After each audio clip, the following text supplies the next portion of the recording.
Hi, welcome to the Ricky Gervais Show with me, Ricky Gervais, Stephen Merchant. Hello there. And the shaven monkey with a head like a fucking orange, that is Karl Pilkington. Right. Well, this is a special edition, a giveaway podcast, that people who came to see my show Fame in London got, put on their seat, gratis.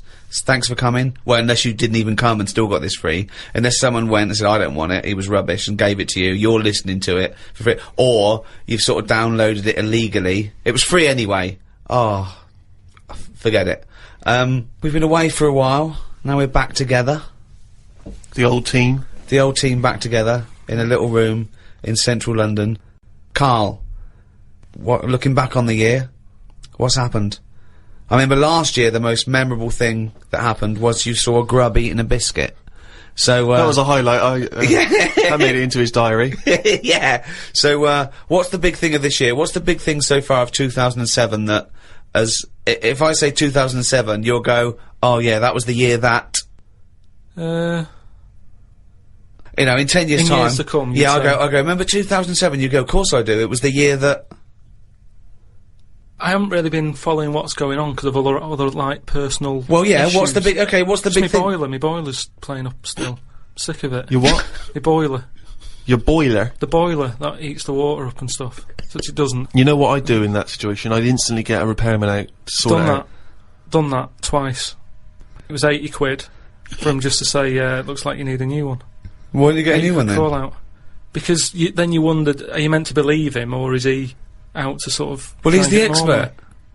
Yeah, but is he? It's like you're meant to get a second opinion, aren't you? Like. So that was the first time then. So what was the second time? Who came out the second time? Same fella. And what did he say? Well, I thought you were going to get a second opinion. I know, yeah, but and I also called up the company and they just sent him again because it. Well, call a different company. What was his second opinion? 80 quid.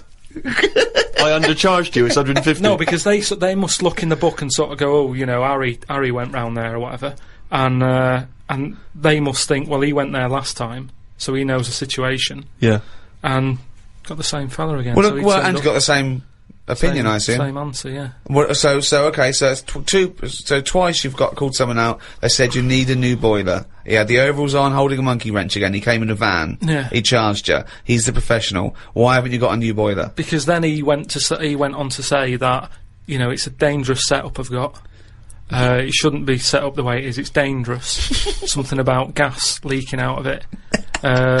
He said, you don't sleep close to this, do you?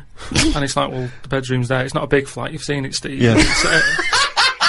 Everything's en suite, isn't it? So he went on to say everything's en suite. So anyway, he's just sort of said, look, you know, he doesn't want to touch it. He said, you need to get someone in who can sort this out for you, but... What, and it took him 2 visits, 160 quid to figure that out? Yeah, this is what they do, isn't it? Yeah. So what's his advice? He just said, you know, there are people out there who will touch it if you pay the right money. Well, okay, so you're going to get an expert in who does this thing and sorts it out, so... Well, no, I called up my dad. Oh, yeah. Oh, yeah. He always knows someone who can sort stuff out. And he said, oh, one of your cousins is a boiler man. And, yeah, they're coming round, but I've never met them. And it turns out that person, because like the whole family, you know, I'm not into sort of keeping in touch with people. Sure. I haven't spoke to my brother for like, I don't know, 12 years and sister about 15 years and that. So the idea of this cousin, I mean, he might as well not have said he's my cousin, because I'm not going to know him anyway. I mean, that last fella, Harry, might as well have been related. So they're going to turn up, and now it turns out that because they haven't seen the rest of the family, they're going to like use this as a reunion. Oh, what? So they're all going to come round whilst they're all coming round whilst he fixes the boiler. Yeah, and I hate it. I hate family things anyway. So they're going to come round and just look at you? Well, yeah. Apart from the one who's fixing it, he'll be fixing it, and the others will just be sat around, sort of going, "So, how have you been?" It's like, well, where do you start? I haven't seen. Seriously, I mean, they are strangers. When they buzz, I could be letting anyone in. Buzz the door. And so you're going to entertain them all in your flat? Well, I said to my dad that I might just say that I've got to go to a meeting, let them in, and then shoot off. I love that. So now they're strangers that you're letting in your flat and you're not even being there. That's the best thing. That's the security. Now, Karl says he remember this year for his boiler being a bit of a pain. But now everyone knows over the past sort of like few years, my big pet project hasn't been my own career, it's been get Karl famous. Yeah. I want people to recognise him in the street, come up to him and say, "You bald-headed mank twat." Make his luck. Well, let me tell you now, Rick, I've been out and about, and a lot of people have said to me, they've come up to me and said, has Karl Pilkington got a head like a fucking orange? Well, and I've had to instantly confirm the answer to be yes. Well, I'm in America quite a bit, and it doesn't matter when I'm talking to David Bowie, The Simpsons, all these people on 24, all these people who have got these amazing careers and lives say, is Karl Pilkington really like that? I say yes. He's not 2 short planks. He's 3 or 4 fucking short fucking planks. Thick but short but yeah, thick fucking planks. lumps of thickness. But he's had a call. He had a call recently from a film company asking him if he's got any ideas for movies. Now, how desperate, in what dire straits must the British film industry be that they're going, well, They're turning to cover, yeah. Yeah, we need Karl Pilkington. We have hit rock bottom. And he went along for an interview. So what, and you went in and you... I went along and, had a meeting, in a cafe. And, they just said, right, you know, got any ideas? And, sort of said, you know, what are you thinking? What sort of thing are you after? Are you after action? Thriller? Whatever? Because you can provide any of that. I love that he's playing it cool, like you've come to the right person. My time's precious, what do you need? Yeah. Yeah, I'm Karl Pilkington, they call me the movie doctor, what do you need, Papa? So, thought of this idea sort of on the spot. Good. That'll whiz by 'em. No, but sometimes that's how good ideas come up, don't they? Just random. So a lot of yours have come up, yeah. No, but if you just talk, I find that your mouth comes out with stuff. Right, there's another quote. Right. There is another quote. That, if you talk, your mouth comes out with that to me stands along with what were those things in Gremlins called? Does your brain rule you, or do you rule your brain? No, but what I mean, if you sit there and try and use your brain to do it, right, it doesn't work the same. Just keep talking. Just keep your mouth talking, and eventually it will come out with something pretty good. That is exactly what Plato said. So anyway. Aristotle, he said, sit down, I've got an idea for you. Aristotle said, Plato, how do I go? Right, just keep talking, and eventually your brain will come out with stuff. So what I thought, I just started off by saying, like, actors' names and that who I thought should be in it, because then that's giving more, it's building. Right, okay, so who did you say? So I said, right, I'm seeing, Clive Warren. Who the fuck's Clive Warren? Who's Clive Warren? The one who was in Closer. Clive Owen. Clive Owen. Right, alright. Did they look at you like you're a fucking idiot? Well, so they all started trying to figure out, who's this Clive Warren we've not heard about? He must be amazing. He's Clive Warren, get me Clive Warren on the phone. Get me Clive Warren. And I said, Rebecca De Mornay, right? What? Oh, where did that come She from? hasn't been in a film for 15 years, has she? Clive Warren and Rebecca De Mornay. I love this. They thought he was a genius. They thought he was an absolute nugget. Like, we've never thought of putting Clive Warren with Rebecca De Mornay. But hang on a minute, you could have any film star. This is your fantasy casting, and you choose a bloke that doesn't exist and a woman who hasn't been on TV or in a film for 10 years. Oh God! Why didn't you choose someone who existed, J-Lo or someone who's a big star? Oh God! Clive De Mornay. Oh God! Oh So God. anyway, so they were going, yeah, and what happens is they're going out and together and that. Yeah, Clive Warren and Rebecca De Mornay. I said it's one of them where it starts off and the people, you know, you're seeing into their lives from like the morning. Yeah. So it's like a nice sunny day. Yeah. Radio's on. You know, they're going about the day, they're having the breakfast, they're saying, oh, what we're doing tonight, they're planning a big do that night and stuff. And you're thinking, oh, they've got a nice life. Mm. She's like, love you and all that, yeah. He walks out the house, gets hit by a bus. Oh. So Clive Warren's dead, right? Yeah. Now, what happens is, she's devastated, Rebecca. I don't know if Clive Warren would take that part Because he ain't got much to do, has he? No, I don't. If I know Clive Warren, And I think you do. I think I do. He's going to say, "No, hold on though. There's more, isn't there? Have you jumped the gun there, Rick? Go on, mate. What? Carry on. So he's hit by a bus. So he's So dead. he's hit by a bus and that. The titles come up. Oh, It's got okay. you, right? She's Starring devastated. She's Clive Warren. fed up. She's devastated and that. Doctor says Clive's dead. And that, who's playing the Doctor? Jack Nicholson House. Sort of, what's that fella who was in Independence Day? Will Smythe. No, the old black fella. Morgan Freeman. Yeah. Yeah. Get him in. Morgan He's a Freeman, doctor. yeah. He says, your husband's dead. Right. She's like, oh, God. What happens then is, he says, but listen, what we can do now, we can take the brain out. Right. Right. And a fact that I read that day before the meeting, this isn't in the film now, this is me. Right, but Right. luckily you I read a fact. thing about how the brain can run on half of it. Yeah. You've actually got a full brain. Yeah. You can Some run it of on us half. You can run it on half. Right. Yeah. So this was in my mind still. So I thought I'll get that in. Well, half your mind, yeah. So I said, what happens is Morgan Freeman says, been working on this. You can run your life on half a brain. Right. She's sort of a bit like, what you tell me this for now? My husband's just died like 20 minutes ago. Yeah. And he goes, yeah, but if we're going to do this, we've got to act quick. She's like, do what? He said, I'll tell you. He says, we can, whilst his brain's not fully dead, because it stays awake for a bit when you've Oh, been he's killed. not dead then. Fine. No, but Wait, he he is. comes alive. What do you mean? He is, but they found out that Right. it stays awake a little bit. No. So- No, he's gone. No, You're no. hit by a bus. Yeah, no, he's dead. If the brain's dead, you are dead. Clive Warren's dead. And if the brain's not dead, you're not dead. No, but it's like people in a coma. They're dead, aren't they? But No, the brain no, isn't No, dead. they're not in a coma. No, they're not in a dead. coma. No, they come out of comas, don't Alright, then he's in a coma. He's been hit by the bus, but the chances are he's not going to come out of that coma, but his brain is still awake. they? Right, okay. So, change that. That's easily done.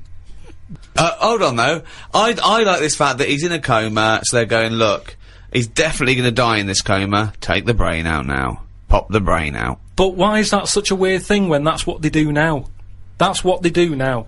What is? That's what they do. What? They do that. What? A brain transplant? No, but when, like, how I've signed that donor card, Yeah. right, if anything happens to me... No. they've There's got the no what? such thing as a brain donor. Oh, we've explained to you before. Yeah, but they're working on it. They've said something about Einstein. They messed about with his brain for ages, trying to work out if it was full of stuff. That's what they're doing. They're working on that. There's loads of things that doctors are doing that we don't know about. I've seen some weird stuff on the internet. Yeah, I know you have. Yeah. I saw a programme on Channel 5 where a monkey brain was still alive and it was stuck on a stick. And they You were poked watching it. the Magic Roundabout. They poked it and it reacted. Right. So it's still alive. It's being kept alive. And it's only a matter of time. What's the brain linked up to? As long as you can link it up to the eyes and somehow so it can tell the arms and legs what to do, you're laughing. I love that. Imagine a team full of doctors going, well, we're going to try and do a brain sort of Carl. Right. Okay. I'm going to be quick because I've got to get back. My cousin's fixing my boiler. As long as you can link this up to the eyes and tell the arms and legs what to do, we're laughing. Cheers, Carl. See you later. Then what happens is they say, do you want half of his brain in your head? Half of his brain in her head. She says, definitely not. I'm having you struck off. She starts screaming. She calls the police. He gets Yeah, arrested. but you'd have said that years ago when people can have, like, someone else's arm put on their body and stuff. Yeah, but he's only in a coma. Yeah. No, but he's not going to come out of that coma. Right. So it's like this or nothing. It's Right. like, look, you know, what we're going to do here? We can either turn the switch off, Yeah. or we can put his head in your head. But why would But you... so why, what he does? So what they do then? They're going to take half his brain. Half of his brain, take Put out half of hers, pop it in place Why would she do that? because she loves him. But hold on. Well, no. Wait. What would she then be? Because this is what I'm trying to tell you. Okay. Sorry. What happens is, he explains all this, so I mean this would probably cover about 20 minutes in the film, but I'm just rushing it. I just rushing switched it up off, now. but yeah. No, you wouldn't. This bit would have you. So what? Well, what I'd have actually left when I wouldn't have even gone in to see a film starring Clive Warren and Rebecca De Mornay, unless it was 1985. so the thing is, she's the same as you. She says the same thing. She goes, "Why would I do that, Doctor?" And he goes, "Well, what will happen is, he's gone, but you'll have his thoughts. So in the morning when you say, oh, I don't know what to have, will I have cornflakes? His bit of the brain will sort of say, Have a Weetabix. have shredded wheat or Yeah. whatever." And she's like, "Oh yeah, good idea." Sorry. So the point of this film is that the dead man can remind her what breakfast cereal she likes. Yeah. So the thought. When What do you she- mean? Yes. So that's it, is it? No, that's not the only Wait, thing. wait a minute. This is only Act One. That's just the first bit. Everything's going well. She has it done. So who is she? Is she herself? She's Rebecca De Mornay. Yeah. But now With and again, with him chipping in with a bit of voiceover. So the idea is it's all going well at the beginning, and she's... So she can't decide what clothes to wear. She's had half of her brain taken out and put in a bin, okay? And Clive Warren's, half has been put in there. So now she's walking round, okay? So she's schizophrenic. No, it's okay though, because the bit they put in of Clive Warren's brain is actually, he remembers in a coma. So there's nothing happening anyway, don't worry about it. All she's got is half a brain. No, like I say, the brain is alive, so it's all going well when she leaves hospital. Yeah. And she gets a first taste of it, and it's a bit weird to get hold of, because she's sort of, I think when she signs herself out, he's sort of fighting, writing his name and stuff, so there's a few sort of technical things that she has to get used to. And does Clive's brain know that he's now inside her brain? Does that matter? Well, I would say it matters, because... Otherwise... Yes, it does matter, Carl. What's he thinking? What's the point of this? Why has she gone along with this? Because she really loves him. But what's in it for him? What does she think? Well, say if I died, and Suzanne said, go on, I'll have half of Carl's, right? She would wake up in the morning to a thought of me sort of going, oh, you never guess what I've just thought about, or whatever. I'd still be there. But she wouldn't ever do that. Isn't it? The rest of your body is sort of waste, isn't it? But Carl, the rest of your body's sort of waste. No, it is, kind of. When someone dies, it's not that person anymore, is it? They're still there physically. Yeah. But you can't have a chat with them. So, if you could have someone's brain in your head when they're dead, you'd have it, wouldn't you? What are you talking about? Why would I have someone's brain in my head when they're dead? Well, I've got a perfectly good brain. Yeah. So, but like I said, you're running on half. So who's running on half? So you're telling me you wouldn't have it done then? Of course I fucking wouldn't. I can also categorically state I wouldn't either. Yeah, but you're saying that now, but once you're in that position that someone who, you love and that dies, if the doctor said, do you want it? No! I'd go, no! It's madness! I don't think you It's madness! Alright. Let me just ask this as a question, even if we accept this as a possibility. If Clive Warren doesn't know that he's in Rebecca's brain, their love and the conversations they used to have and what would the connection between them is going to be absent, because she's going to be talking to him and he's just going to be going, I don't know, shredded wheat. It's all thought. She doesn't have to talk. So they're not talking to one another? Well, they are, but not out loud. She's not walking down the corridor going, what do you think, Clive? And he's saying shredded wheat. It's happening. Right. But how is this dramatically shown on screen? Do we hear those voices? Now they've got... You hear the voices. You hear the voices? You hear the voices. So tell me a typical bit of dialogue. Well, we've done the breakfast scene. Yeah, that was dynamite. Yeah. That's fucking Oscar winning. Yeah, can we do lunch? There may be, like, at the funeral, because even though the brain's still alive, they still have the funeral, and you can have, like, a funny bit where they stood around the grave, and, like, there's some relation there who he doesn't like, and she can start laughing, and the family are looking at her going, why is she laughing? Yeah. And she's sort of laughing, and he's saying something a bit rude, going, look at her head. Do you know what I mean? Yeah. Looks like stuff on the family. Yeah. Little cameo for you. Yeah. And so you have all that, and people are sort of liking the film, thinking, oh, it's quite funny, this. And then you hit them hard. The 8 people that have gone to see it. Yeah. Rebecca De Mornay and her family. Clive Warren's 3 mates. Alright, Clive, I didn't know you were a film star. No, I was working in a garage yesterday. Yeah, I was fixing boilers. Anyway, this is where you get them. It is the most ludicrous idea for film I've ever heard. It's the maddest. Honestly, it really is the ramblings of a mental case. I have to say though, I am hooked now. I want to know what's going to happen next in the story. Oh, Christ. Remember, I was making all this up. It's not based on a true story then. Imagine if he said that in a meeting. Remember, I'm making all this up, and they go, "All right, okay." I thought. So the meeting's still going on. They haven't left at this point. No, they were sort of going, "Oh right, yeah." But what annoying? Check, please. Check, please. That's the annoying thing. It was like, I just wondered whether this is what they do just so they can have a cake every day at 4 o'clock, because it was odd. I can't imagine Spielberg sort of nipping down to Costa Coffee to discuss E.T. So I said, right, so this is where you get them. You've got everyone laughing, and that's what it's all about with a film, innit? It's emotions, messing with people's emotions and that. Yeah. So they like that. They were like, yeah, it is, yeah. Yeah. Thought, and there you go again. That's new outlook to filmmaking. That's me mouth coming out with stuff that even I didn't know I knew. Yeah. So then I said, right, then what happens is, she hears the voice go, Leslie, where are you? Something. Right. her name's not Leslie. No. No. So she's thinking, who's Leslie? Yeah. So in her mind, she's going, who's Leslie? He's going, oh, So he's thought, hang on, I've let something slip. I've let something slip. So she's going, answer me. Oh. He goes quiet on her. Oh! So He was having an affair. this is the thing. So she's trying to hunt down Leslie. Leslie. And he's got to stop her thinking it. Then what happens is, I mean, you know. Where your ex?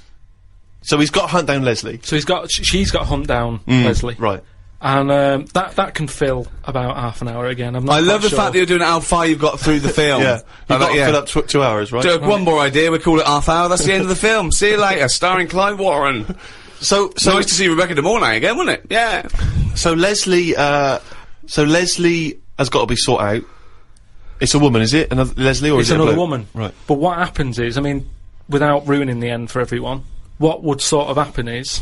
Oh yeah, because we don't want to ruin it for them, because this will be filling the multiplexes in no time. This film's definitely going to be This made. is definitely going to get made. Well, seriously, isn't any... Pick a massive Hollywood film and look at it on paper and go, that's a balmy idea. Casablanca. I haven't seen it. Okay. So what I'm saying is... That's why they called on him as a movie expert. This is a different sort of love triangle. They've all got their own brains and legs and stuff, walking around, interacting normally. But that's just it. It's the power of love, isn't it, in a way? Yeah. But sorry, How I far mean, you'll I don't go. want to see. No, it's the greatest love story ever told, set in a head. But listen, let's just get to hang the on a end. sec though, Carl. I don't. Yeah, you've got to tell us the end. I don't think you can let people No, come on, listening come on, what's hanging the on end? waiting for the film. Just let your mouth talk. Right, so what I said was, I said maybe, because I wasn't sure about this end bit, I Go thought on. they might think it's daft or whatever. You're putting so yourself down. I imagine it's dynamite. Go on. I said maybe you could have something like this, and they were there sort of going, oh yeah, what's it going to be? What's it going to be? Yeah, well, he's come up with some great stuff at the moment. What happens is, his brain is more powerful than hers. Right? How is there power? Why is there now power involved? It's got a stronger will. What I mean is, the brain, her brain was running the rest of her body. Now he's taken over. His brain's just sat there, isn't it, thinking stuff. Right. Brilliant. So that gets more powerful and overrules her body. Okay. Yeah. She then fancies Leslie. So it's a lesbian hold on, film. this is building up to a lesbian love. What the? Well, it's what? trendy, isn't it, that? So just have a bit of that at the end, and... That is the worst idea I have ever heard for any piece of art. I mean, it's the it would be the worst. It would be the worst TV show, worst book, worst everything. It's the worst idea. It's not the worst idea, because as long as a film makes you think... But this doesn't make job. us think about anything. I'm thinking, who the fuck's Clive Warren? So hold on. So he overpowers her.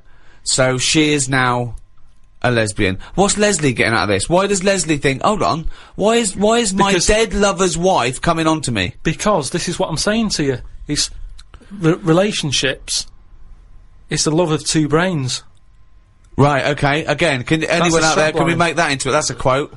The relationships is a love of two brains. Well, it's now, he's got something there. He's got something there. But my point is this. Why is Leslie suddenly turned lesbian? Because she loves the brain. But does she know this is Clive Warren? Well, maybe now and again, Rebecca or Clive says something. Rebecca will say something now and again, like, "Oh, I like me. Minge. I like me. You know, me food done like this or whatever." And it's all about say if I like love a food cook. Oh my, wait a minute, Clive Warren on this food cook. Yeah, I'm in two minds about this bacon. Yeah, what I'm I going mean to turn is into a lesbian. people Shredded wheat. people like what they like, and it's the same way, like I've said to you before, with someone who's been going out with a woman and then is found out that she's got a twin sister, and they divorce that first twin and go out with the other twin. It's all the same. You're after the same thing, aren't you? Yes, but that... When a cat dies, you buy another one. It's the same thing. You want that same. Yeah, but you love don't for necessarily switch your sexual orientation. In the case of your twin scenario, they both look the same. Yeah. Has there ever been one where, it's a twin boy and girl? Go, well, I was going out with her, but I mean, he looks a bit like her. Yeah. I loved boobs, now I like cock. something. Well, This is your problem. You don't know anything. And this theory about if your mouth talks enough, the brain will kick in soon. Rick, you may be interested to know that Karl Pilkington basically thanks to the efforts of your good self in making him into a household name, has got a book deal. And there's a book that will be coming out later in the year called Happy Slapped by a Jellyfish by Karl Pilkington. What's that about, Karl? What's the angle? Is it a novel? Well, again, I just was letting my mouth sort of think and what have you, just churning stuff out, and I was thinking about holidays that I've been on, because they always say write about what you know and stuff. So I thought, well, I've been on a few holidays. Write about them. I actually thought about it when I was on holiday. Is it like a travel book then? It's your experiences? It's just like a rough guide. And have you done it? Have you finished the... Yeah, I've just got to do some pictures and that and colour them in, and then it's done. When's that out? October? Yeah. So you say it's a travel book, and yet I've managed to get hold of a few pages, and this chapter is titled Australia. So You've never been to Australia? No, I know. But, well, it's not. it's How not, is it a travel guide? No, it's not. It's not like wish you were here type thing. It's just saying, if you're going away, think about it. Right. It's just asking people to sort of think. But why about don't they just let their mouth do the thinking? Why No, do but just have a read of like my thoughts, and you might Okay, have the let's same. have a read read. then. You don't know anything about Australia because you've never been. No, but exactly. So I'm saying I've never been. This is why I've never been. Is this why you've never been? Well, that makes no sense at all. It makes no sense at all. It's a pointless book. It's not a pointless book. Well, that's- Sorry, whereas you thought it was going to be what? Right, can we read a bit of it then? So this is the chapter entitled Australia. Box jellyfish, crocodiles, snakes, blue ring octopus, red-black spiders, funnel web spiders, great white sharks. Just some of the reasons that put me off going to Australia. Every creature is bigger and angrier than anywhere else on the world. I put it down to two things. One, it could either be because spiders and snakes and the like normally hide under rocks. The Earth is one big rock. Australia's at the bottom of the big rock, and they're trying to hide under it. Carl, Well, you are a maniac! It's just thinking about it, thinking about where spiders go and that works, doesn't it? No! Why doesn't that work like a Because there's rock? no real upside down and bottom of the Earth, is it? It's all relative to what? It's relative to what? A map that you saw. Well, it's a coincidence, isn't it? no, right, okay, read on. I've heard that a lot of people go camping in Australia, which I think's mental. If I was to fly all that way, I'd want a decent bed. Plus, I wouldn't be camping in a place where there are killer spiders wandering around. I agree. I've only been camping a few times, and each time I was glad when it was over. The last time was last year in Lyme Regis. Yeah. When did you go camping in Lyme Regis? Last year. It's alright, Lyme Regis. But it was all a bit of a nightmare, because I was going with my mate, and he said he knew someone who knew someone who had a bit of land in the garden. We had a bit of land in the garden. What's the point, though, innit? You know, what's the point of camping in someone's garden where there's a sort of like a spa down the road and like a pub? No, because you're by the sea, aren't you? It's getting away from it all, seeing the world. It's not if you're in someone's front garden. No, back. Oh, sorry. Well, there's even less to see except 3 fences. No, but it's private, isn't it? So the thing is, he said, oh, it's a great garden, the owners are away, and there's a toilet, an outside toilet that they have Getting for like away when they from have it all, innit? parties Yeah. and stuff. So we get there, and this lad who knew about this bit of land, Someone's back garden. well, yeah, said, oh, you can't use it, they haven't gone on holiday. So now you're stuck in the middle of quite a big civilised conurbation called Lyme Regis. Well, how are you going to survive? Well, we ended up just sort of keeping on the beach. But, Did you pitch your tent on the beach? put the tent on the beach, we found a bit of, we found somewhere where there was a load of rubbish. So we Oh, thought, nice. That's the place to go, No, yeah. lovely. No, a well, municipal tip. What was it? Was it chemical waste or just like, you know... no, just was coke it just cans syringes and stuff. and, Oh, uh, lovely. But listen, though, Baby you've got to diapers. think about that. Rusty, something rusty. If there's rubbish there, it means it was a good place to camp, Why? Why? because other people have camped there. Right. So that's how you've got to look at it. It's a way. That's like a little tip of. I would love this to be a real guide. So you could have slept first in a thing- public lavatory. Yeah, yeah. This one's nice. What? It's covered in shit. Means other people have had a shit here. Welcome to our 5-star hotel. You'll notice vomit over all the fucking walls. So that means people have had a good time here. They got right pissed up and threw their lungs up. So that's where we put down the tent. We put down the tent there, and then Some what was people put up annoying a is tent, he puts down the tent. we what's her name? We It was already up. It It was carried already it all they the way carried in it from all the way London. there. They went, let's pack it down. Yeah. the weird thing was, soon as we set up, some other people turned up. Oh, that's all the rubbish tip. holiday makers, that was probably in the guidebook. They started setting up their tents. I'm like, Yeah. oh. No, look, there's some nappies over there. Yeah. Nearer the nappies. And they offered us some sausages. All right. My mate said, "Oh, ignore them. That's like code for swingers." What? Oh! What? So there were some people cooking some sausages, Yeah. saying, "Would you like the sausages? We've made too much." And you It's said, just "No, that that's thing, code don't for talk swinging." to strangers. It's like we want to get away from it all. Yeah. We don't want someone, you know, it starts off with sausages, doesn't it? And then before you know it, but what do these people look like? they were about 45. Who were they, there? A man and a woman. A man and a woman, so what was in it for the bloke? Some people like that, don't they? No, I I mean, don't know. you say, right, I want the bald one, love. If it's like wife swapping, should one of you be a wife? No, but I don't know all the rules and that, but, He's just got a real thing for fucking oranges. and we didn't want any sausages anyway, so we just sort of I said, don't believe sausages is a It's a code for code for swingers. I don't, because eventually, how many times do they give someone sausages and they go, well, get your pants off, and they go, well, we just have some sausages. They go, oh, this isn't working, this code. but why we need would a better they be, code. why would we be being offered sausages? Because they're nice people and they're making sausages. Makes you wonder. Let's not trust these people. Let's move our tent nearer to the corpse. So yeah, that was the camping. I think I'd quite like to meet some proper Aborigines. It amazes me the way that these people still live like cavemen did years ago. They waste nothing. They have a use for everything. I saw some pictures in the paper about some tribe somewhere who chucked their spears at a helicopter that tried to land close to them. If the tribe got annoyed with you, they would let you know that they were annoyed by shaking their knob at you. That's what they do. Oh, God! See, that's like a proper guide thing. Just in case you ever meet one, they start doing that. Karl just ends that chapter by saying, I don't know what the women do if they get annoyed. Oh, God! Oh, God! Within this new Karl book, of course, there are extracts from his famous diary. This is... You've actually been to Madeira, have you? Yeah. Okay, so this is a bit more of a factually accurate, informative chapter on Madeira. September 30th. Going away with Suzanne's mum and dad. We're meeting them at Madeira Airport as they're flying in from Manchester.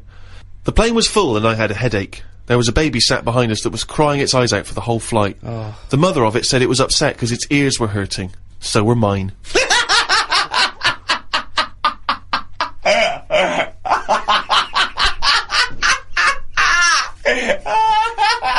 Oh, God! Oh. We had to get 2 cabs to the villa because they couldn't fit 5 of us into one. It cost €85 each. That's just whinging. That's not anything. That's dear though, isn't it? It's a dear way. But that's not a good, because they don't know how far that Yeah. was. They don't know whether that's rip-off or how, you know...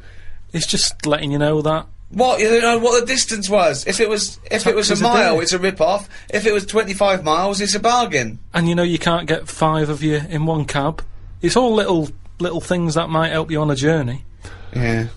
Suzanne's dad said he liked the free biscuits that were in the cupboard. We went to try and find... Sorry, this isn't useful as a guidebook at all. That is absolutely in that. I know. They go, as a guidebook, let's have a look. Oh, Suzanne's dad liked the free biscuits in the cupboard. And most people complaining, you know, and they're going to be like, there's no free biscuits in this cupboard. We went to try and find a supermarket. Suzanne's man was having a go at her dad because he didn't have a shirt on. She said he looks a mess and is embarrassed to be seen with him. It's their Ruby anniversary tomorrow. That's why we went away. Oh, yeah. I bought a fan to put in our room to drown out the sound of the mopeds. I've heard Wayne Rooney does the same thing with a vacuum cleaner. What? To drown out the sound of vacuum cleaners, or he puts a vacuum cleaner in his room if to you've drown out the just sound got of a the mopeds? noise, if you've just got a noise that's constant, it makes you nod off. And it drowns out every other background noise. So all you've got is, like, if it's a vac, it's just... And if that's constant for, like, all night, you just nod People off. next door going, they've got their vacuum cleaner on again. Put on the JCB. People next door going, they've got the JCB on. Get the... Poke the chickens. That's how nuclear wars start. Yeah. It works. Doesn't work. We watched... Earplugs, drown out everything. I've tried them. I didn't like it, did I? Why not? Because I could hear my heartbeat.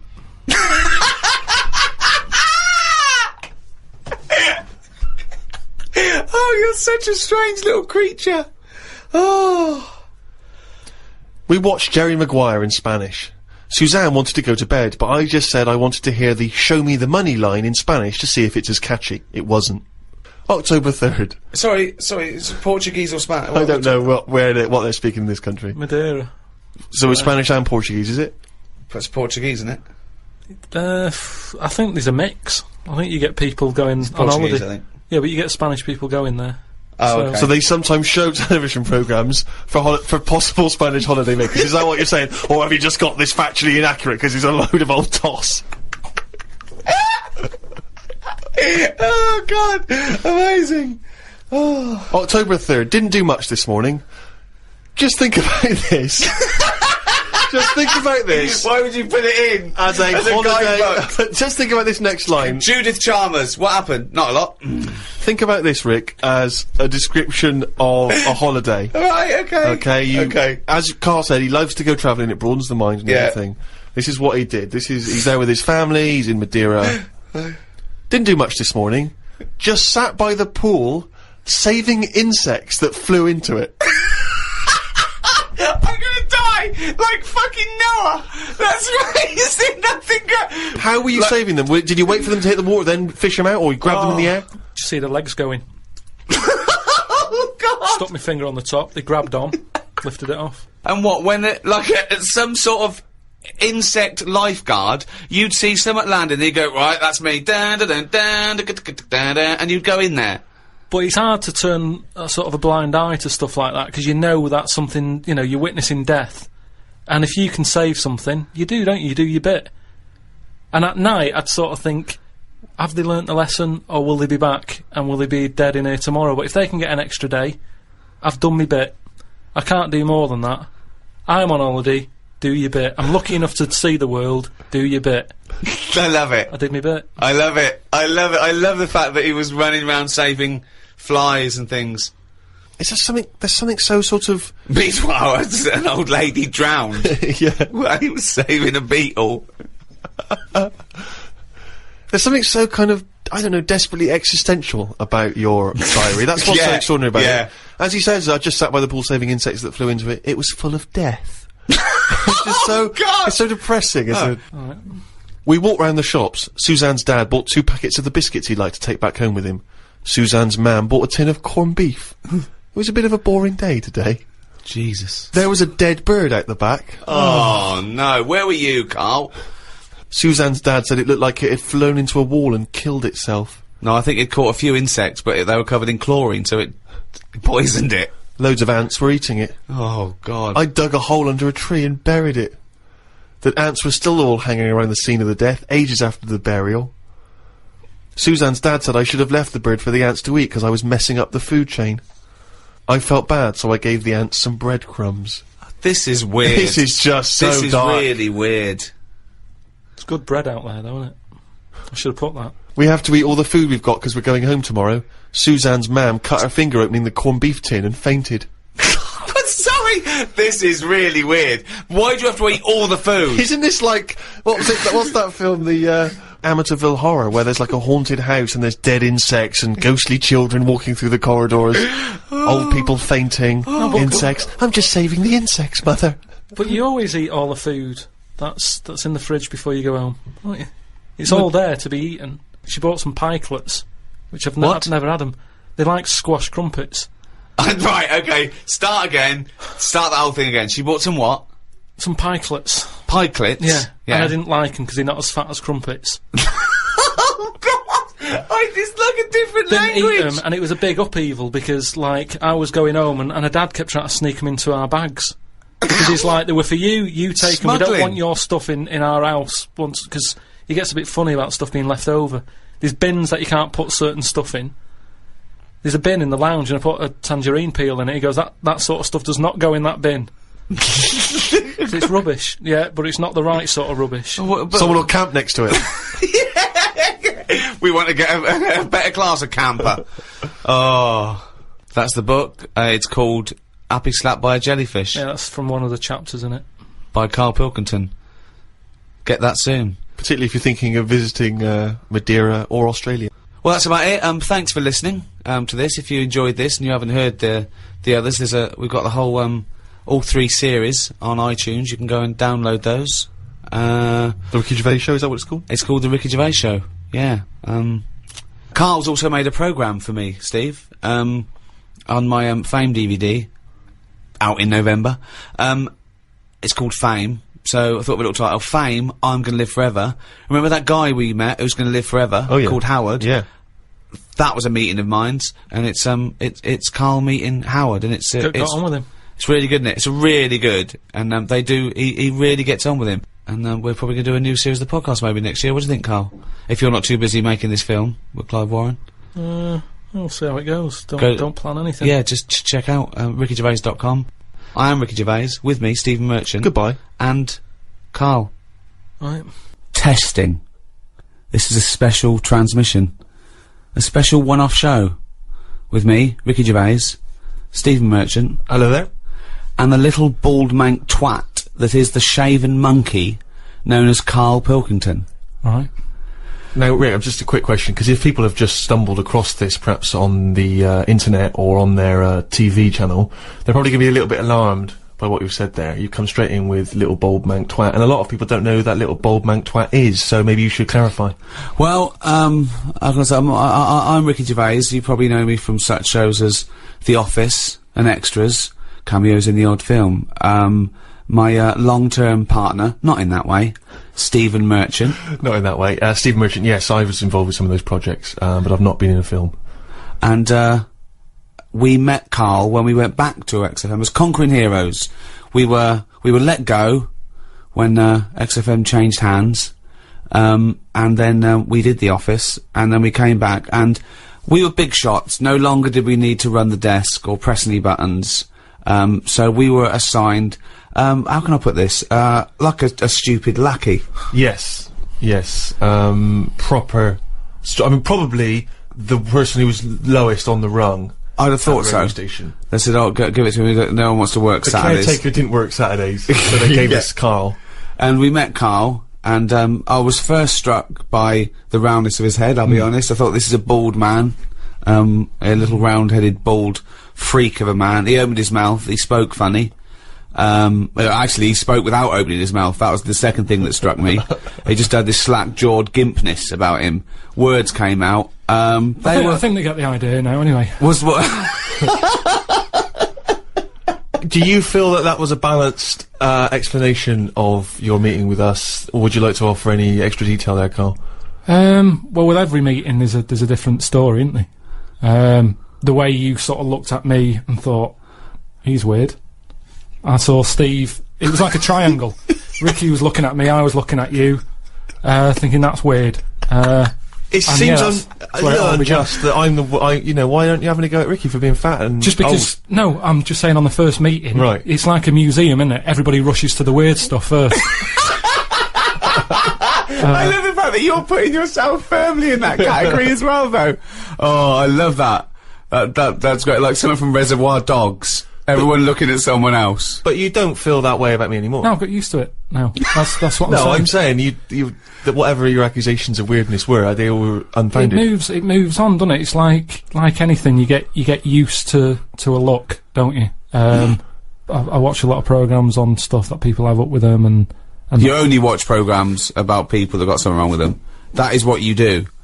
If ever you say, "Did you see that thing last night?" It's going to be something like the kid who was born with too many legs, or the baby with an arse for a head. It's always going to be stuff like that. It's like there was a programme on a bit back about a fella who had a funny head and what have you, and he lived in a small village, and nobody double taked anymore because you get used to it, don't you? What was up with his head? Just had like it was sort of like the new Elephant Man. He'd sort of gone for that look. He's gone for that look. And what does he do in the morning? Just eat a bun, sort of shave? It's just that's all I'm saying is people in his village. You want a big village. People are used to it, and they no longer stared. And that's what I'm saying with you. But it's interesting that because you say you've acclimatised to my so-called weirdness. I don't know what weirdness that is. I've still not grasped that. But Ricky continues. What? It's just the eyes. He's listening. Why are you listening? So I've not had a go at you, and you stupid round head like a orange. Which is the thing which perpetually entertains Ricky. Ricky is never acclimatised to you. Is that fair, Rick? Yeah, I love it. I can't get enough of him. Because I see different things. Every time I look at Carl, sometimes I see like a completely sort of like spherical object. Right, like honestly, like some sort of pumpkin. on you know, Halloween, and then I see him. I see flat straight with on a pumpkin, Rick, with a jack-o'-lantern outside someone's house, right? There is a certain light behind the eyes. Not with Karl. And then sometimes he looks like a plate.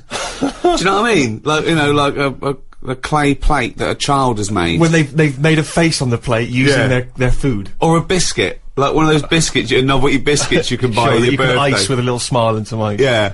But that's not the, I think that's not the biggest thing. Karl, it isn't his, physicality, isn't it the roundness of his head, it isn't the gimpness of his slack-jawed, face. It's not even his hairy body and sort of like chimp-like gait. It is. Although those are all key features. These are all key features, but it's his incredible mind. And I think, maybe over the next, 2 hours or so, if you haven't heard of Karl, then I think you're in retreat. If you have heard of Karl, then you're already being, treated, I think, by the fact that he is present on this special broadcast. Rick, can I suggest that we take a pause there, play some music, come back and we'll talk some more? Oh, this isn't just about Karl. We're playing some great tunes.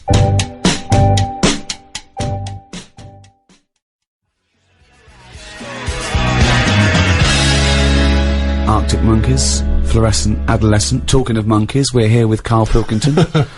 I say we, I'm Ricky Gervais, with me, Stephen Merchant. Hello. Doing a special one-off broadcast. Now, it's special in the sense that, I don't know why it's special. I started that sentence. I had no, I had no backup. It's not particularly special. We've done this thousands of times. Well, it's special in the sense. You got the old team back together. Exactly. It's special in the sense that it is a one-off. Yeah. That's why it's a special one-off. It's special in the sense that it is a one-off. I know it's special for me because I'm giving up, a time, about 3 or 4 hours of my time for no money and no personal gain. So well, it's a special treat you for say me that. Now, Sammy Jacob, right, is the guy that, founded XFM and gave me and Steve our break. Yeah. In entertainment or whatever, comedy. I remember also on the second day, he said, when are you two gonna do some work before I fire? Yes. Which was, and I vowed that no one would ever say that again. Yeah. And, so he called me out of the blue and said, you know, we're launching Enemy Radio. I thought, that's a good project, you know. I'm a fan of the genre. Right, will you do a special show? Right, I called Steve. Steve went, I called Karl and he went, definitely not. And so I had to persuade these two miserable bastards to do this show. Karl, why didn't you want to do this? As a favour, I said to Karl, let's do it, let's do one. There's 2 reasons I want to do this. One, we'd stop the podcast. Yeah. Karl, we charged for the podcast because you'd left work, and, you know, we did very, very well with that, and I thought, I want to give something back to the fans, okay? That's one thing, okay? Right? 2, I want to do Sammy a favour. Why not? Okay? Well, that's fair. That's your opinion.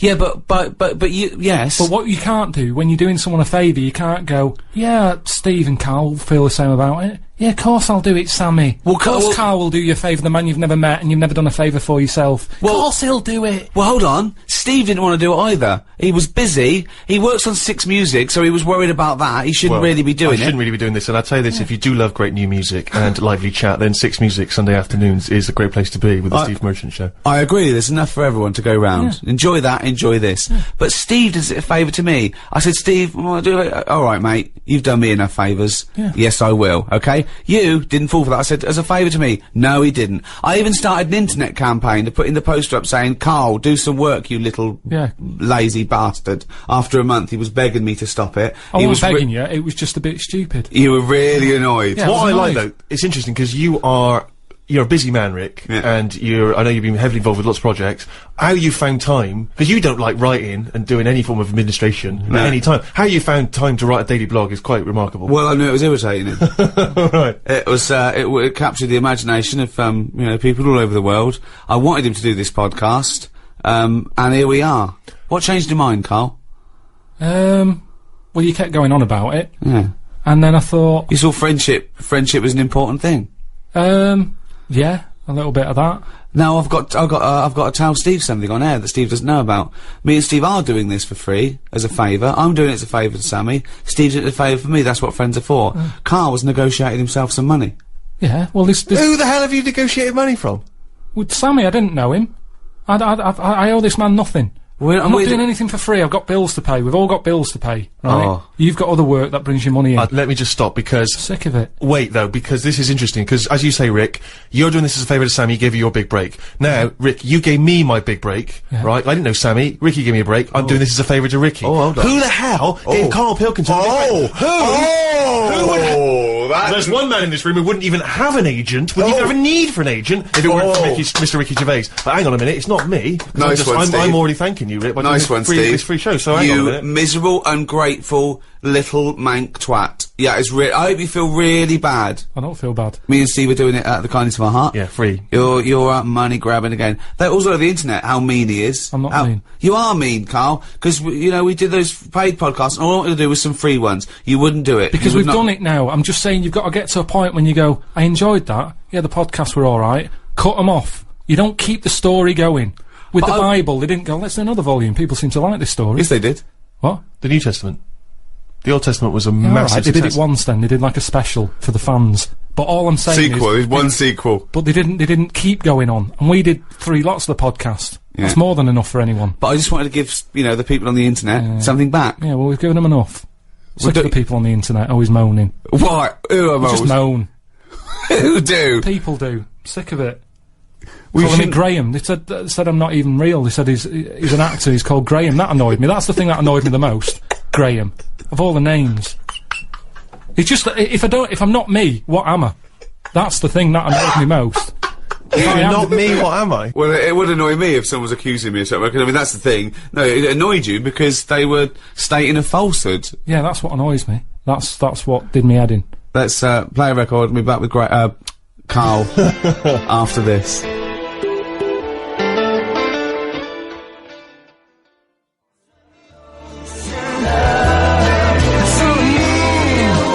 Richard Ashcroft, check the meaning. He's from your neck of the woods, isn't he? Wigan. Yeah, we were just discussing, the fact how miserable and mean Karl is. He won't do anyone a favour. Do favours. I shifted your telly. Oh, hold on. He shifted my telly. I gave him a television. I gave him a bed. He went, I shifted your bed. No, I gave you a bed. That's how he couches things. I cashed that bloody cheque he wrote to me. Unbelievable. Who's the last person you did a favour for where you weren't expecting something in return? I'm always treating people. I've told you, if I have a good day, at the end of it, I'll go, do you know what? I'll treat them.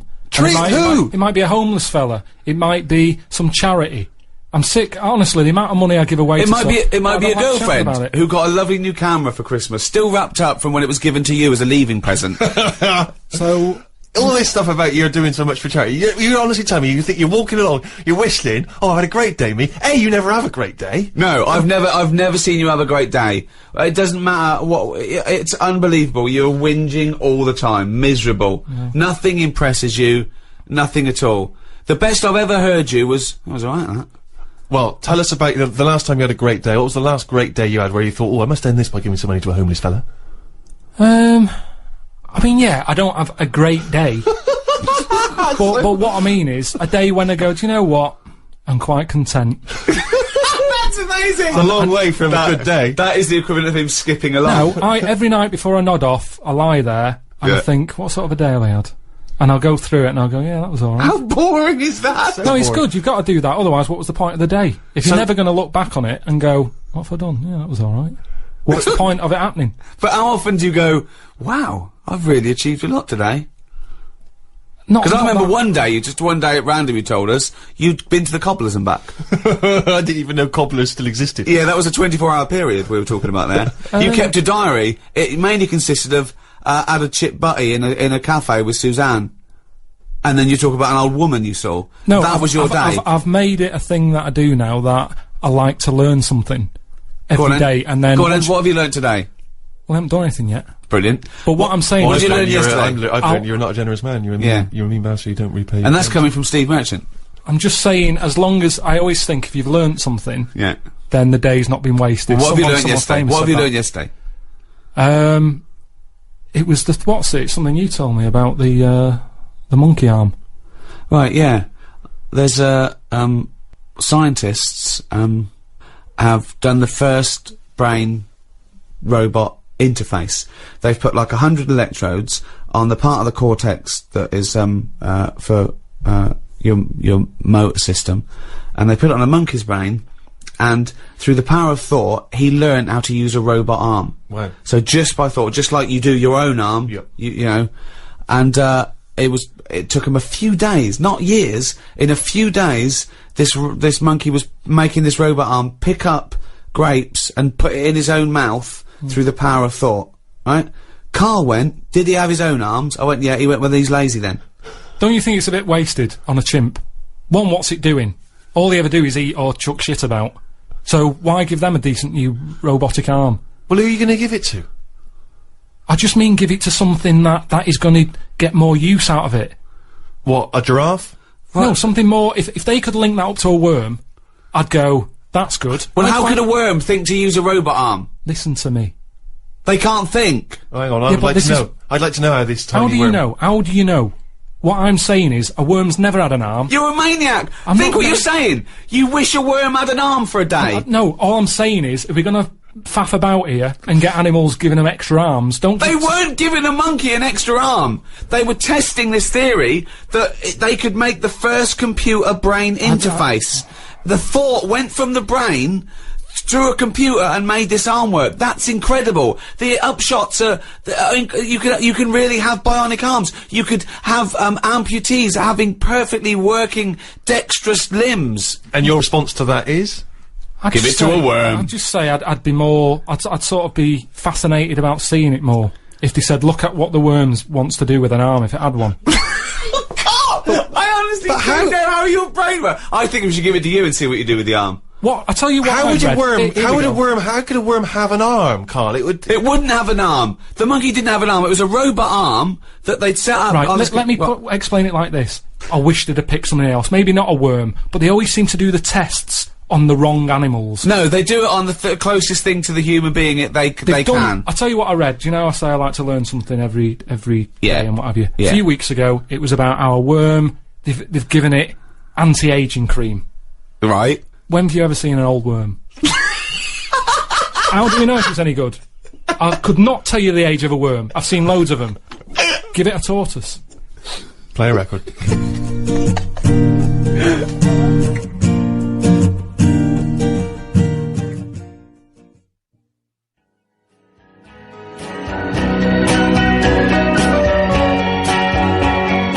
Bob Dylan, Positively 4th Street.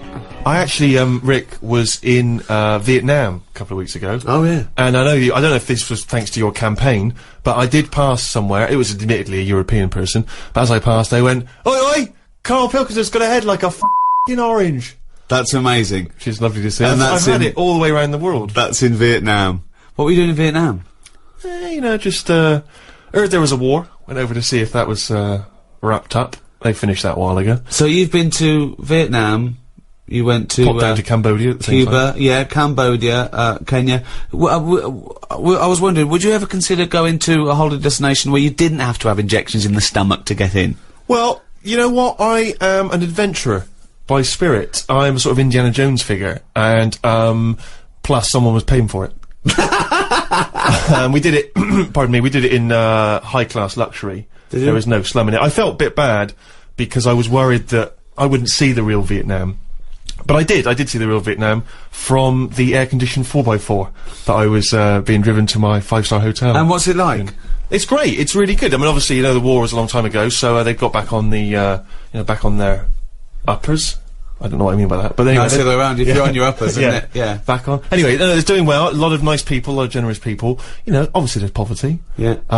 There's a couple of things over there I think which would really intrigue you, Karl, and I think it's a great shame that you're not more adventurous as a traveller, because I think it would really open your eyes. You're having a laugh. He has about 9 holidays a year. He goes to the same place, doesn't he? Some rock in the Mediterranean. Yeah, it's safe. I know There's Vietnam's nothing there. I know, but I don't sort of... What I've seen of Vietnam, I had a mate who went to somewhere like that. He showed me a picture. I had a picture of him walking round with a bag of locust that had been sold, and that's to eat. Well, I did actually utter the phrase at one point, "Ooh, I think that gecko's repeating on me." That's what I mean. So, I mean, I am quite exotic. I don't mind. I tell you what I didn't do, though, and I think I would... Fascinated to have seen you down there. There's a place in Vietnam, just outside of Hanoi, called Snake Village, right? And it is a long, long tradition in Vietnamese culture of eating snakes. In fact, one of the tourists even said, one of the guides actually said, we will eat anything. And, they eat snakes over there, and I'm not just talking about tiny little ones, I mean proper great big mammoth snakes, sometimes even king cobras, which I think may even be endangered in some parts of the world. And anyway, in Snake Village, you go over there, I didn't go because I was just a bit too squeamish. You sit down, they bring a great big snake, you choose it like you would a lobster, they bring you that snake, they, give it a bit of a demonstration, then they slit it open in front of you. That's disgusting. The blood dribbles into a cup, and then if you're the guest of honour, they take the still beating heart and they make you drink it from a glass. Yeah, you see, That's disgusting. I've never fancied that. No. I've never sort of thought, you know what? I just think it's not holiday, that, it's like endurance. Well, I don't, I'm not suggesting that you would enjoy that. I'm saying that there are many of these interesting, you know, exotic worlds out there. Do you just stay closeted in your tiny little world and whinge about everyone else? Oh, and this and that. You've got no real empathy. I mean, I went to some extraordinary places in Vietnam. There's quite a lot of floating villages. Yeah. Villages that are actually floating on the water where the fishermen Well, he's live. had trouble with his boiler. There was a big leak in your flat, wasn't there? but that's fine, looking at stuff like that. All I'm saying is, when it comes to the point when I'm getting hungry, don't be serving me a snake's head. I'd love to see a little floating village. But why is it every restaurant you go in, they go, you know, do you want some crispy ant? Sea urchins? You know, some mate had one of them, and he said, it's sort of alive when you're eating it, you have to hit it on the head to knock it out a bit and eat it before it wakes up again. I don't want a meal where you're sort of having to do that to it. I'm not going to enjoy it, thinking, is it waking up yet? I haven't finished my starter, oh, it's rolling about a bit. Hit it on the head again. But this shows your ignorance, Carl, because Vietnamese food is not like that at all, is it? I'm just talking about one particular exotic restaurant. What was your last holiday? A couple of weeks ago, wasn't it? Yeah, it was a cheap one though. Go on, where'd you It was go? only 250 quid. Yeah, brilliant. Go on. Just a place in You Menorca. don't want to waste money, do you? Menorca. Just, You've been there before, haven't you? no, I don't think I have. You've basically been to the same places over there. Yeah, there's not, I mean, yeah, you're right. I mean, there was nothing there to see. It was just, even the weather wasn't that good. But, So it was a I don't waste know of why I time. went. No wonder it was 250 quid. I don't know why I went. But it's an experience. So you and Suzanne went away for an idyllic holiday. It was £250 all in for a week, was it? Weather wasn't very good. There was nothing to see. It was a shithole. Right, what did you do?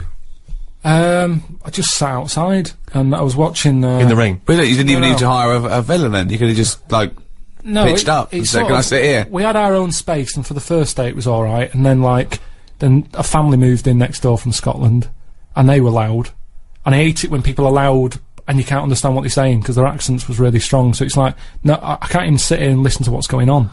It's like really strong accent. Brilliant. Kid was only young, but he sounded old.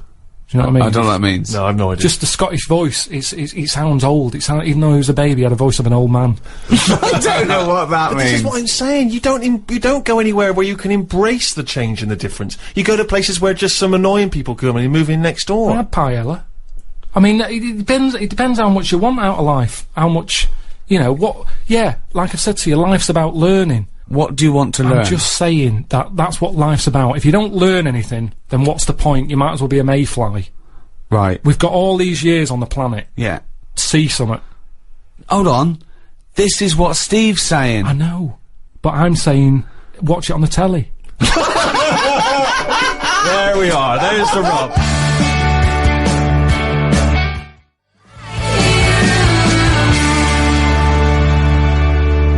Rilo Kiley.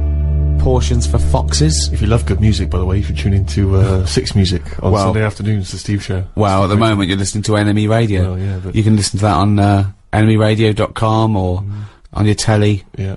on the internet, Go to everywhere around the BBC world. if you want to- Enemy. Probably, along with Rolling Stone, one of the most famous, most respected Yeah. music. Well, yeah, but you can carry on reading. Magazines. You can carry on reading Rolling Stone magazine after you're about 16 years of age. Have you read The Enemy? Well, Not for a while. The letters pages. People complaining about the haircut of the bloke from the Kaiser Chiefs. It's not a pressing concern. Move on. That's the problem, isn't it? That's me with music. I like to sing along to a track, but I doubt that. I do. Well, Go on. No, I sort of hum. Go on then. What's the last track you hummed along to? What's your shower song? People supposedly have a shower song they sing in the shower. What's yours? Oh, well, with my boiler being broke, it's got to be a short one. How's that going? People won't believe it. See, that's the other thing that people think, you know, I've been moaning about the boiler since, what, about 2006? Yeah. I've had it fixed loads of times, still the fault now. Every summer, it's come round again, you know, the hot weather. It's not working. Get a new boiler. I can't get a new one. People keep saying get a new one. I can't get a new one, 'cause Why? no one will fit one in the cupboard that it's in. What, you can't find a single boiler in the world? No, what they said was, British Gas said they can't touch it because it's dangerous. That's good. I got in a dodgy fella to try and sort it, and he said, "Oh, I don't want to take that one. It seems too dangerous." He said, "Have you got an alarm in here?" I said, "What do you mean?" He said, "It lets out gases. Make sure you have a thing, because this is old boiler. I'm not messing with it." So immediately you went out and got that seen to? No, I've got an alarm now. Have you? Yeah, What, it's you're fine. genuinely telling me there is no one anywhere who The- can take this the boiler out? What only they got to do, they just got to blow up the house, No, have they? what they said was, they said we can put one in your lounge for you, because they said you've got to knock a wall down. All this, it's not worth it. It's not worth it. What do you got to knock a wall down? They said knock a wall down to put up a new boiler, and I don't want to start knocking walls down just for the sake of hot water. It's not worth it. Put the kettle on. I can't be bothered. So yeah, it is still ongoing. You ain't got to wash his hair, has he? That's true. So yeah, I don't really have a shower song. But yeah, music's all right. I just don't want to know everything about Music's it. It's like, all right. no, it's good. It's one of the seven Yes, wonders I of the know, world. I know it is. Yeah, it's good. It's beyond. I can't describe. I couldn't try to describe how amazing music Yeah, is. yeah, I know. It's Not the shit we've been playing. No, I'm just. But I mean, I'm you just. know, I'm Yeah, just good saying. music, classical Vaughan music. Williams and Beethoven. The music affects the brain in extraordinary ways. People with, you know, sleeping sickness, who are otherwise almost in a vegetative state, hear music, they can suddenly can come awake, they can sometimes even dance. You know, I was watching a documentary the other night about people with, you know, Tourette's syndrome, where it affects, you know, the body and different you know, they have spasms and twitches, but when they're drumming, all those spasms and twitches go away. Other people who've got the IQ of children, and yet they can play classical pieces, they can improvise in an extraordinary jazz way. It does It's a something to remarkable you. thing. Music It works does on a subconscious something to No, level. it does. Yeah, there's an Elvis song that my hairs always go up on my back every time I hear it. I don't know why. Every time I hear Well, it. I know why, because there's none on your head. But you've worked in music, you've worked around music for years, and not once has it improved your IQ. No, do you know the biggest problem, Steve? I don't want to moan. You do. You can't get away from noise these days, and that's the problem. I think that's music's almost got too important now. People can't think, and that's the problem with music. There's always noise. You can't get away from it, and I can't concentrate. If there's any sort of noise, I can't concentrate. My brain's going, "What's the noise?" And my ears are going, "I don't know. Go and have a look." And I my love the eyes- fact that your brain's talking to your ears. it's all connected. The irony is, I genuinely think that conversation is going on I in know, Carl's head. and I think the ears are slightly cleverer than his brain. No, Yeah. they all kick in, don't they? Yeah, I'm sat there, my brain's working. Go I might on. be writing something, I might be doing that book, I'm thinking my brain's going, right, yeah, it's working, and then a noise happens outside. My ears go, what's that? My eyes go, well, I'll have a look. Brain goes, yeah, go on then. Suddenly, they're not even thinking about the book. They! All the time. They! No. It's you! No, but There's no conversation no, between ears but and this eyes is and where it's brains. interesting. He's This is- read the numbskulls. Do you remember that as a kid? Lots of little people inside a person's brain making it work. Herman's head for American. There's turning a wheel Yeah. to I've move said it. to you Go on. though, well, how do you know which one's in charge? Because my brain was quite happy doing that book, but my ears got bored. Make a note of that, someone. If you're listening, make a note of that. The brain was quite happy working on the book, but the ears got No, the bored. way I see it is your brain is like the adult. The Your what? The adult. Oh, in I you. thought you said addled. And The your adult. ears and your eyes are like the kids, and they get bored quicker. And the brain's Carl, quite happy. This doesn't work at all as a metaphor on any level, biologically, philosophically. It does. No, it doesn't. It doesn't work at all. It does, because your brain does the thinking. Now, if I have earplugs in, Yeah. my brain can think better without the ears. Yes, because there's nothing to put it off. It's concentrating. That's a distraction. Yeah, so that's what I'm saying. Your ears are just receptacles. Hear him out. Yes. Hear him Go on. out. So if your ears can't do their job, it's like a well-behaved kid. It sits there. It's quite happy. It's not interested in what's going on around it. Take the earplugs out, they go mental. What's that noise? What noise? Go and have a look. Eyes, go and have a look. I don't know what you're talking about. This is the ramblings of a maniac. Can you tell your brain to tell your mouth to talk some sense? Well, which order would you say it works in? Well, it's all working at the same time, isn't it? No, but your brain's at the beginning of the... If it was a circuit, your brain's at the beginning. No, necessarily. Not with hearing something. Your ears come first, but they're passive. Your ears are merely receptacles for sound, right? They're a conduit to the brain. So hearing is only thought. Hearing isn't the airwaves hitting your eardrum. You can't block it out. No, what I'm saying is, that's a passive thing.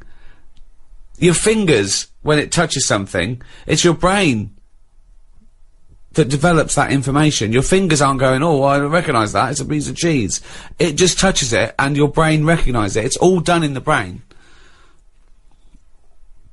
No, not convinced? I'm just... That information is still being worked on by the brain. All I can do is tell you the way I work, and I know if I'm sat in a quiet place... No, Carl. ...with nothing around me... No, you can't tell me the way your brain works. My ears get bored. That makes no sense at all. I'm telling you, if I'm in a quiet place, my brain is happier. It can focus on what it's doing. The ears almost go, there's nought to hear here, call it a day. The eyes, no, they don't! The eyes are going, well, there's nought to see outside. Just chill out. Whereas if there's a noise outside, if it's a noisy street, everything's kicking in. My brain's getting annoyed. My ears are going, what's that racket? My eyes are thinking, oh, what was that scream? What's happened? What's your nose doing? Why is your eyes thinking, what's the scream? What? Why are your eyes getting concerned with noise? He wants to see what the ears have heard.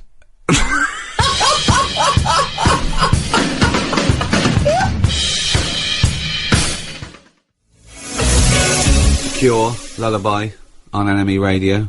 With me, Ricky Gervais, Stephen Merchant. Hello. And Karl Pilkington. Right. Now, straight after your holiday, you got home and then came out to visit me in Boston on the set of my film I was doing. How was that? Well, I didn't want to do it, did I? He called up and said, do you want to come out? And do a favour for me. Ricky said, can you do a favour for me? You thought no. Well, no, I didn't just go no. I sort of said, what is it? And he said, oh, well, you can just have a part. And he's like, what's the point, though? I'm not an actor, I can't act. What's the point? It's a long way to go. So anyway, he said, alright, don't bother. Then a week later, calls back, and he says, bring Suzanne with you, if you want. Oh, holiday. So I thought, yeah, I could treat Suzanne to that. I thought a little part for him. They'd probably pay 2 flights. Yeah. You know, she's coming out. I thought, share it with friends. I was a generous guy. Yeah, so I thought, oh, she'll love that. That'll get me in a good book. So I said, listen, we're going to Boston. She goes, right. Anyway, Ricky books the tickets and that. She can't get time off because we'd just been in Menorca. So they said, hang on, you've just had a week off. You can't go anywhere. So I had to go on my own, right? Which, you know, fair enough. I'd said I'd go by that point. It'd all been booked. The costume that I needed for the film bit had been made. I couldn't get out of it. I was in too deep. Anyway, go there. Boston isn't worth seeing. Oh. I mean, you're talking about travelling the world and, you know, opening your eyes and seeing new things. There's nothing to see in Boston. It's Dunkin' Donuts and Starbucks. There's nothing else, is there? I'm not being unfair there. I mean, it looks nice. There's nice buildings. You mean there's not a museum of the weird? There's, they had something to do with tea bags, didn't they? That no, it's the Boston Tea Party. It was nothing to do with tea bags. It was the Boston Tea Party. That one of the founding events of America. I know, It wasn't something to do with tea bags. So other than that, it wasn't chimps. There was no chimps involved in the Boston Tea Party. For me, I went out for a walk on 2 of the days when I wasn't having to work. And only worked for 1 day. Well, got 3 days free, 4 days in a hotel, all paid for. 1 day's work. I mean, it really is ungrateful. So anyway, Steve, I dressed up as a caveman in some old animal stuff, which you thought, well, this was for the film, was it? This wasn't just your natural. Yeah. So could I just say, it was not real fur. I insisted there was no real fur. Well, you say that. Yeah. I get back, right, I'm run down because I didn't sleep when I was out there. I'm not very good. If Suzanne's not in the bed, there's something, it's like I feel, What, she's got to be there to tell you to sleep? Close your eyes now, Carl. It just... No, and our ears, stop listening. Listen to my words. Stop, sleep now, ears. So anyway, I wasn't sleeping, so I was there for 4 days or whatever. I must have had about 3 hours. One real day's work filming, and he was shattered. Really. He was absolutely shattered. He was weak, he was ill for a week afterwards. I did like 35 days, you know. Yeah. So, yeah, but you were sleeping. If you don't sleep, it's basic sort of biology, that. If you don't sleep, you get run down. Sloths never get a flu. Because it's good, isn't it? That's when your body's replenishing. Stop. Can we just go over that way? Replenishing. What is it then? I'm gonna burst! Sloths never get flu, because that's when your body's replenishing. So the thing is, I'm bound to get ill. Steve, you know what it's like. You're always, like, got a cold and that. Oh, he's dissing you. Everything's a diss. Just saying, because you're a bit of a sickly child, so you don't Oh, jeez. I'm only to go at the looks and then only because I'm trying to get him on my side. So anyway, so I'm shattered. I get back, so I think it's a bit weird that this isn't shaking off. And there was some news report about how there's some serious illnesses in planes because stuff goes out the engine and into the... Oh, yeah, it's people from all over the world with all different things. Yeah, so I'm thinking, oh, what have I got? You know, it's my luck, innit? So, I go to the doctors. The doctor said, well, you've done a whole day's work, you're not used to that, your body's shut down. So he said, you better have a holiday. Yeah, you need, this is when your body needs replenishing. And I am a doctor, and I know replenishment is one of the best, replenishization. Replenishization is one of the best things for sloths. So I said to him, look, I'm not one to moan, I hardly go to see him. He went, oh, you I hardly see him. I hardly see this fella. So I said, look, I can't shake this cold off. I woke up the other night shaking. And he said, oh, virus. Right? So, which isn't scary at all, because everything, you know... Well, there's some dodgy virus, isn't there? Well, yeah, but there's some... Well, that's what I'm saying, so... Yeah, of course it's a virus. Yeah. What else would it be? I don't know. Not a doctor. So I said, oh, when's it going to go? And he said, oh, might be 2 weeks, this one. Seems like a bad one. Quite clammy, he said. So I said, yeah, I feel a bit clammy, yeah. And he said, yeah, you will do. So anyway, so I felt happy about that, and I'm more confident with the doctor, because, you know, you've got your vest off and all that, so you think, why not just let him do a bit of a body check? So I said, doctor, whilst I'm here, I think I've got some eczema on my leg. And he goes, let's have a look.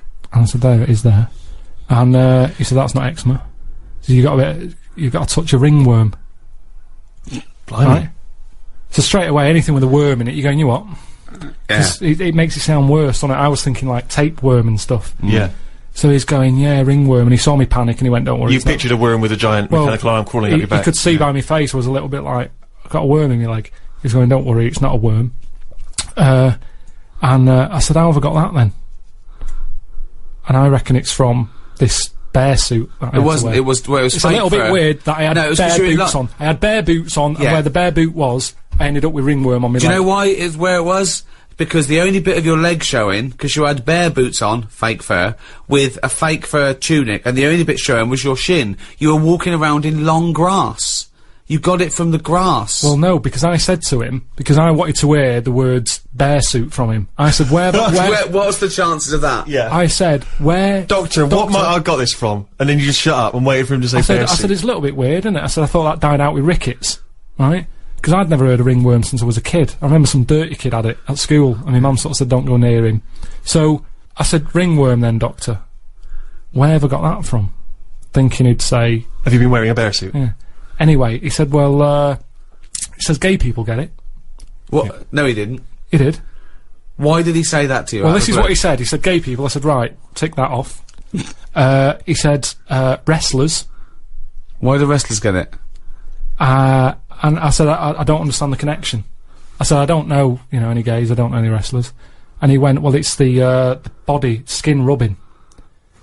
Well, why do only gay people get it then? Why don't heterosexual people get it? Dunno. Didn't quiz him. But then he said, what about... Did the doctor really say to you, gay people get it? He might have said, like, homosexuals. Does this doctor operate from a park bench somewhere? Sorry! Does he have a lot of carrier bags with him? Why would his first thing be ringworm, gay people get it? So yeah, I said not gay, I said I don't know any wrestlers. That's a fact. And then he said, have you stroked any bald pets? Any bald pets? Bald. He said, have you stroked anything with hair missing? Bald. Just yourself? And I said, I can't remember. And I couldn't be bothered. Sorry, were these all euphemisms? Like, wrestlers get it, wink, do they? Yeah. You stroked to the, little bald hairless thing? No, doctor. Okay, gay people get it. Look, are you gay? Are you gay? I'm gay. I want to stroke someone bald. So I didn't want to get into the bear suit thing because then he'd be thinking, what's he doing? No, you've got it. So wait. So he had a list of he's reading this off a list, was he? No, he did it from his head. He knew it already. He didn't have to look at a form or anything. He went ringworm. He's obviously had a few people in there who have had it, and they've gone ringworm. That's a bit of weird. Where have I got that from? And he knew straight away. So he's had 3 people in there with ringworm. One of them was a wrestler. One of them had a shaved dog, and one of them was a homosexualist. Is this the same doctor who told me that my nerves were too short for my body? Yeah, different fella. So yeah, ringworm I got from my time in Boston. Well, that was a heck of a story. I'm beginning to wonder if the reason Suzanne didn't go with you on that trip was not to do with work obligations. Your iPod, you've downloaded it, maybe? It's a test transmission. Yeah. Oh, it is a test transmission. Yeah. Testing. Yeah. If you're hearing this, then it's working. Who are you? I'm Ricky Gervais. Who are you? Steve Merchant. Who's that little bald-headed mank twat chimp over there? It's me, innit? Alright. Yeah, well, we need your name, don't we? Karl is. Telling you, I was talking to you earlier about going to Vietnam, and I'm not good. I mean, although I like to travel, as you know, I like to go to exotic places. This is going to come as a surprise to you, Rick, but I do look very English when I'm abroad. Obviously I'm 6'7". I'm quite pasty and white, and I find it very hard to blend in with, say, Vietnamese people. Sure. But this time I thought I'd embrace this, and I've brought you something as to show you. It's not really going to be very helpful on the NME radio, but I decided to wear a hat. I thought I'd buy a hat and wear a hat. And I thought that I bought this last minute as I was just before I got on the plane. I was doing some shopping. I thought I need to, because you can. You think it'd be something like from a Graham Greene novel, right? Exactly. They'd go, they call him the Englishman. Exactly. He's the wisest, and yeah, exactly. Yeah, exactly. So I thought, because you can kind of reinvent yourself when you're abroad in some way, can't you? Yeah. And so this is the hat I got. Christ. Maybe you should look away for a second. I'll put it on, and then you can. Now, bear in mind, it is a bit battered because it's been in bags and stuff. Sure. Steve, what are you thinking?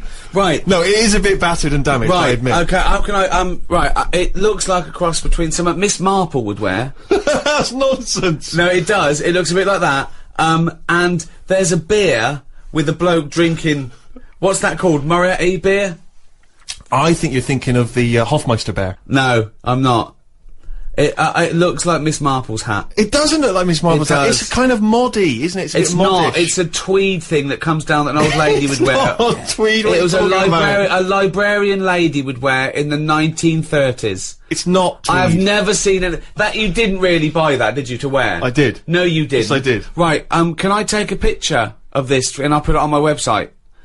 Right, I am now taping this on a camcorder. I will put this up on rickygervais.com. I disagree. I think this genuinely looks good. I think it makes me look a bit like, say, Tom Waits or Farmer Barlow.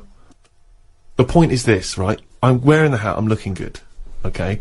But people, obviously, they can sense that I'm a moneyed tourist. They can see how good I look, and they know I got a little bit of money in my pocket, can afford to buy hats, and everything. So, obviously, I'm always a target for people trying to get money from me, stuff like that, which is always a hassle, isn't it? And I find it very difficult tipping when I'm abroad. I don't really understand what the rules are with tipping. And that's a big anxiety for me. And also, I have problems with the conversion, because obviously when you go abroad. So, the Vietnamese dong. Come on, there's nothing funny about that. That's just what it's called, right? For $63 US, you can get 1 million dong. Right? That's a lot of dong. So, I'm packing, like... a huge dong. I got, 2 million dong, in me money belt under my shirt. Right?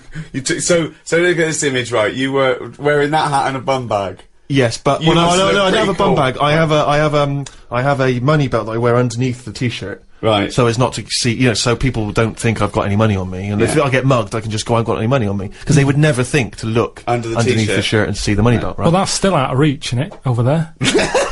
Yeah, and they are actually looking up your t-shirt. Well, it's funny you should say that, right? Because I went to a market at one point just to look at the things that were for sale there. There's lots of eels and lots of fish, lots of other interesting items, right? So I'm looking at the market, I'm taking some photos, and I noticed this, I hear this kind of murmur, right, that's going around the market, and then I start to see them, all the people in the market, sort of pointing, right, and staring and talking at something, right? So I'm looking around, trying to figure out what it is, right? And I realise they're looking and pointing at me. I genuinely swear to God, right? So they start, and then... Did they think one of the big eels had escaped? Well, they started laughing. Oh no. They started openly pointing and laughing. One of them, right, started, like, I think he was a postman. He looked like he might be a Vietnamese postman. I don't know why that should make any difference, but he started doing a sort of lumbering, sort of Frankenstein walk. And pointing at me, right? A whole section of them just started cackling with laughter. And then at one point, a woman in one of those sort of Vietnamese lampshade hats, right? She runs up behind me, and she attaches to my back a sort of kick me thing that you would have attached to some nerd at school's back, right? She puts something like that on my back. I don't realise initially, so they're just chortling. They are weeping by now, and I'm talking like the whole market is in hysterics. And old ladies are coming up to me and just, you know, comparing their heights and then giggling, and then I'm sort of trying to get this thing off my back, so I look like a dog, you know, chasing its tail. And I just realised that this entire marketplace was just openly laughing at me. And what angered me, Rick, was that I've spent a lot of time in this country, in the UK, right, building up a career, right, so that people don't laugh at me, right? They respect me, they see me as a man of great accomplishments and achievements. I go to another country where with that hat. Exactly. Walking around with those glasses with a little money belt on, maybe sandals. Sandals with socks because I got a foot infection. And it turns out that they're just laughing at me. Just openly mocking and laughing at me, right? So I just genuinely, I got upset and I got You threw down your cagoule, left your clogs behind, and got on the first plane back. I hopped in a rickshaw straight back to the hotel where they do not laugh at me openly. But anyway, just to return to the dong issue, right, this is what worried me, was that, obviously you got a tip, so we had a driver for a few days, right, and you got to leave him a tip. And I never feel a bit awkward, when do you give him the tip and everything, how does it work? And so I didn't know how much it should be, and I was thinking, well, you know, it's a poor country, I've had a driver a couple of days, you know, I haven't paid for the driver, so I give him like $20. Right, which is like 10 quid, you know, I'm thinking that seems like a good tip. I get in there, I read in the guidebook, I should have only given him $2. I gave him 20. Well, now, because A, you don't want to upset the precious equilibrium. You don't want to upset the financial equilibrium because he might have gone berserk. Yeah. I mean, that's $20 is a lot to him. He might have left his family, you know, bought a different, you know, corrugated iron shack somewhere else. Turned out with a hat like yours and said, exactly, we're mates now, aren't we? We're mates now, let's go back to England. Let's pick up some ladies. So I was a bit worried, so I was thinking of asking for the money, you know, for some change, but I didn't think that was appropriate. So, but then I was worried because then I was thinking, what if all the other drivers within his organisation find out that I've given him like $20? They're all going to be expecting a big tip. Yeah. So that was a big worry. But more than that, we'd also had a guide with us, so he was bound to find out how that is. Right, now I didn't have any dollars left, and I thought, well, I've given that guy 20, I've got to give the guy who's been talking English to us, showing us around, helping us out, I've got to give him 50. Even more. Right, I ended up giving him $1 million dong. And how much is that? $63. I tipped someone $1 million. So he's a millionaire now? Yeah, I made someone a millionaire through my generosity. Well, so did I. He's sitting over there. That's absolutely right. He doesn't want to give anything back. So I know how you feel, mate. Old man, look at my life. Neil Young, old man. Karl. Now, you know, traditionally at the zoo, they have to, dart a dangerous animal, a lion or a gorilla or whatever. What? They have to dart it. Oh yeah. Right? Yeah. To take blood samples and check its health and stuff. So it's very stressful for the animal and quite dangerous to give it an anaesthetic like that. So what they've started doing now, there's a bug, right, like a type of beetle, and it's a bloodsucker. It's a little vampire bug. Okay, it's about 3 centimetres long. What they do is, they tie a piece of string around it, they let it go into the cage on the chimp, it sucks the chimp's blood without the chimp even knowing, they pull it back, and they take the blood sample from it. They've taught it to do that? Well, they're not taught it to do anything. That's its nature. You put it near a warm-blooded mammal, it will suck its blood. So they've just tied a string to it so they can get it back. And how often does it have to do that a day? Well, I don't know.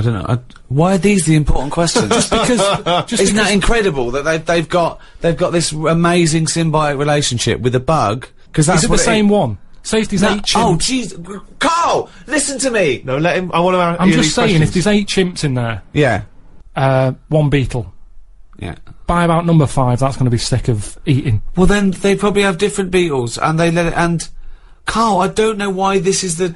I'll tell you why it annoys me, avenue because of questioning. It annoys him. the other concern is, that beetle, it might be enjoying, getting the blood and what have you.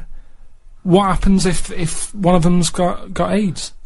What, one of the chimps, that's where it came from. So safety's... Well, then they know, and they say, oh, this chimp's got AIDS, let's... And what about the beetle?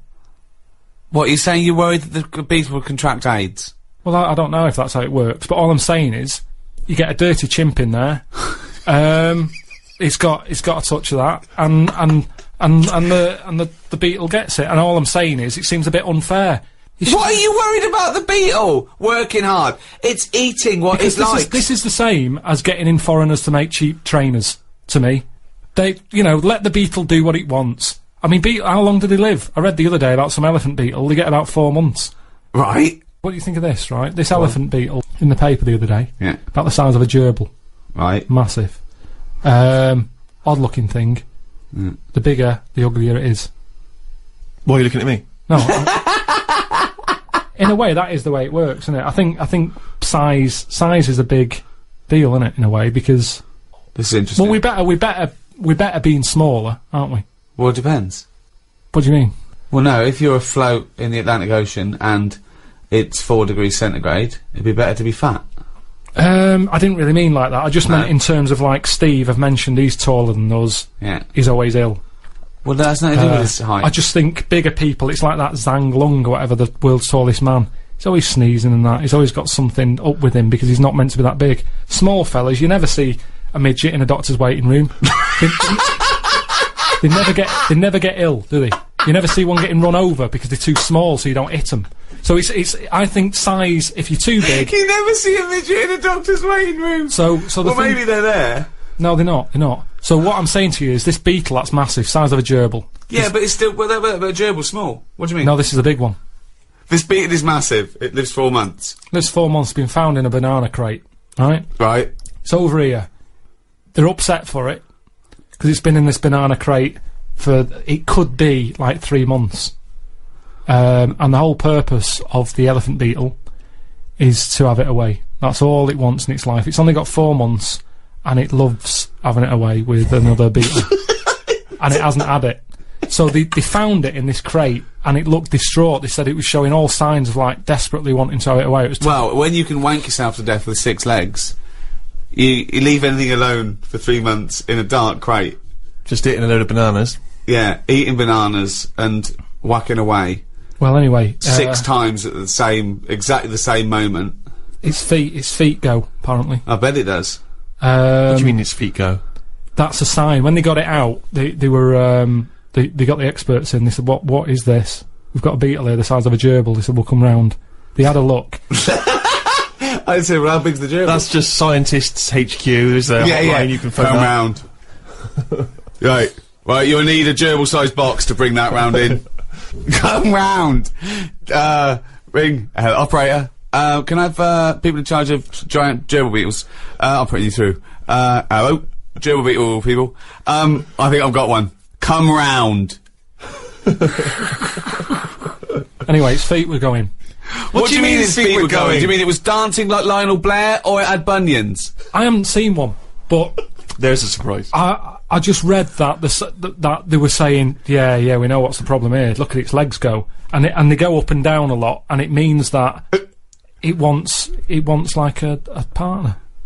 It's dying for it, and they were saying they only live 4 months, and it looks about 3.5 months old. This one. How can they tell that? The problem is they haven't got any of these beetles here, right? So they've had to, instead of flying it back out.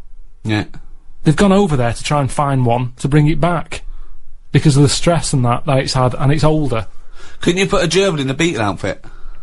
Hang on a minute. I don't mean a little wig holding a guitar. But I don't know the full story in that. I just know that they found this beetle. It just sounds unlikely that people would be this concerned about one beetle, and it's only got half a month left. It's got 2 weeks left. It's got to have some sex. We have got to give this beetle some sex because, god damn it, it's a beetle. What was found on a boat with some bananas? It deserves sex before it dies. I don't know why he cares more than a blood-sucking beetle than a chimpanzee. I just can't believe people are flying out to Japan or wherever they come from. Why do you care so much about beetles all of a sudden? Only because they were mentioned, and I just thought, you know, whilst we're on the beetle tip, let's discuss them. What do you mean its legs were going as well? That's what they do. That shows signs of, like, it needs a woman. It's never had one before, which is weird. That's what I was going to say. It knew even though it didn't. And you're talking about me brain and me ears and all that. There's an example of how the beetle's not in charge. There's something else going on in its body. It's called instinct. Yeah. But that's true in a beetle, but it shouldn't be true in a human being. But it is though, isn't it? Otherwise, how did the first baby survive? How are we here now? Because you look at babies and they're spoilt rotten. I'm sick of it, the way they don't do anything for ages. They wouldn't survive. A kangaroo comes out, it's hopping around in about 2 hours. Babies, they sit there for months. So there's a very good reason for that, I've told you that. It needs its mother. If that was in a banana crate, it would have given up after about a week. What I'm saying is... a couple of days. It would have died in a couple of days, probably. Yeah. Whereas this beetle, he didn't know the outcome. He didn't know if he's ever going to see this partner. Yet, even though he's been in this crate with bananas for 3.5 months, it still wants to have it away. Now, if I was that, I'd be like, I'm not in the mood anyway. Why do you equate yourself with the beetle? This is what I don't understand. No, I'm not. I'm just saying how that's where nature's good, and I think that the beetles are better than us in a way. We have got our brain, we've got our creativity, we've got our cognition, we've got all those things. That's our forte. That's where we kick in. Thought, introspection, art. I agree. Well, I could not live in a crate full of bananas for 2.5. I admit that. I admit that if my mum had given birth to me and then dropped me immediately in a bin, I wouldn't have survived. Yeah. But I don't see your point. I understand that beetles can do that, and I can't. But do you know what? The Beatles, they couldn't have written and directed The Office. So let's call it even. Hey, all this talk of the Beatles, right, has suggested to me, let's have some more music. Here's the Rolling Stones. Oh! Doesn't work.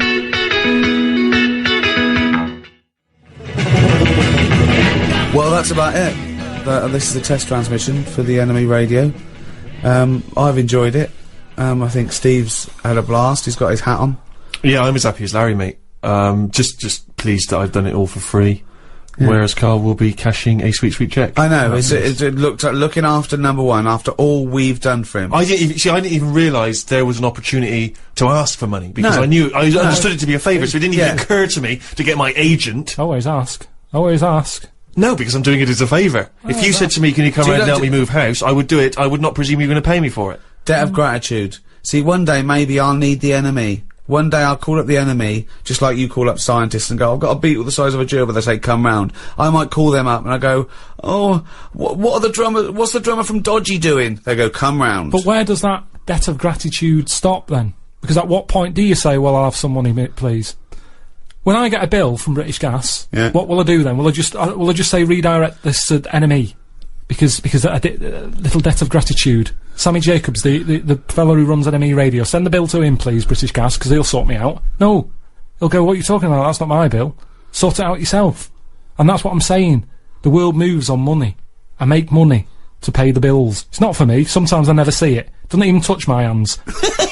It goes in the bank, out the other way. Doesn't even stop. There's always people taking money off me for this, that and the other. And I'm not moaning about that. But all I'm saying is... That's well, I know this and that costs you money, but why are you paying for the other? Business, innit? Alan Sugar he'd say you're mad, you two. He'd say you're stupid. What are you working for free? What is this? Charity? Well, it isn't. He'd sack you two. He'd say, Karl, you're hired. I would love to see you on The Apprentice. What would Karl be like on The Apprentice? Wow, that would be amazing. That would be amazing. Well, firstly, he's not a team player. He's not a team player. No, he'd just go out getting his own money and say and not share it with anyone. So that's number one. Joking. That's number one. 2, you wouldn't want to do it. You'd say, well, why am I doing it? For that, I've got bills to pay. Do what? What was that? Whatever he asked you to do. No, it's a task, innit? And I wouldn't go on there. Well, anyway. treat this is like a task. Well, okay, here's a task right now. Last night on The Apprentice, they were doing interviews. Oh, don't tell me anything, because I don't know who's in it. No, I won't. All I'll say is that one of the interviewers says, and it's an old interviewing trick when you're working in business, they say, I've got a lovely luxury pen here, right? Here's a classic old Bic biro, right? Now you've got to sell that to me now, right? Sell it to me now. How would you sell it to me, right? So this is a pen shop? No, it's a test, right? To see how well you can sell something, okay? Yeah, but... Doesn't matter what it is. In this instance, it's a cheap pen, right? No, but sell it to me. Tell me the virtues of that pen. But Go! have you come to me, or have I come to you? No, what do you mean? You're selling me that It's pen. a task. You've got to show us how you would sell a pen to us. What's No, good it's about... different. Okay, tell me what's good about that Right, pen. go. Sell me the pen. You're on my door, right? You're a pen seller. So I've knocked on You've your knocked door. on my door, Yeah. you're selling me a pen. Alright. Go. Hello, how are you today? I'm not interested. What you Well, you don't know what I'm selling yet. Okay, well, what are you don't selling? get nasty. I'm not getting nasty, I'm just saying, do you like to write much? Do you do much Yeah, I writing? do some writing, yeah, Do you? I'm a writer, yeah. Do you? Yeah. Interesting. How do you do that? Well, you innit? said word processor, yeah, computer. Oh. Yeah, thanks very much, goodbye. No, but hang on a minute. Just, do you ever use a pen? Sometimes I use pens, yeah, but I got loads of pens, thanks. I got a really nice pen here, beautiful, classic. Looks Yeah, like an expensive fountain. It's an expensive fountain pen, my grandfather gave it to me. It's Oh, that family one. owned. So that's quite a special pen. It It's a sounds special like. pen. I mean, it is a lovely pen and everything, but the problem is, when you go out and about, there's a danger that you could lose that. That is very true, but I mean, I don't really take pens Have you with me seen when I these, go out and sir? Can I interest you in about. Just some of looks these, like a sir? cheap, tatty old pen, mate. Sometimes you just want a pen that does the job, and this pen does that job. Do you want to buy some? No, I don't. Why not? Well, because I just told you, I've got a great pen. I've got a great pen already, and I don't see why I need that pen. It's cheap and it's tacky and Well, it's you're no saying use it's to me. cheap. Do you know how cheap? How cheap is it? Well, it depends how many you want. Well, let's just say, for the sake of argument, I want 50 of them. Yeah, I can do that. What kind of How deal would much? you do for me? £8. £8 for 50 of those pens. I can get them for about a penny down the market. Sorry, Carl, you're selling 50 pens for £8. How much do they cost you? Just want to make sure this is a good business venture for you, otherwise it's pointless. How much do they cost you to buy? I got them really cheap. But how much? How much did I say you can have them for? £8 for 50. I paid a £5 for 50. So Really? Wait, this is... I'll have... Can I have them for a £5 because I'm a mate? you can have 25 for 50. No, well, no. If you got 50 pens for £5, I wouldn't do this as a living. Anyway, that's the thing. Carl, can you get me 50 pens for a £5 then? 50 pence for a £5. Yeah. It's not worth it, mate. Well, no, I'm a mate. Just you don't want to make a profit out of me, do you? It's not worth it. I'm trying to run a business here. I've got bills to pay. Yeah, well, I'm trying to f***ing write something. I'm going to close the door in your face. Alright, you don't want a pen. No. Fine. Sometimes you've got to know when to cut off and move on. And So that's what I you'd do. say to Sir Alan, is that you always give up? When someone says no, you give up? I'll say I met him, he just wasn't having it, Sir Alan. So he didn't want any pens. If you don't want any pens, you're not going to buy them. But you're a salesman, you've got to persuade me that I need a pen. But what Everyone are you needs telling pens. But what are you telling about the other fellow that came out of well, just lurking behind him, that came out of the shower, and I went, oh, I'll have 50 pence for a £5. What did you say to him? He said, not interested. Yeah, because it all got a bit dodgy. I don't know who this person was and that, and he just wanted him at the going rate. What sort of a businessman would it be? For me, to have got the pens for £50, 50 pens for a... how much? You're fired. Stick it up your ass. Well, I've enjoyed it, I must say. I've been Ricky Gervais, with me Stephen Merchant. Goodbye. And Karl Pilkington. If you've enjoyed this drivel as much as me, which is unlikely, because, I mean, I like being in a room with no offence to you, Steve, but with a couple of freaks. None taken. Sure, thanks. If you have, we've got a little back catalogue, haven't we, Carl? We've done about, what was it, 24 of these? Loads of them. You can go to iTunes on a little audio book. Good value for money, isn't it? It's a couple of quid for hours of entertainment. I tell you as well, if you love great music and as I say, you know, informative chit chat, then Six Music is your destination. BBC Six Music, you can check that out every Carl, Sunday anything to afternoon. plug? Well, if you don't want to listen to the radio and you haven't got iTunes, go back to basics. Read a book. Yeah. It's not out yet, but Well- it will be. Well, how are they going to read it then if it's not out yet? Just saying it will. Well, I'm come out. saying they can go to iTunes now and get the back catalogue, and they can go to Six Music this Sunday. So I don't know why you're saying Well, you after- might do a book. Well, After that, after they've done all that, in a couple of months. Just nip down to the I'm not bookshop. waiting a couple of months. What if they need to have it away? Busy guy. Like the Beetle. You wouldn't say to the Beetle, oh, it's alright, Alright, have well, it away in a there's couple of another months. book out there as well that I did last year. Right. I would presume as well, is the NME radio going to be on at some point? Just check the Enemy for details. Yeah, or maybe go on its website. Enemy.com? Probably. Rick, in case there are people who've bought this and they've not really heard Karl before, remember we were talking a while back about the questionnaire that is often featured at the end of the TV programme Inside the Actor's Studio. Oh, yeah. Where the host, James Lipton, always asks the same questions to every guest. And it's just supposed to sort of, you know, get their creative, juices flowing, their mind working. We did ask Karl some of them, we never completed the questionnaire. Oh, let's I thought carry I'd on with fire that a few then. more at him. And that'll also introduce people to the way his mind works a little bit. Okay. Question 6. What sound or noise do you love, Karl?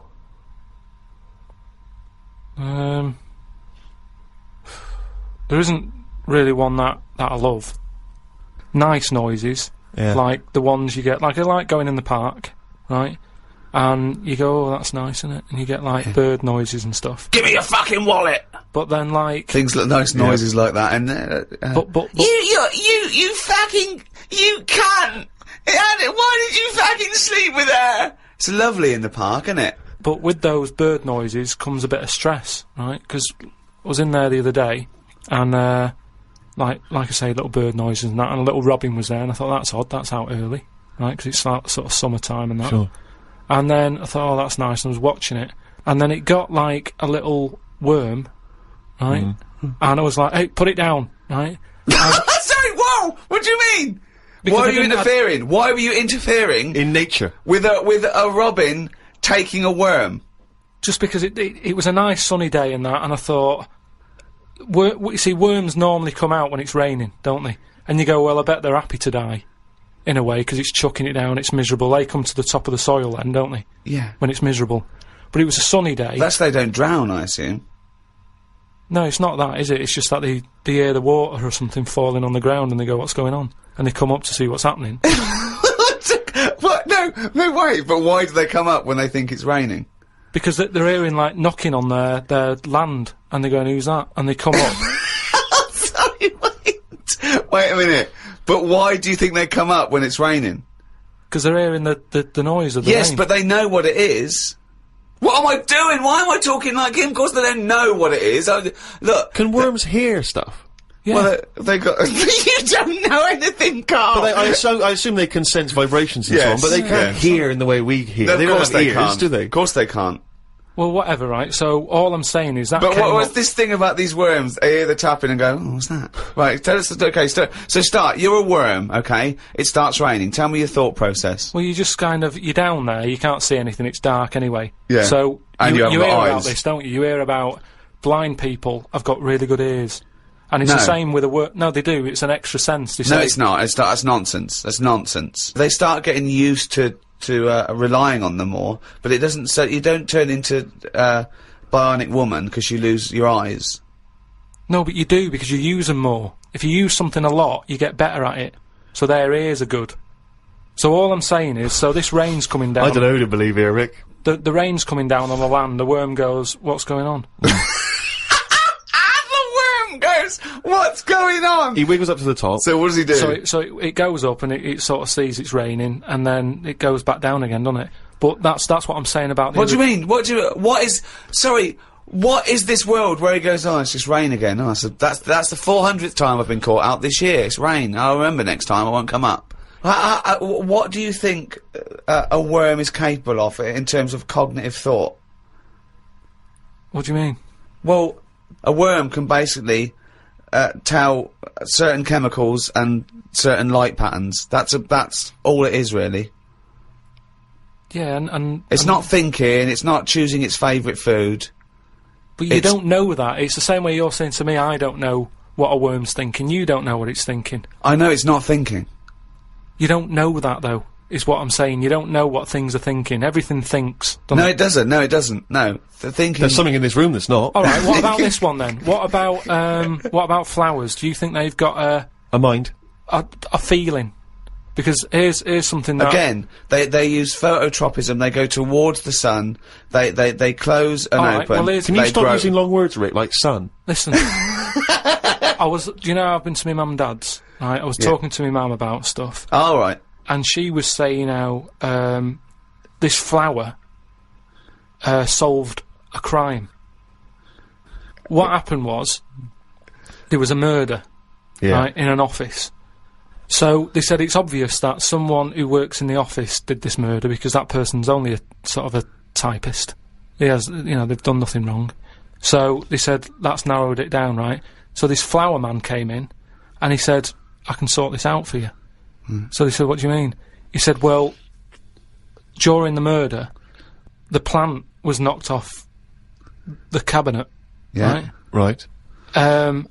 and he had some special wires that he can put on the flower, on the flower, and it's sort of shaking and stuff because even though you can't see it, flowers pick up bad vibes and what have you. If you shake a plant, it doesn't like it." Okay. Right? So what happened was, he said, "Right, what we'll do, we'll put the plant back on the shelf. Yep. We'll water it. We'll calm it down. Then Give it a nice cup of tea. then get every member of staff to come in the room and just go near the flower. Right. So don't tell them. So like a lineup for the flower? Kind of. Kind of like a lineup. But don't tell them what we're doing. Just send them in and say, stand by that cabinet where the murder happened and what have you. Yeah. Anyway, it was a long day. They were getting through a lot of stuff. It was a big office block. Yeah. They were going, this isn't working. The flower's not budging. Suddenly, they get into like the last part of the day when they were almost giving up. They call in a sketch artist. The plant gives them a... Some caretaker fella. Caretaker, yeah. Said, go over there. Was it? Was it an old man that, because Scooby-Doo didn't like him from the beginning. No. So, is why is that janitor so evil? They send the caretaker over to the plant. He's going, he's thinking, I've got away with this. Of course. Plant starts shaking, what have you. They did him. Okay, wait a minute then. So, was there any other evidence? Was that the only evidence they used in the trial? Well, no, it's one of them things, though. Imagine it, if you're that caretaker and you're thinking, I've got away with this, then suddenly a plant grasses you up. You weren't expecting that. So suddenly you're off guard. And you go, okay, can't get that chrysanthemum away from me, I did it. You're talking absolute bollocks. That was one of the most nonsense pieces of shit I've ever heard in my life. Listen, well, it happened, but... It didn't happen. You said it. But what I was saying is, about the worm, right, the worm that I saw, like I say, it was a sunny day. I thought, what's that doing up here, and what have you.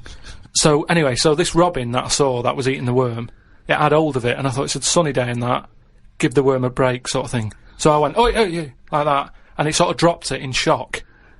But then, when it realised I wasn't that near it, it picked it up again and swallowed it. And I just thought, oh... Do you know what I mean? I don't know what you mean, no. I just thought, it's a sunny day and everything. Normally, birds are nice noises that I like. And yet, there it is going about wrecking lives. Wrecking lives! It was a worm! But it just swallowed it really quickly in that, and I thought, that's life, innit? That's what life is like. 1 minute it's there, then it's not. I just thought, there's the worm. It came out, it was happy, it didn't know what was going on, and it had an extra chance. The robin dropped it, and then it got it again and ate it, and I just made me a bit fed up. Well, do you know why, don't you? You couldn't outwit a robin. You put it off, but then it won. But that's the terrible thing, isn't it? The worm was going, oh God, Karl Pilkington. So that's who's been sent to save me, is it God? You've sent Karl Pilkington, oh, I'm dead. That's it, okay, eat me. But all I'm saying is our bird noises are normally quite relaxing, but not for the worm. Unbelievable. That was one question. Question 7. What sound or noise do you hate? As me, or as a worm? I don't know what you mean. What do you mean? Why would we be asking a worm? I've never heard an actor say that to James Lipton. When he says, what noise do you hate? What, as me or a worm? No, but all I'm saying is, because of my last question, that's what I was saying. A bird noise is relaxing to me. Right. Well, it's not anymore, because I think of all the deaths and stuff that go around that. So now you hate the sound of birds? I'm just saying it's changed my view on it. It's like anything, isn't it? Every noise can mean a disaster somewhere. Can it? Why? Why? Think of some other noises you like. Okay, what's a lovely noise? No, hang on. Why would the sound of laughter, people laughing, why would that suddenly cause? Why would that also signify disaster? Asylums. Yeah, that's depressing, isn't it? They're always laughing in asylums. But it's a scary laugh, isn't it? What? It's like, oh. If you wake up in the night by the sound of, like, a baby laughing. Baby laughing! No, if I had a baby, right, and Suzanne was out, she'd worked nights or something. Yeah! And I'd nodded off, I'd put the baby to sleep. Yeah. And then it's 3 in the morning and I'm woken up by the sound of a baby laughing, that would terrify me. How is this that? I just think the baby's sitting up in a chair like Chucky, going, Well, no, I think the baby's reading his diary. Thinking, oh Christ, this is my father. I just hope I'm adopted. Oh God, a baby laughing.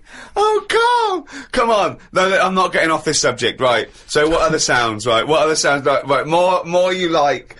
Well, come on, there must be sounds you like. No, the sounds he hates are even more fascinating. This terrifying, haunting baby laugh. I don't think you can pick any sound and say, I like that. I imagine we don't like the sound of a tiger. Evolutionary speaking, that's probably not a good sound to hear. But there are obviously some calming noises because, you know, when your mother sings you a nursery rhyme or something when you're a kid, Your mother's calming. voice. Of course, your mother's voice. That's probably pre-programmed for you to like it. Yeah. So there's a time and a place. A lion's roar, or whatever you just mentioned, a tiger growling, it's alright. If you're in a zoo, you go, oh, look at that. So there's a time and a place for everything, isn't there? Yeah. I don't know what that point is. I don't know how that relates. Because, I mean, I live in London. If I woke up and heard the sea, I'd be worried. I'd go, what's going on? You're like the worm who hears the rain. Question 8. What profession other than your own would you like to attempt? This is you as you, not as you as a worm. But have I had the training? Oh, for Oh. No, well, I've said before, haven't I, about maybe having a go at an operation. I don't know why it leaps from where. It leaps from no ambition, where if he could have a job, it would, his best job he's ever had is a paper round, and if he could have a job, he'd like go to the cobbler once a week and then walk a dog, to, I'd like to have a go at thoracic surgery. No, I'm just saying, I bet it's like, we do this, and, you know, some people like listening to it and what have you, and you go, fair enough, but I never feel like I'm doing anything of any worth. No, you're absolutely right there. But, if you're going into, like, an hospital, which are places that are pretty miserable anyway, as an office space, do you know what I mean? When you're in waiting rooms and that, I'd hate to have my office in, you know, A&E. Yeah, that's what I mean, there's loads of ill people coming in, they're normally upset. Do you know what I mean? It's even if the sun's out, it's a depressing building, innit? There's people handcuffed to policemen. Not only have you got to go in that building and work in it, but you've then got the pressure of changing a lung or whatever I've said before. Right? Changing a lung, yeah. But I'd like to have a go at it so I can say... You've done it. I've done that. So, under what circumstances, in what world, do you think anyone's going to let you have a go at changing a lung and that? Jim will fix it? No, I'm just saying the Comic relief? But the way the world is, and the way that there's more and more people, more and more doctors are needed. I mean, it's already happening now that people are doing jobs that they're not really qualified for because they get sort of, what's the word? Sort of uppered too early. Uppered. Uppered! I love that! It's basic language. It's like, it's unbelievable. It's like there are only sort of like 50 words in the English language, so he has to like, you know, change them and customise them. Uppered. Do you know what I mean? Promoted. Yeah, promoted. Yeah. They get promoted. I prefer uppered. Uppered's great. So why was I not uppered? Unbelievable. So do you know what I mean? I think because more and more people are knocking about, we need more and more doctors. Yeah. You get a job in a doctor's, you're going to be promoted sooner now, I think. Yeah. Well, what I'd do is I'd probably upper you, and then what's the word? You go away them. I think it is you go away them. You leave the door. You leave the door. You fire them. That's it. That's the word I'm looking for. So I'd upper you and go away the doctor, if anything. But I've been to. You know how I don't like going to the doctors and stuff? Yeah. Right? Because you're always scared that they might investigate below the bridge. Yeah, but I checked on that before. I signed up to it, and then they said, right, before we can take you on as a patient, you've got to have a health check, right? Which I thought was odd, because it's almost like saying, if you're ill, we can't be having you coming here, right? But I said, right, okay, fair enough, what is this health check? And they said, oh, you know, we just check your body out and make sure you're fit and healthy. And I thought, that isn't enough information. You know, I know if it's the old finger trick, or... And I said, what do you mean, though, when you said health check, what do you do? And she said, oh, it's just... I think she knew what I was getting at. And she said, oh, it's just the blood pressure, your height, your weight. Okay. That's about it. So I went and had it and stuff. But you had to... Before you sort of said, right, I want this doctor, they give you loads of forms to fill out, right? And one of the things they did was, if you die... what do you want to give away? Right, like a donor. And it had like, it's basically everything you've got in you. It was all your main bits.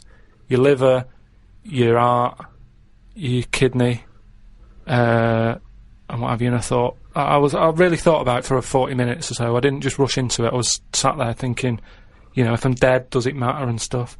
But I was really concerned when it said about the eyes. Right. Right. Why? What do you mean? What? Because can they have your eyes after you die? It was. I think it was 4th on the list. Right.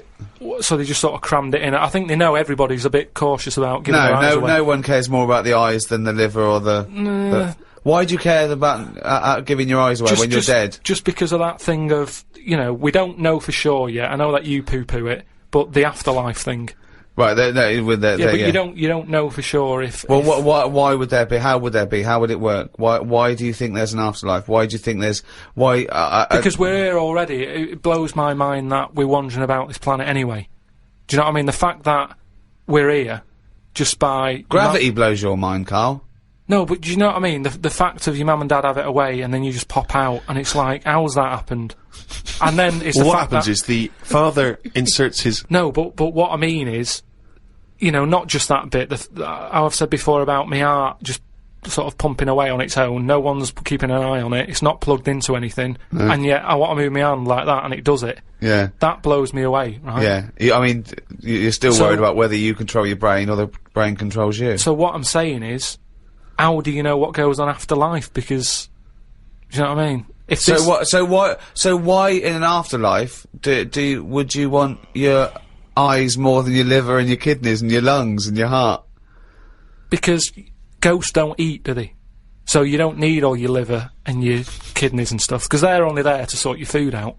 But your eyes, if you're a ghost, I don't want to be a blind ghost. Because you're around forever then, aren't you? Once you're a ghost, that's it. So the idea of being blind when you're alive, you go, well, alright, then maybe in the afterlife I might be treated to a pair of eyes. But the fact of wandering about, dead for years, bumping into stuff... Oh God! Oh, it's amazing! So, that's an amazing image! So I didn't tick that box. but why? I don't understand. In your theory of the afterlife, why is it that this ghostly Carl, why can he survive without a heart, but he can't survive without eyes? Why? Do you see what I mean? Surely if you're this ghostly apparition, you can just see everything and you can do everything. You don't need the body. No, because you're a ghost. Yeah, I know, but I think when you're a ghost... Say like how they've seen ghosts in... Right, could I just say now for any listeners, this is not the thoughts and beliefs of the management. There is no such thing as ghosts. I do not believe in ghosts. I do not believe in ESP or any mumbo-jumbo. Carry on, Carl. So when there's a ghost, yeah... When they see ghosts in, like, old castles and stuff... Yeah. They've had their head cut off because they've been up to no good, right, years ago. But they're carrying it around normally under their arm. That's what I'm saying. It hasn't reattached itself. So if you take the eyes out... But Carl, how is this ghostly creature able to function? It doesn't have its head on anyway. It's carrying it under its arm, so the suspicion is it doesn't need its head. No, it does. It just happens to be carrying it around because it wants to keep it with it. The ghost is always in the last condition that it was in when it was in... Who makes these rules? The way you are in your last bit of life is how you are as a ghost forever, even in the fashion. Like I say, the ghosts that you see never wear modern clothes, so it's always the Victorian stuff. Now, if they could change it, they would, but they can't because they're stuck with it, so that's why did you see cavemen ghosts? When did ghosts start? They didn't kick in till about 1830, did they? What if you die when you're having a rectal examination? Are you always bent forward with your trousers around your ankles and someone's finger up your arse? But why would you die when you're having that done? That's why I'm not having it done, if that's... No, but you might have both been suddenly, killed in a terrible disaster. Yeah, a meteorite hit you. A meteorite hit you, or... that's when you get the moaning ghosts, isn't it? They're the ones who aren't happy. So you're going round, bent forward, you've got a doctor's finger up your arse, Yeah. and what are you doing? You start going, oh... And that's when you have to get the vicar round. What do you mean? Because they have to put you to rest and what have you, don't they? And what does a vicar do when he's going? So I get the vicar round. Okay, well, See, I don't want to get caught with someone with their finger up my arse when the vicars come round. The last thing I want to catch me is the vicar coming in when I've got a doctor's finger at my arse. I usually hide in the wardrobe when that happens. Whenever that happens. So listen, no, wait. So you're haunting, right? It's years later. It's 100 years later. You're around this doctor's surgery, and there's people coming, and the new doctor there, and it's 2073, and they go, Vicar. They go, Vicar, there's a strange ghostly apparition. It looks like an old doctor, right, and he's got his fingers up this sort of like little, it's like a chimpanzee, but with a shaved head. No, but the doctor wouldn't be... Are you saying the doctor dies as well as you? You both die. You die at the same time with his finger up your ass. And so you're forever having a little rectal examination. With your little trousers around your ankles. Well, that's when it'd be best not to have your eyes.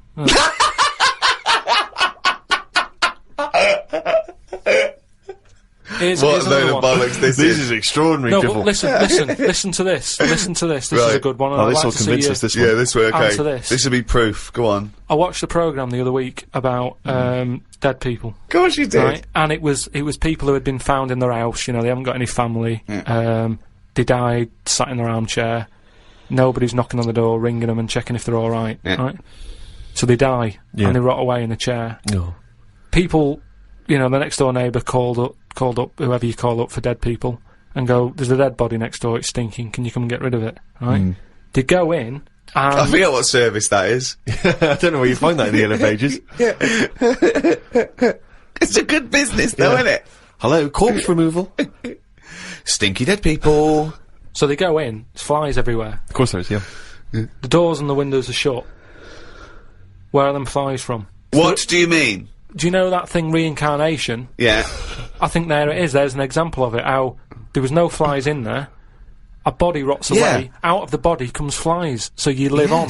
Or out of the body comes flies from the maggots that were in the body. Oh, okay, maggot then. So we've gone on. We've lived on.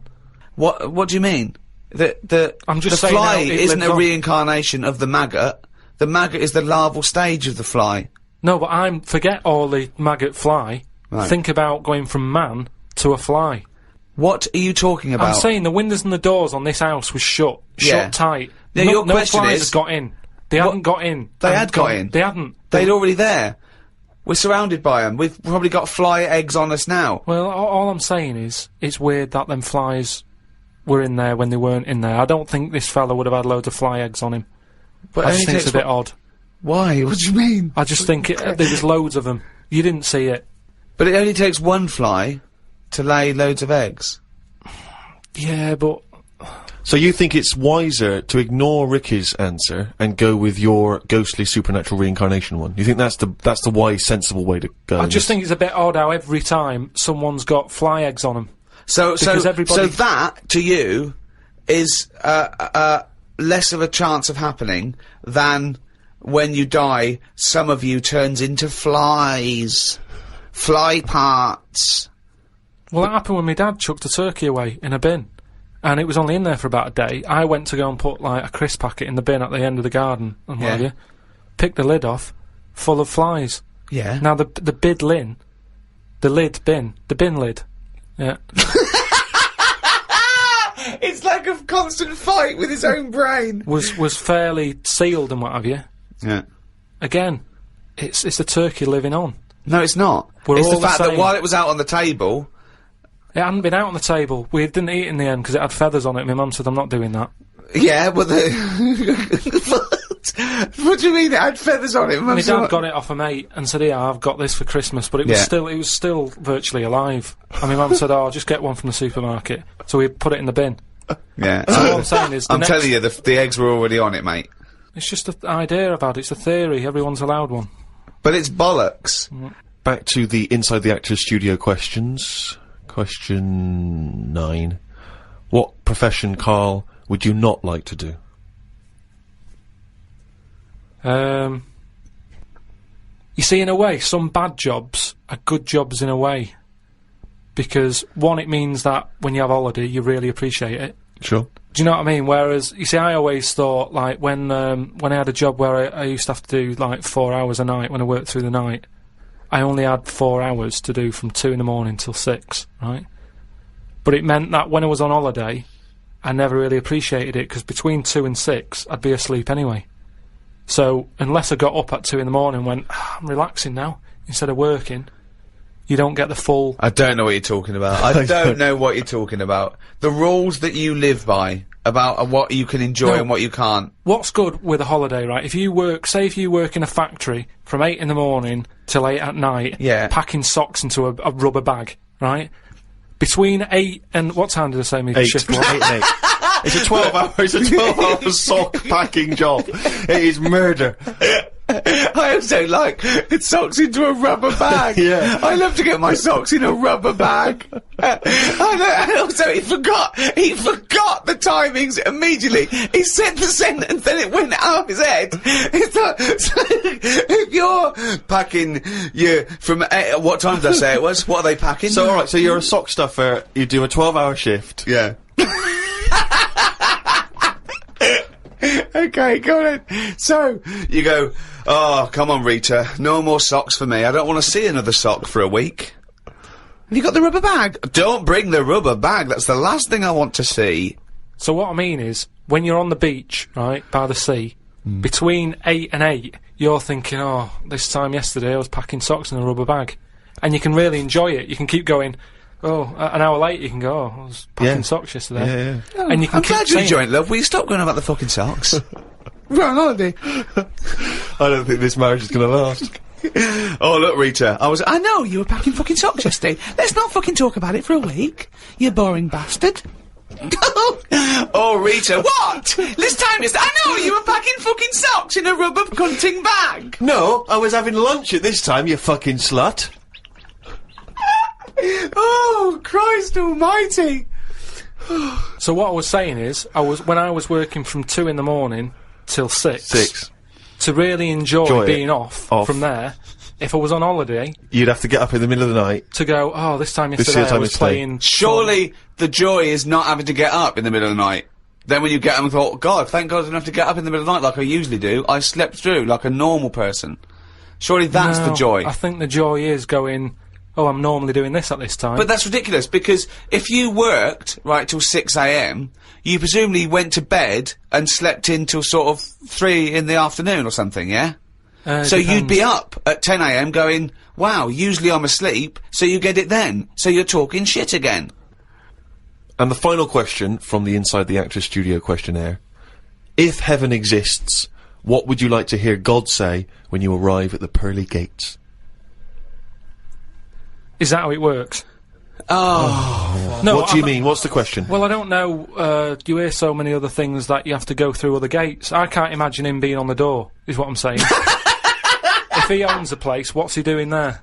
He could put anyone on it. It's St. Peter, isn't it, who's normally minding the gates, famously. Right, so it's him asking me. Okay, well, let's say it's St. Peter. No, you go through the gate, Peter goes, oh, you're expected, he's got an appointment, we're going through the God, you go through the God, you go through a few doors, go up the top floor, right, past the executive washroom, into his big office, okay, that overlooks the universe. And God says, why have you got a doctor with his finger up your arse?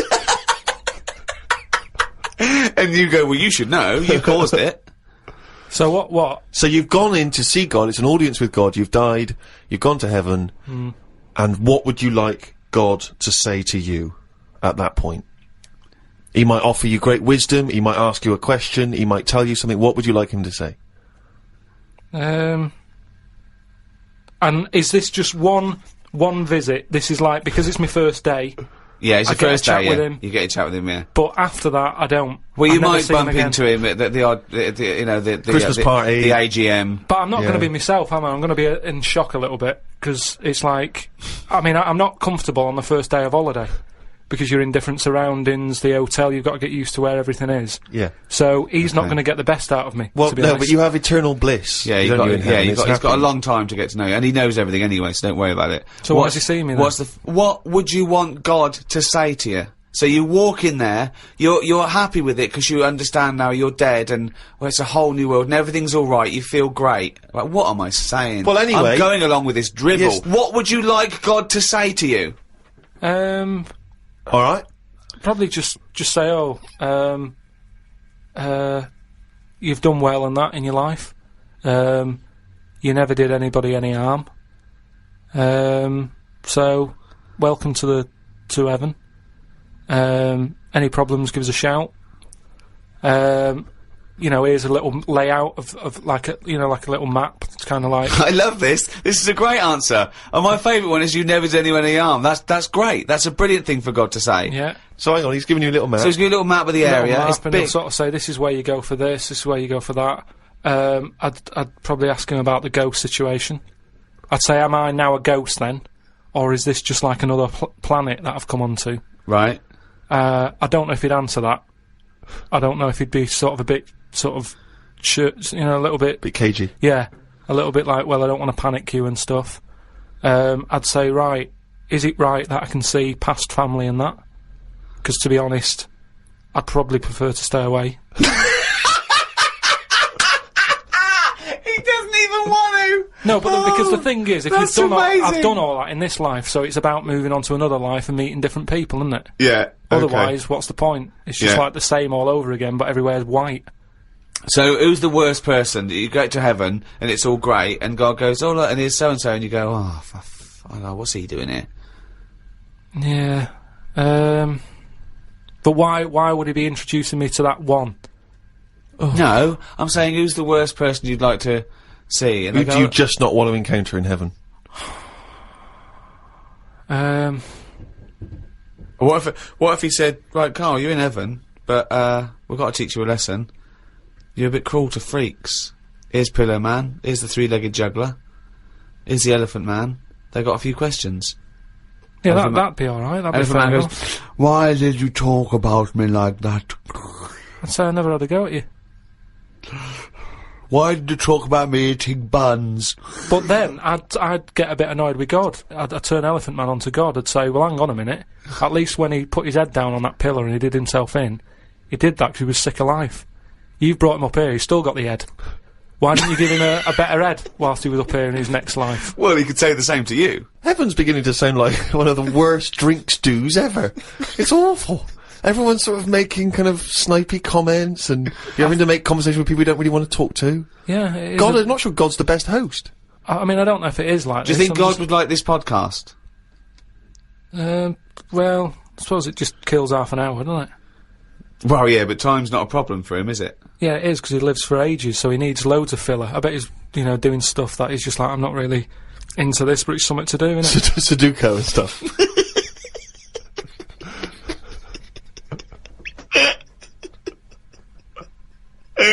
I love the idea God's bored. Yeah. Is there a lot to keep him going? Oh, God. Playing solitaire on the computer. I know, yeah. But I think there'll be just as many problems up there as there is here, because at least people are leaving here, whereas up there, that's the thing that I'd be worried about the most, actually, that it's really crowded. Because it's years and years of dead people, isn't it? London does me head in. Up there, it's going to be well busier than that.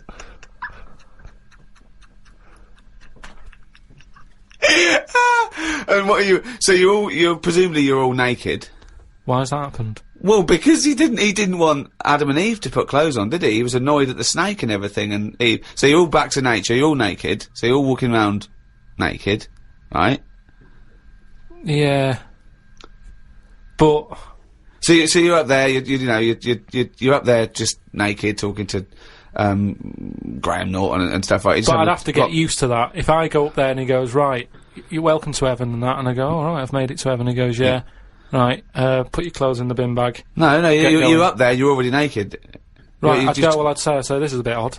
Why? You wouldn't worry about it, though, would you? Yeah, it's just odd, isn't it? It's something different, and something different, you know. Well, no, you've been naked naked before. You've been naked before. Yeah, but I don't roam about with people around me. They're not naked. people. You'd have to get used to that. They're heavenly creatures. No, but I'd say, look, can you just leave me for like 4 days just to get used to this idea? 4 days, okay. 4 days, just to get used to wandering about, and I'd be in my house, and I'd sort of look out. The house that I'm living in. Well, you don't live in a house in heaven. You just wander around on clouds, don't you? All naked and just... Oh, it's getting worse. I don't think it's that good. It's not fair, though, because all them lot have been up there ages with, like, a chance to get a bit of sun on the body and that, so they'll look alright. I'll be wandering about with, like, underpant marks and stuff. Underpant marks! Rick, I know this is something you always get excited about. It's Karl's diary. Can we have a jingle? I don't believe it! He's got it written down! Thank you very much. Woke up to the news about an elephant in India that had sore feet, so the locals have made it a big pair of slippers. Tried to look online for a picture, but I couldn't find anything. Sure they've made it 2 pairs of slippers. Well, I'm only going by the facts in the diary, Rick, and I would have thought that they were absolutely bona fide and fact-checked and completely accurate. I'd be very surprised if there's any mistakes in here. I'm sure they've done this for an elephant before. I thought elephants have bad memories. No, well, no, but fair enough. I thought elephants have bad memories. If they have, I'm guessing it's going to keep forgetting where it's left them. I mean, just to get if it's a myth, the myth completely wrong. Yeah. Elephants never forget. That's the saying. Not they always forget, so you can buy them slippers every year. Karl says, I haven't had a pair of slippers for years. He thinks they're dying out. No, I love slippers. I love a pair of slippers, I love mate. a pair of slippers, mate. Just wear socks. Oh, slidey on a no. slidey on a piece of lino. I know. And what about if you know, maybe opening a brand new box of thumbtacks? You drop them all over the floor, you're trying to pick them up. Rick, I've got to pop across the road to get some milk, but it's right opposite. I'm surely not going to go in my socks, though, am I? But I don't want to put on the shoes, it's mad. No. Pop some slippers on. Well, perfect, yeah. Yeah.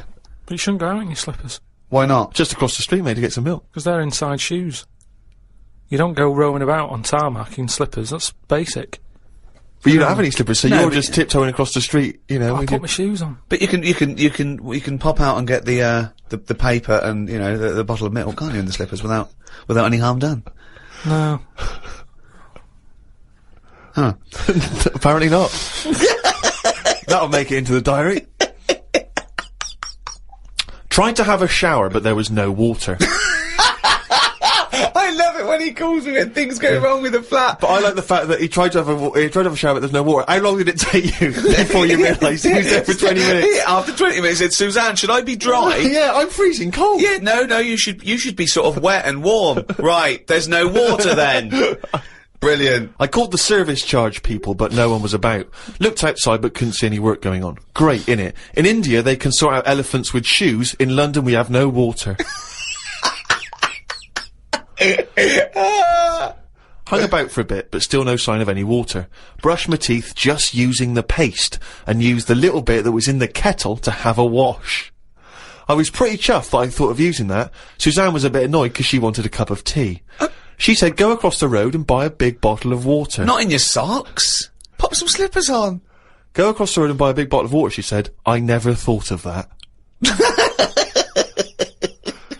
Oh. You had a wash using the water in the bottom of the kettle? Yeah, well, that's clean, isn't it? But how much? There's only a little drop in there. No, it's a big kettle. So what, did you just wash your face? Yeah. So you didn't wash your body or anything? Your genitals Well, were you couldn't, could you? filthy. You've got to look at what you can do with the water available. People in Africa and that short of water aren't wasting it, saying, oh, my feet are a bit dirty. They drink it. What do you mean? Had a look online to see what's been going on. Scientists say that Everest, brackets, the mountain, just in case you've confused that with any other Everests. Maybe the double glazing people. Yeah. Scientists say that Everest has grown a bit. The way they were talking about it, you'd have thought it's grown loads. It's only inches. No, isn't that... They found out that it's actually a couple of inches taller than they first thought because their methods of measuring are more accurate than they were 20 years ago. So it's bigger than they thought it was. It hasn't grown. No, I just think what's happened is at the bottom, because of like people are always climbing up it, aren't they? Right? Yeah. So they're sort of wearing away the soil at the bottom. Talk rubbish. So it's they also, just pushed it down. it's also measured against sea level. It's not measured about when you get, otherwise they'd just dig a big hole, wouldn't they, and go, right, it's down to here. If the peak is measured against sea level. Does it matter at the end of the day? No, but it's just nice to know, isn't it? Yeah, but that's what I'm saying is we don't need to know that. It's not going to put anyone off. Like Brian Blessed, who's always climbing up there for fun. He's not going to go, oh, I could handle it last year, but 2 more inches. Forget that. Going to be shattered. So don't worry about it. It doesn't matter how big it is. Something else, though, that's happened since, right? They were climbing up there, and someone got near the top, and they were sort of climbing up like that, holding the cliff edge and that. And they'd forgotten the flag, had to go back. No, their hand hit the bit of rock, and it went like, ding. Like, what's that? It went, ding, ding. Put another hand up, ding, ding. Piano under there. They don't know how it's got there. Right, you're talking shit again. Someone's been tipping. Well, oh, right. Up Everest. Okay. The council won't even take away your washing machine unless you pay them. They're not going to sneak up Everest. No, this is the problem, innit? Because the council won't take anything. People are going, what can we do with this? Oh, yeah. Well, I'll tell you what, yeah. Just sneak up Everest. It'll take you 9 days, and you may die. But just pop it up on Everest. Well, I know for a fact that you've confused a few things there, because I think the piano being found was actually somewhere in Scotland, some kind of moor in Scotland, and they found a piano up there, and everyone said, I don't understand, how's the piano doing up here? And it turned out that some guy, one of these people who like tries to break world records, had dragged a piano up there as some kind of feat of endurance, but thought, I'll be damned if I'm going to take it back again, and just left it up there. It wasn't, bloody tip-in or aliens or anything. My dad used to bury things in the garden because the council used to charge for like washing machines and mangles and cookers and pets. So I'm just thinking in millions of years when they dig that up, they think that dogs used to cook and do washing up and things. Yeah. I love the idea of burying utensils. And think of the hole big enough to bury a washing machine. Or a mangle. So whoever kind of bought that house after your dad, they got a little treating store. Yeah, lovely little themed rockery. Yeah. The weather is weird this morning. 1 minute it's sunny, then it's thundering, then hailstones, then it's sunny again. People will be saying it's global warming.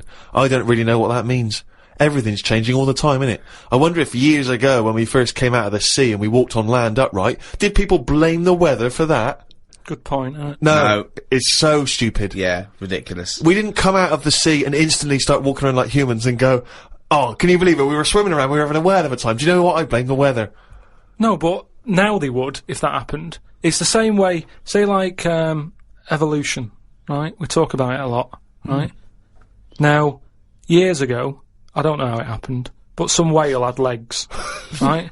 Yeah. This is how it started. Before he was a whale, yeah. Whales started off with legs, They were rolling about on the beachfront, right? Anyway, it worked out that, they didn't like it or whatever, get back in.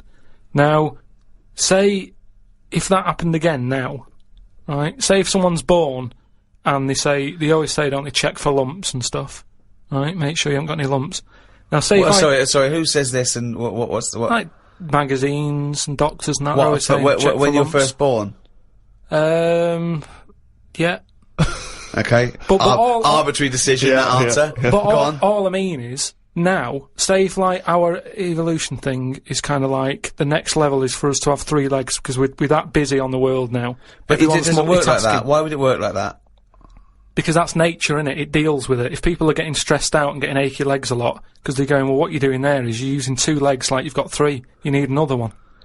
But the problem is... No. Say if someone grew a leg now, because it's like, well, we need 3 legs. Yeah, but... Let him finish. Okay. People would go, oh, I found a lump, right? And the doctor would go, oh, whip that out. Now, that could be a 3rd leg. That's growing. But, Carl, evolution doesn't work like that.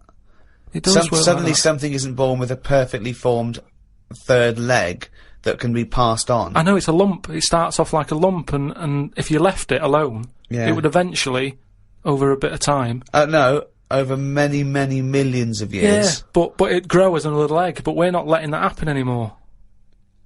It also wouldn't happen. Limbs don't work like that either. They do if you keep putting extra pressure on 2 legs. Carl, you're... Honestly, what you imagine the process of evolution and natural selection to be is... it's beyond me. It's incredible. But it depends whatever your surroundings are, that's what you change to, isn't it? Like Well, we don't change to it. You're either selected or you're not. So, what happens is there's a genetic throw-up. So something's born, a llama's born with a slightly longer neck. And if that gets, the leaves that are slightly higher up and it survives, it lives longer, it passes on its genetic material. Soon, if that works, now over millions and millions of years, that they're the dominant species, a new species is thrown up with a slightly longer neck, and so on and so on, and it's gradual. It's just a slight advantage. Sometimes it happens quicker than that. There's been animals that have had eyes and then they go, they don't need them, they go in the space of a fortnight. What? No, what are you talking about? There's a lizard somewhere where it's roaming about in the dark and it used to have eyes, and they used to be like, why have we got eyes and that? What's the point in having these? Because we're keeping them open. And they were getting more tired. Because at the end of the day, if your eyes are open, do you know what I mean? Blind people can stay up longer than someone with eyes. Keep going. I want to follow this through to its natural conclusion. Keep going. Keep going. There is nothing to do. Right. The first signs of you getting tired, you go, oh, my eyes, I can hardly keep them open. Yeah. So a blind person doesn't get that because they can roam about with them shut like that. So they never sleep, do they, blind people? Well, they sleep, but they don't need as much because their eyes aren't stinging. All guessing, all guesswork, and all nonsense.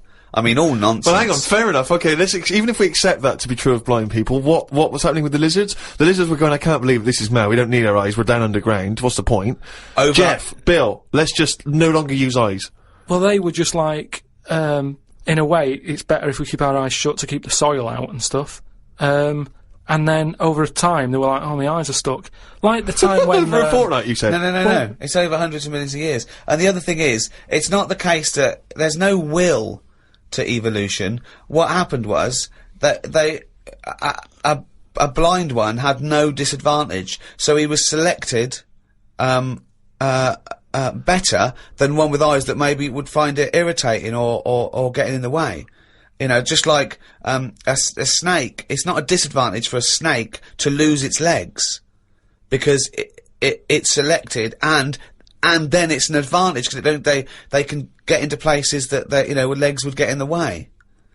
Like I've said before, right? You see like a little fella, like a midget or a dwarf or something. Right. Who's to say that isn't the way we should be? Do you mean, how do we know that... Well, everybody looks at them and goes, oh, look, there's a little fella. But really, it doesn't matter. If we were all like that, the world would be a better place because it's bigger, so there's more to see. Whereas for us, we're getting bigger all the time. The world isn't growing, so there's less to see for us. So for a midget, the world is brilliant. So I'd say it'd be good if we do go backwards as opposed to forwards. Instead of us getting bigger all the time... do you want a cup of tea? No, I'm not sure, mate. I'll leave you to it. Do you know what I mean, though? We haven't got any... We've only got instant coffee as well. No, yeah, I might pop out for something. But what I mean is, they always say, I'll make it. The body's... No, thanks, mate. But tell me when he's finished. I'm just saying the body's getting bigger. And instead of going forward... No sugar for me, thanks. Do you want milk, though? Yeah, milk. Forget it. Some scientists have come up with a cure for bird flu. It's somewhat to do with some stuff in horses. They gave the flu to a mouse and then injected it and it's well again. I think we should stop coming up with cures for things as the germs are just getting stronger and stronger. I reckon by 2020, germs will be so big that we will be able to see them in the air.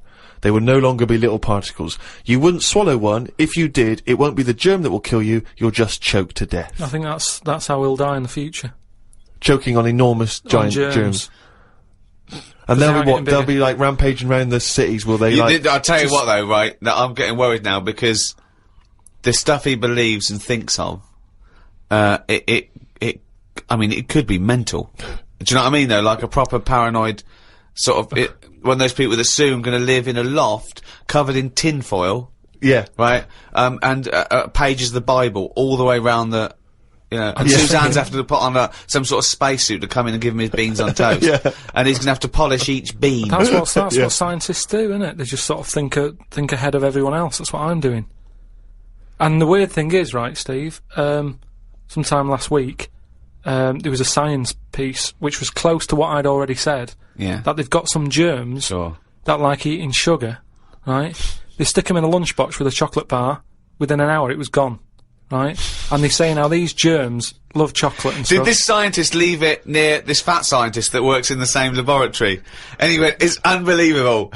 He said, Ted, he went, what? Right, I put the chocolate bar in here with the germ. I came, it's gone. That's amazing. Wow, that's brilliant, that. Do it again. What? Do it again. Leave another one, see if it happens again.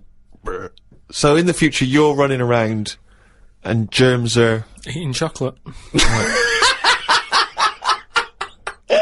That's not science, that's Pac-Man.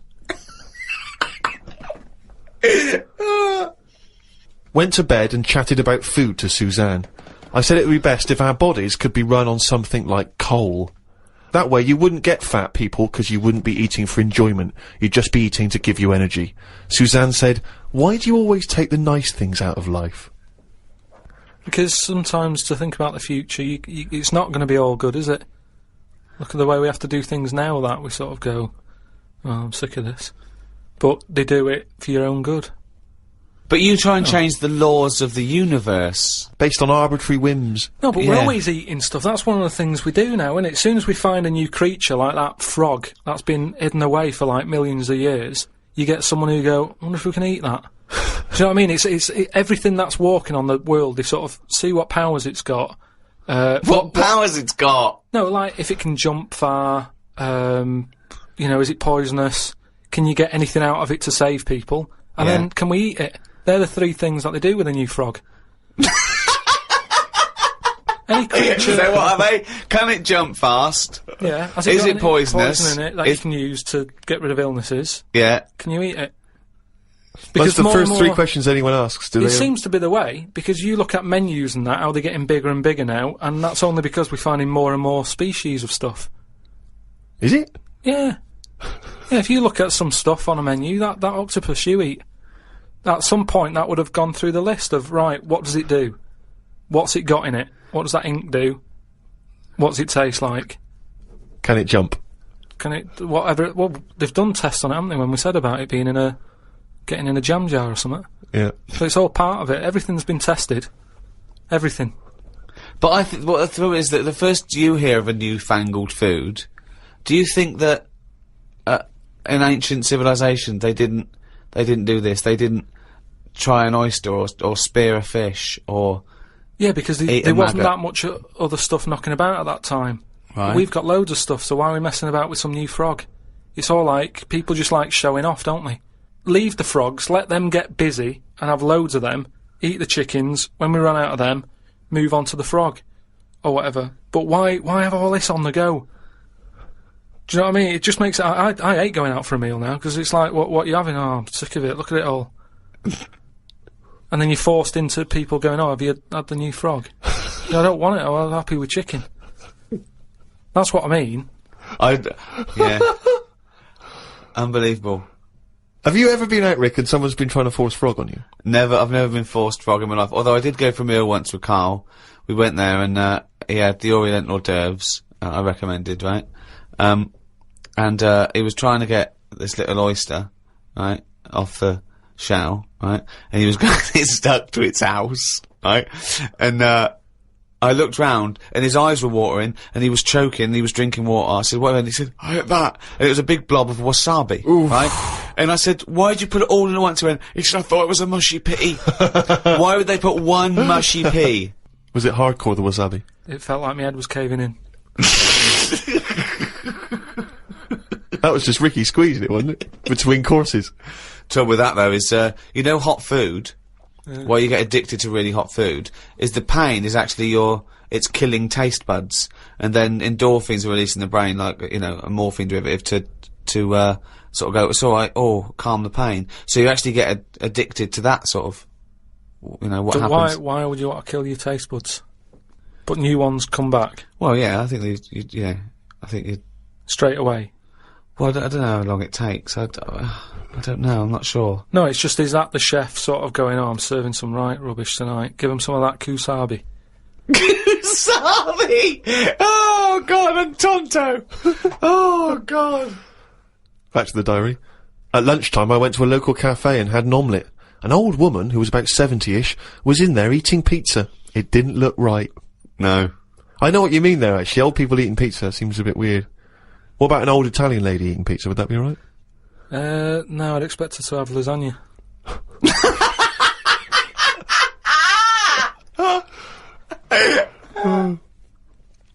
Told Suzanne that I had read that we will have spoken to aliens by the year 2025. Ricky once told me that if a lion could speak English, it still couldn't have a good chat with us because its life is different to ours. If that's true, we've got no chance with an alien. I'd be worried it could read my mind.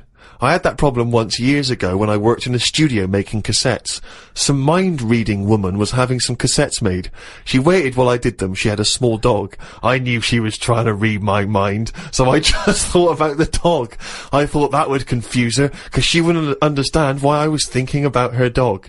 There's so many elements in this. There's a woman who can read. She used to... Read that again. Read that again. Okay, we're gonna have an instant replay now. Any psychologist listening, or psychiatrists, or just, well, anyone, really, listen to this, what Carl's put in his diary. Okay, Steve, away you go. I'd be worried that an alien could read my mind. I had that problem once years ago, when I worked in a studio making cassettes. Some mind-reading woman was having some cassettes made. She waited while I did them. She had a small dog. I knew she was trying to read my mind, so I just thought about the dog. I thought that would confuse her, because she wouldn't understand why I was thinking about her dog. That's amazing. So, firstly, how did you know she was a mind-reading woman? Everybody who came in having cassettes done, you'd find out about what the job is. So, you know, if it's a band or whatever, it might be a police station needing blank cassettes to interview people. Yeah. And she had them to sort of use during a thing where they do mind reading and stuff, so you get a recording of it. Yeah. And she was just there and she was staring at me, like that, just looking over. And a dog was sort of looking worried, and they pick up vibes, don't they? No.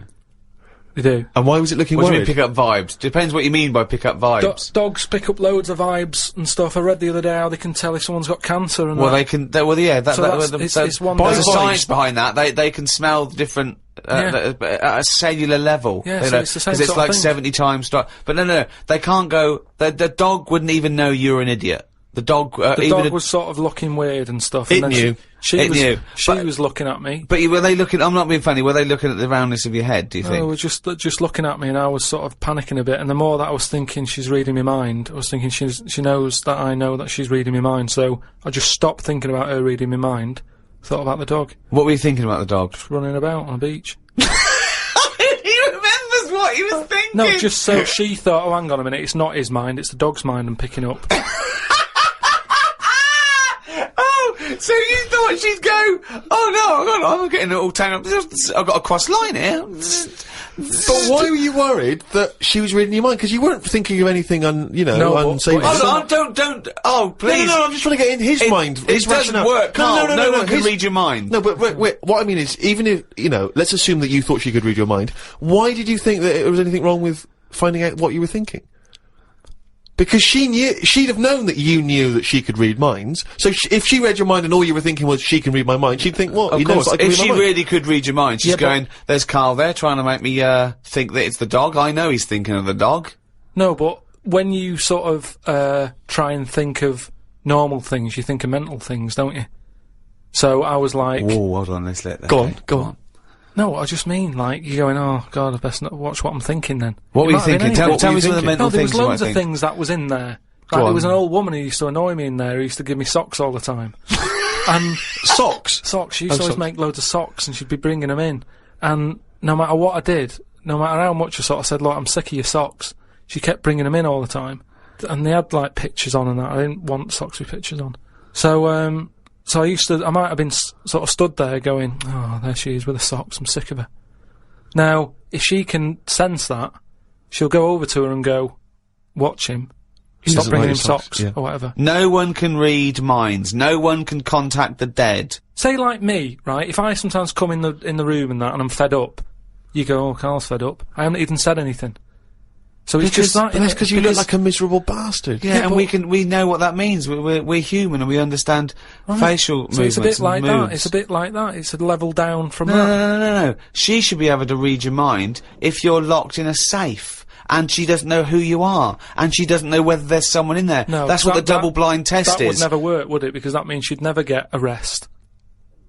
That's like Uri You're Geller. making up the rules. You're making up the rules. Oh no, the thing is, that's what these people do. Go, oh no, I have to hold your hand. Oh, you have to write it down. Well, why? Why do you? It's the same as these mediums that contact the dead. They go, oh, I'm getting someone. Just ask him who he is. Just give us his full name and address. It's ridiculous. I don't know the fact that these dead people give him cryptic clues. Ask him about the toaster. What's your name? What's your name? Can't say my name. Might be an uncle. Just give me your fucking name. Back to Carl's diary, Friday the 31st. I read that some fella had been having an affair. His wife found out, so when he was asleep, she superglued his knob to his stomach, one of his bollocks to his leg, and glued his arse cheeks together, then chucked him out. If Suzanne did that, I would definitely not get back with her. Saying that, I would have woke up if someone was putting superglue on me arse. I'm quite a light sleeper. Is that what she did, is it? Yeah, that's why I'm a bit cautious about wearing earbuds every night. The, plunge things. Earbuds, right? So that's not called, right? Plunge things. It's like he makes up words. They taught a chimp to talk, and the chimp had a better grasp of language after about a few years than Karl. Unbelievable. Yeah, that's why I won't wear buds and plunge things. I phoned him up the other day. He went, oh, just tried out those new earplugs that mould to your ear. You can't hear a thing except your own voice. And I went, oh, right, they're good, aren't they? He went, yeah. He said, it's weird hearing your own voice, isn't it? 'Cause you're hearing it as other people hear it. I went, no, you're not. He went, you are. He said, you don't usually hear your own voice, 'cause usually when you talk, you're talking over it. Woke up at 9:55 a.m. Soon as I woke up, I looked at Suzanne and she looked at me. I said, did I tell you about... I just think of him opening his eyes and looking at him. Okay, alright. Okay, so he opens his eyes, he looks at Suzanne, she looks at him. What question, Rick, do you think he immediately asks his girlfriend? Go on. What question do you think? Have a quick guess. Am I dreaming? I woke up, I said to my girlfriend, did I tell you about... I woke up, I looked at Suzanne, she looked at me. I said, did I tell you about the immune system?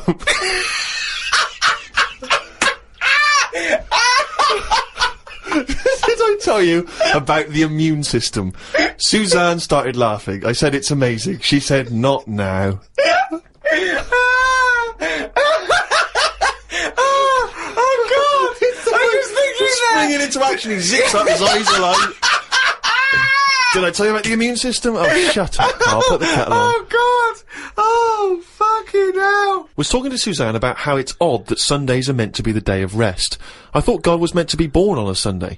Or was it the 7th day that he finished making the world? Imagine how good the world could have been if he'd given it an extra day. Sometimes it's best to give yourself a deadline, though, so you don't faff about. I looked at Suzanne. She was leaning back on the bench with her eyes shut with the sun on her face. I never got an answer to my question. Pretending to be asleep. I met up with my mate Laurie. He said he was in a pub at the weekend and saw a bloke whose hands were on the wrong arms. No! No! What do you mean? Well, he had his left hand on his right arm and the right hand on the left arm. I don't think this would be a problem if he's been like that from an early age. When I was in Ripley's, in LA, I saw a bloke whose head was on back to front. That's more annoying, innit, than your hands. Innit? Now then, would you walk, how would you walk? Would you be walking backwards, Karl, so that you could walk, so you're basically walking forwards? I reckon I'd walk sideways so nobody would sort of tell the difference. It just looked like... Oh God! He solved it again! He's thought it through. Oh. Got home and read my magazine. There was a story about a baby that was born that looked like a frog. What magazine's this? That made the news, that was in a proper newspaper in the end. The story used the description to describe it. There was a picture. I think it was a fairly decent description. It didn't really have a neck or top half of its head. It would look alright if it always wore a scarf and a hat. The world would be a more interesting place if there were loads of different types of humans like there are creatures. Then some people would be good at certain jobs. Spider people, ant people, builders. Cockroach people, dustbin men. Good idea, isn't it? I mean, Cockroach men, spider men, what are you talking about? I haven't had a normal conversation with you for a year. No. It's getting worse, I think. I think it's 'cause you've left and you've got too much time on your hands and you live in your head for sort of like maybe 8 hours a day, and then you offload when someone calls you, or when you call me, or Suzanne gets the brunt of it. But I mean, I mean, I don't know. I really would like to. And a nicest, I still think he's brilliant, right? But I would like to get a little psychiatrist in, just to. Would you mind seeing a No, but psychiatrist? it's just, there's nothing wrong. These are all ideas, aren't they? You look at some insects, right? Yeah. They don't have machinery. Yet they're getting by, aren't they? They have their lives like we do. They get up, they wander about, they collect food, they tidy up, they fix stuff, they make their own house. We can't do any of that. So what I'm saying is, why aren't we using them?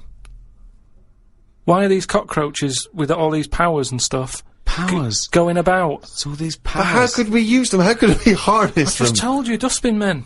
Or whatever that No, What do you you mean? said if they were also men, if they were cockroach men, we Where's could the, use where's them. the, you've left a big bit out, but when that 1-inch cockroach becomes a 6-foot bloke wearing a jacket. It's just that we always use insects for like a bit of fun. You see flea circuses and all that, which is all very well, but I don't think it's getting the most out of them. Cockroaches can live without a head. I know. For- Could they still sort out the rubbish if they've got no heads? They could, couldn't they? Except if they were, because you know you want to use them as builders and dustmen, they couldn't whistle at pretty girls, could No, but they wouldn't be doing that job. They're just doing the bins. they? Okay. It's ants that are doing the building. Okay, I'm sorry. And are they getting up early? Are they They disturbing don't you? sleep, do they? But then they get you up even earlier. You hate it when builders get you up at 7, then go to breakfast. Yeah, but it wouldn't go on as long, would it? Because the ants would be working hard. So it'd probably be one day of madness, but then it'd be finished. As opposed to builders just stood about whistling, doing nothing, going on for months. And is this ant 6 foot? No. About 3. 3 foot. So how many of them are there? About 30 of them. And what do they look like? Are they just a giant ant with a... Add that on. Just get on with it. I mean, it'd be weird for a bit, but with anything, you get used to seeing But things, don't Carl, you? again, this isn't an idea, it isn't a theory. You can't put this into practice 'cause it doesn't exist. I know, I'm just saying. It's though, like, well, I mean, you wishing for ant builders is the same as you wishing that you didn't have to do any building and your house was just perfect, or you could just wish for it. What's the difference? Why go through this elaborate? But what I'm saying Weird, is isn't that it? your wish is you're not taking shortcuts. You see, it's the same people who goes, "Oh, I wish I could go back in time and put £1,000 on the Grand National." What you mean is you wish you had £1 million. Yeah, So yeah. don't worry about the time travel bit and put in do you wish you were rich? Yeah. It's like, so you wish you didn't have to have builders round. That's what you're wishing for. So this elaborate thing of getting a 3-foot ant with a hard hat. Today I got an innovations catalogue. I thought I'd keep it because I like the stuff they sell in it. Brackets, one big slipper. What's that? One big slipper. just if you don't go out much. But you don't like slippers. No, but I think they're a good idea because they're just there to keep your feet warm. But why one big? Why not two smaller ones? So you can walk around. Yeah, one big slipper's just making it painful. It's more and sort of awkward. roomy, isn't it? Why do you think comfy. that's a good invention? One big slipper. How is that better than two smaller slippers? Because the problem is with slippers, right? You've already said how you nip across the road in them, right? So you muck them up and you have to buy some more. There's no way you'll be nipping to the shops in that one big one. That will always stay where it should be, by the sofa next to the telly. And you go, right, I'm in for the night now, where's my slipper? But couldn't I just put my feet inside a cushion cover or something? What? If you want. But it's only cheap, why not get one? You're right. They're only cheap. Why not get one? But then, Carl, why not get one big glove? If you're not going out, right, just get one big glove. You don't have to do anything, just one big glove. Pop your hands in one big glove. I'm not going out with gloves, you have to go out and touch stuff. Just one big glove. Why? Well, yeah, why bother putting trousers on? You've got to put legs in both. Why not just wear a skirt? Yeah. Well, pop a skirt on, yeah. Just put on a lady's skirt or lady's dress. It's one piece, isn't it then? Yeah. Just pop around in One a big lady's- monocle, don't wear glasses, wear one big monocle. Yeah. I mean, it's stupid having two gloves, two gloves, two slippers is mental. Anyway, I had a good sleep last night. So much so that I woke up before my legs did. I don't know what that means! This has happened before when I was younger. We used to have a phone in the bathroom so that if anyone called and we were on the toilet, you'd still be able to be available. My bedroom was next to the bathroom and the phone rang one morning. My mum and dad were at work and my brother and sister were out somewhere and the phone woke me up. So I jumped out of bed to answer it, but the bottom half of my body was still asleep and I fell to the floor.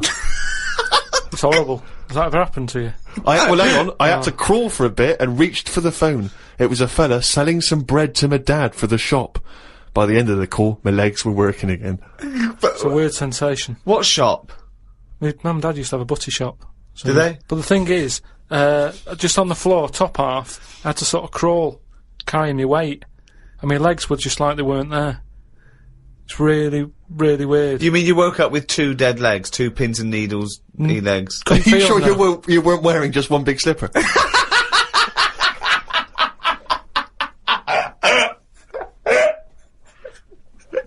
Karl, what doesn't annoy you? That's the question, really. No, I'm not going to sit here and... different things annoy me. But I don't just go about getting annoyed.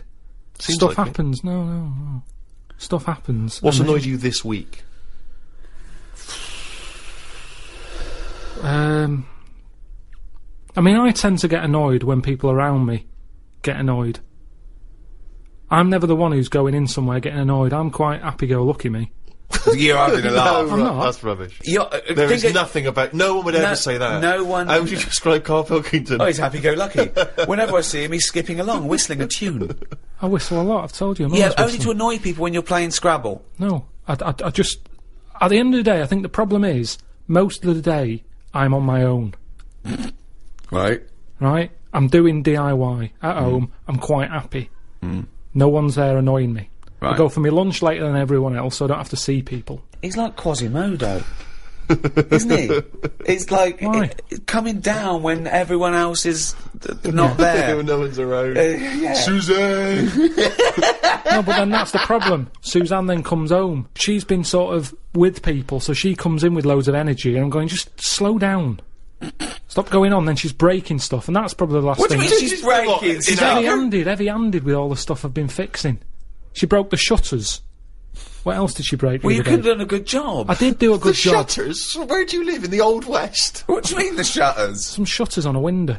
She heavy-handed with them. I don't want them to see me. What a mum. So what else has she broken? She's always breaking stuff. The light switch outside. Heavy-handed. She forces things. If it doesn't work, it doesn't work. It doesn't matter how hard you hit it or how hard you pull it. Just tell me if it doesn't work and I'll sort it. That's what I do these days. I'm like a caretaker to Suzanne's house. I'm wandering around replacing stuff that she's fucked up. Jesus Christ.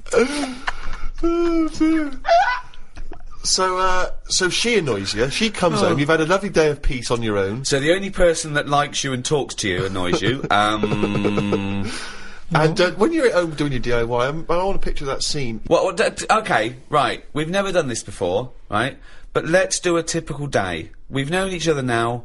How long have we known Karl? Nearly 10 years. Feels like a long time, right? yeah. So, let's do a typical day in the life of Karl Pilkington.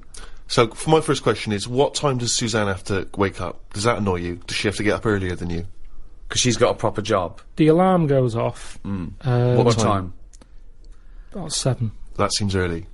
Yeah, but I'm used to it now. Okay. At the Now, you moment, spring out of bed, make her a cup of tea, do you? no. Right. I let her get up, mess about. By mess about, you mean get ready for work, Yeah.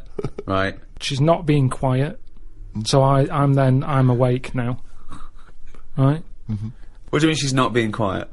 Well, she's just banging about, like I say, heavy-handed. I don't know how she does it. It's just doors and stuff. Everything seems like the Hulk's in the house. Bounding about. Just don't be heavy-handed with it. Even like pulling the curtains shut and stuff. Because it's not her who has to fix it.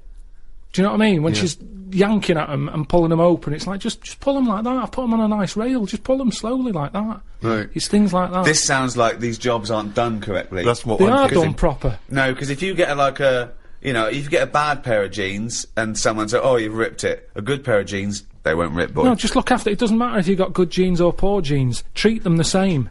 Look after your stuff. I've always been like that. I know, I've yeah. told you, from a young age, I didn't like people sitting on my bed after I'd made it. It was like, I've gone to the trouble, I've made it, there's no creases in it, don't sit on it. There's a chair there, use the chair. Sure. Okay. That's mental, but yeah. It's not mental. It's the behaviour of a It's not psychopath. mental. Yeah. So, Suzanne's she's passionate got- about the place. So the doors, I mean, what's up with the doors? Do they squeak, or is the No. catch been done wrongly on them, No. or No, is it it the hasn't. wrong No. wood or something? No, just heavy-handed. No. Right, okay. So then, she has a shower. right. If I have a shower, I like to go second, because I've got the Mr. Muscle spray that she doesn't do properly. Right. do you breakfast together? Just sit on the bed, have some... Oh, have you made the bed yet? Yeah, it's made. Well, don't sit on the bed if it's made. No, madness. I've Sit on calmed the down chair. now, I've calmed down, that's what I've said to her. As I'm getting older, Yeah. I'm easing a bit. Yeah, you're like Doris Day. So, sit on the bed, look Why out are you the having window. breakfast not sat on the bed? That doesn't Yeah, make sense to doesn't me. make sense Either to me. have breakfast in bed, 'cause classic, the or have it radio- at the kitchen The table. radio's in there, and it's just kind of... So you get up, make breakfast, and go back and sit on the bed because the radio's What's in there. going on with the crumbs, Rick? I don't know what the crumbs are doing, The but I don't crumbs know why all they've over- got two radios. Crumbs. Hang on, you don't know what I'm having. I'm having cornflakes. No crumbs with cornflakes. No, but then. So you're having, two of you are sat there. Are you sat on opposite sides of the bed looking at each other, or are you both sat on the sides of the bed sat- looking at the wall, listening to the radio, eating a bowl of cornflakes? Yeah. well, Relax. are you sort of cross-legged on the bed, or your legs are down on the Just floor? down on the floor. Right. Fully clothed now, you've had the showers. Might have a t-shirt on and my undies. Okay. I haven't put my socks on yet. I don't like socks. I'd put them on last. Why don't you like socks? They just cut off your freedom. I don't know how socks can cut off anything. It's alright if your feet are cold, they're nice to put on, but I don't know, my socks are never that well fitting. So I don't really enjoy But wearing won't you them. get socks that fit You you? get Because the I right never buy size. socks, do They I? should Let be the other same people- size as your shoes. Yeah, little I rule. let other people buy them for me, and they're never quite right. But hold on though, this is a rule you've imposed on yourself. I'm only telling you because you've asked. I didn't come in here moaning about it. I'm just Socks saying, cut off your freedom. Never heard that before. Okay. Mandela said it. Well, yeah, never heard socks compared to the Berlin Wall. Yeah, I think William Wallace said it as well.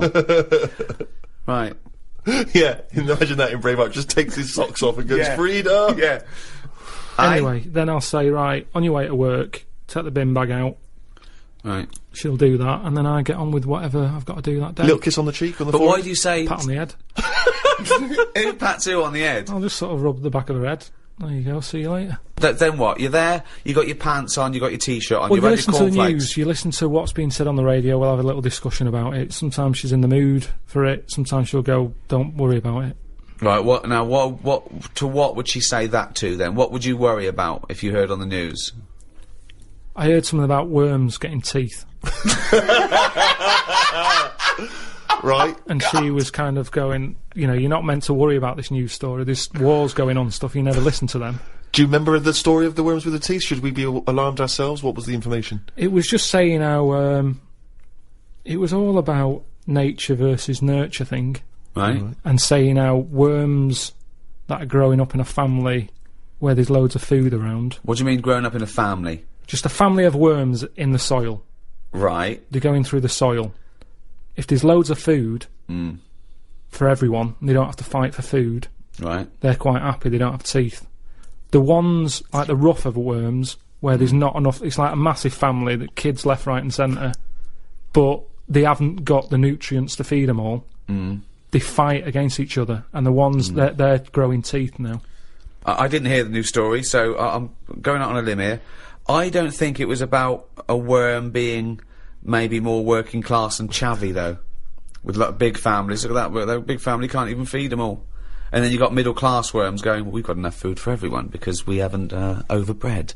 You know what people are like now? They've got researchers watching all sorts of stuff, Right. keeping their eye on everything. When you don't have to worry about it. A worm with teeth, if they've got teeth or not, to me it is not a problem. Not a problem at all. I normally save a worm if I see one. So, In the rain, on a pavement. If I see it there, I go, someone's going to stand on that, and I chuck it, and I sort of watch it for a bit, see which way it was going, give it an helping hand. see which way it was going, like it had an aim. Well, See they do. which, No, they do though, don't they? They're always going somewhere. yeah. He was going to the dentist. You can't tell. You don't know which end its head's on. Do you check that it's got teeth first? Because there's some crunchy food or there's some soft food. Like I said, it doesn't concern me, but I listen to it because it's on the radio. Okay, so it's 8:05. Suzanne's gone out. You've rubbed the back of her head. She's took the rubbish out. You're there. Pants, t-shirt, No socks. no socks yet. What happens to the bowls of ex cornflakes? Where do they go? Have you got? I wash up. You wash up. That's the next thing you do, is it? Right. Okay. Now then, do you plan ahead for the day? Do you think to yourself, Carl, make a list of stuff to do, or do you just let it go? I let it happen. I just let don't it happen. like the worst thing for me is planning. Yeah. I've told you before. Yeah. You don't get anything done by planning, is I what you said. don't like the idea of waking up going, I've got to do that today, because that's when you don't look forward to doing the thing. Yep. Whereas I get up, I'm washing up, I'll look at a wall and I'll go, those tiles aren't very good, I'm going to rip them off. So, Jesus Christ. This is amazing. This is amazing. I mean, forget Idiot Abroad. Forget the Ricky Gervais show. Let's just have 24/7 Carl Cam. Just think how that would. He gets up. Suzanne leaves. We get him to, he looks at a wall. He starts tearing the tiles off.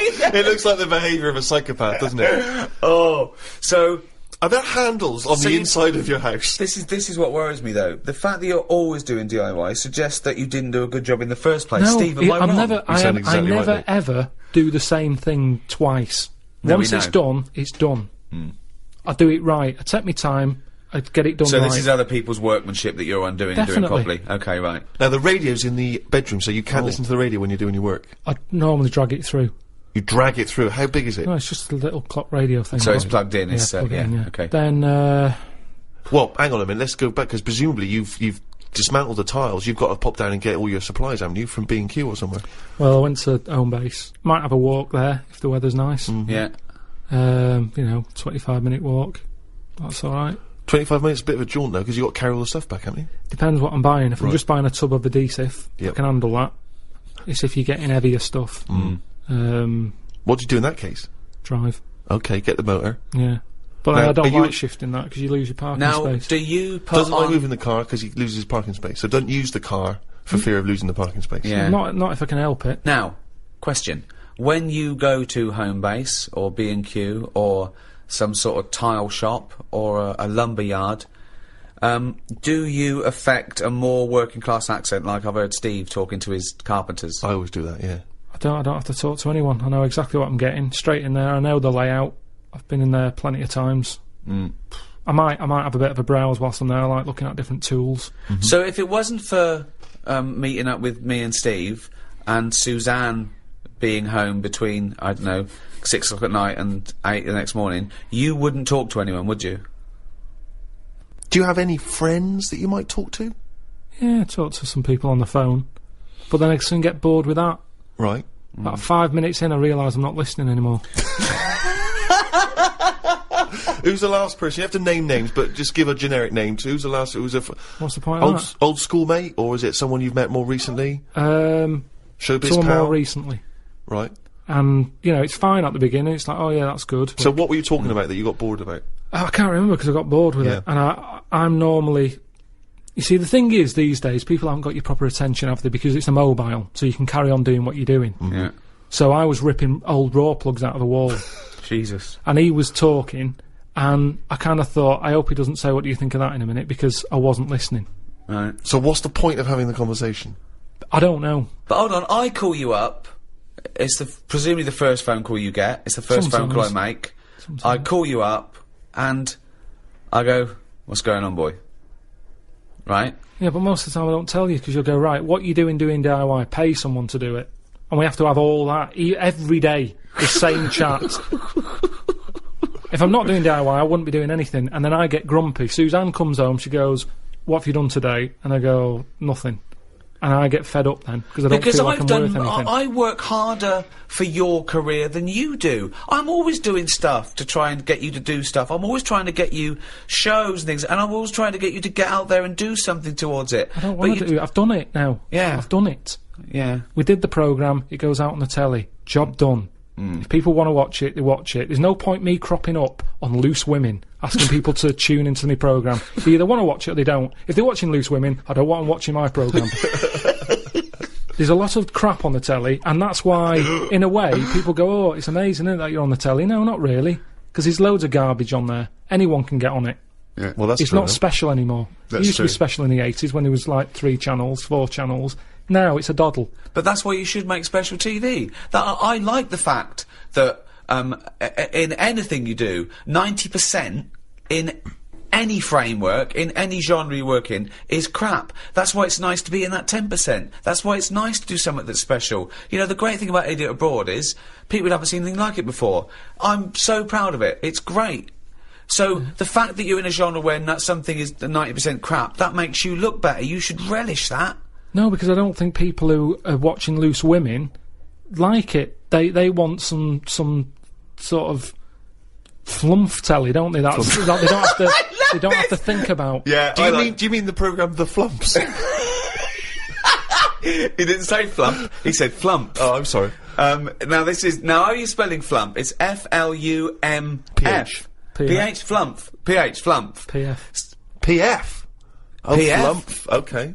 Flump telly. Yeah, flump. Flump telly. So take this right. So, And what would be an example of flump telly?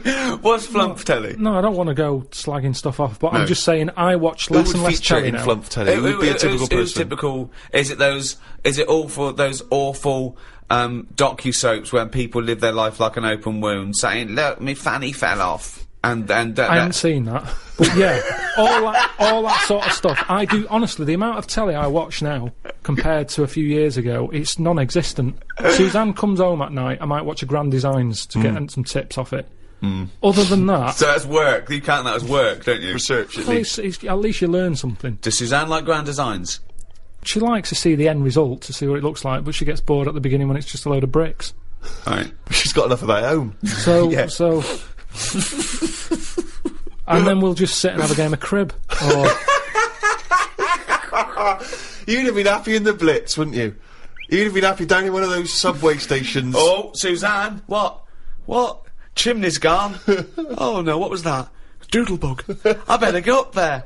Oh, leave it. Well, it's fine. Oh, that's bloody heavy-handed. Them Germans. They're bloody heavy-handed. Well, let's go back a bit here. So you've gone down B&Q, you got your supplies, you've done a bit of tiling. Good job, please job. You're halfway through. Spot a lunch around 3ish. yeah. What do you do? Do you pop out for lunch in a cab? Depends. Sometimes Suzanne, as I pat her on the head, she sometimes says, "There's some ham in the fridge." I'll go, right.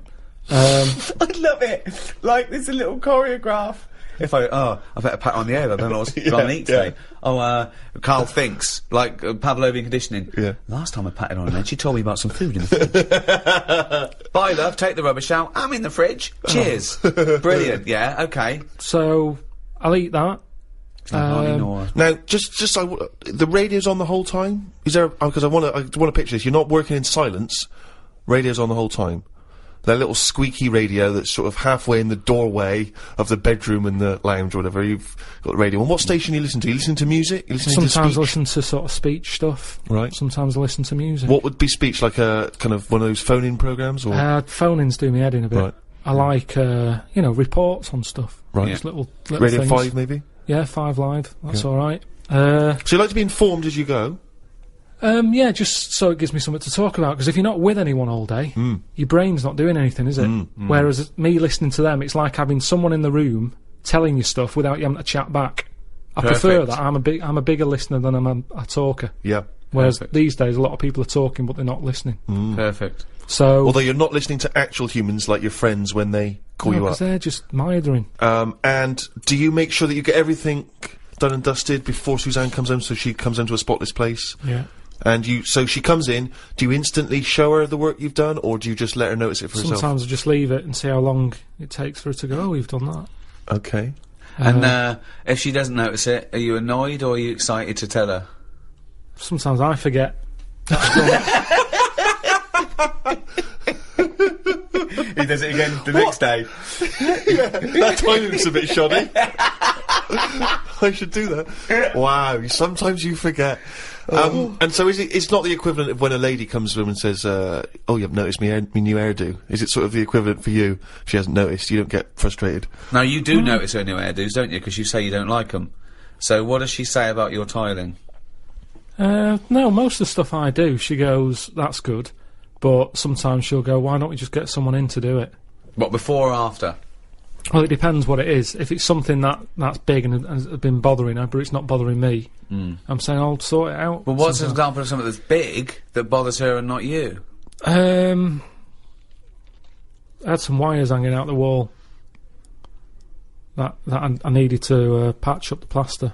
Now, these wires, were they exposed wires, for Yeah. example, that you could have touched them and got an electric shock? Or Yeah. well, that is a big thing, isn't it? That Yeah, is. but we haven't got kids running about the house. Who's coming in messing with wires on the walls? Just don't touch it. I know they're there. You know they're there. Right. We don't need to put up a sign. We don't need to cone it off. We know they're hanging out. I'll sort it. Don't worry about it. She's going to get someone in. Well, no, I won't get someone in. Because, you see, the thing is, she got someone in once when the oven blew up. Right? I said, leave it, I'll sort it, I'll look at it. No, you don't know what you're doing. Get someone in. No, let me have a look. No, get someone in. She calls someone up. They come round. The old £80 call-out charge business, straight away. They pull it out. They go, it was the fuse and the plug. Now, I could have sorted that out, but she didn't give me a chance. So now it's good now, because I've got that on the old back burner. So every time she says, let's call someone out, I'll go, oven. There's a little reminder. So I'm glad in a way that she did. But so now she just leaves it. She doesn't interfere. No, Carl, I've got terrible pains. Oven. Have you sorted that problem? Not yet. No, so the wire's still hanging out of the wall. Yeah, but I know what to do. It's just that I want to do the other jobs first. Yeah, but she's concerned about that one, and it's also very dangerous. It's not that dangerous. Steve. Oven. I mean, you said if I speak to anyone in the day, I normally speak to my mum and dad at some point every day. Really? Do you? Every From a day you call. speak to your mum and dad? Yeah. Could you take us through a typical conversation with your dad? He calls up. What does he say? What does he say? He said, I've just been out, got your mum some medicine. Well, every time he calls, he's No, been I'm out. just telling you the last call out. Oh, I see. Sorry. Right. What's the weather like? What's up with your mum? Oh, she's got a cough. It's cold, isn't it? Winter, cold. Yeah. Expectorant? Did you get? Was it tickly cough or a chesty cough? I think it's chesty. Because They've got like a coal fire, and it's when I go there, I'm always coughing and that. It's like smoking 20 a day, having one of them in the house. So she's always coughing. So yeah, he'd been And out. she smokes 20 a day. Been out. Got some Benylin. Does she smoke, your mum? No, she used to. Yeah. Jacked it in when I was born. Oh, really? Yeah. Good. It had already done the damage. Yeah, she smoked more through the pregnancy. She looked at it and went, oh, I'm not smoking again. Yeah, or drinking. Look at that fucking head. So yeah, he said, oh, the weather's bad. Is it bad there? I went, yeah. He said, I've just been out, got some medicine. What are you doing? I said, I'm ripping tiles off the wall. He said, oh, that's good. He said, your mum wants me to do the tiling in the kitchen. Yeah. I said, why don't you do it? He said, oh, it's too much of a big job. Yeah. I said, just do a wall at a time. He said, yeah, I might do. Right. He I'm said, about to say, I'm getting fucking bored. he said he might just sort of plaster over the tiles and sort of, paint over that. I said, well, it's not that good though, is it? Because if you drill into it Jesus and you Christ. smash a tile in, Yeah. the plaster that's on the tiles can crack and go right across. So it's easy just to take them off. So it doesn't take that long to take them off. Just do the job properly. Steve, you're going soon. I'm actually going the weekend, Rick. So anyway, he just said, I might do that. But he's got nothing else to do. So that's why I was saying, Doing let him again in. Oh, that's good. just... Sorry, go on. And then my mum might get on. And Okay, what's let's she got to say? Look forward to this. she just tells me a bit of it. She, like, what was it the other day? She said, oh, have you seen them tablets? That are food. She's just so like you. She's just like you. Oh God, was she a fucking astronaut? Have you seen them tablets? What are food? Oh, Go on, God. what are the tablets that are like food? No, that's what it is. It's like the spaceman food. They've come out and we're just chatting about them. She's saying, oh... What do you mean they've come out? Really? Yeah, because we live in a busy world and everything, where people haven't got time to have a proper lunch. Are you and sure eat. this isn't like one of those innovation things that when you can buy oxygen in a canister? Well, didn't you buy one of those ones, Rick? Yeah. What would you need oxygen Well, in a because I was having canister a for? race with my mate, and I thought, I'd just have a bit of that on the way round. Right, it didn't work. How far were you running? I don't know, it was a race over a mile. And I thought, So you were laden down with an unfair oxygen. advantage here. While he was out training, I was just buying something from the innovations catalogue. Yeah. So you were running and you had a little... You No, pulled no. it out and you went, what curses? I took it beforehand. I thought, well, of course it one, it didn't work, and But two, what's it supposed to do? To just well, I kind thought it would oxygenate my blood more, so I could. I mean, it was flawed. It was a flawed argument.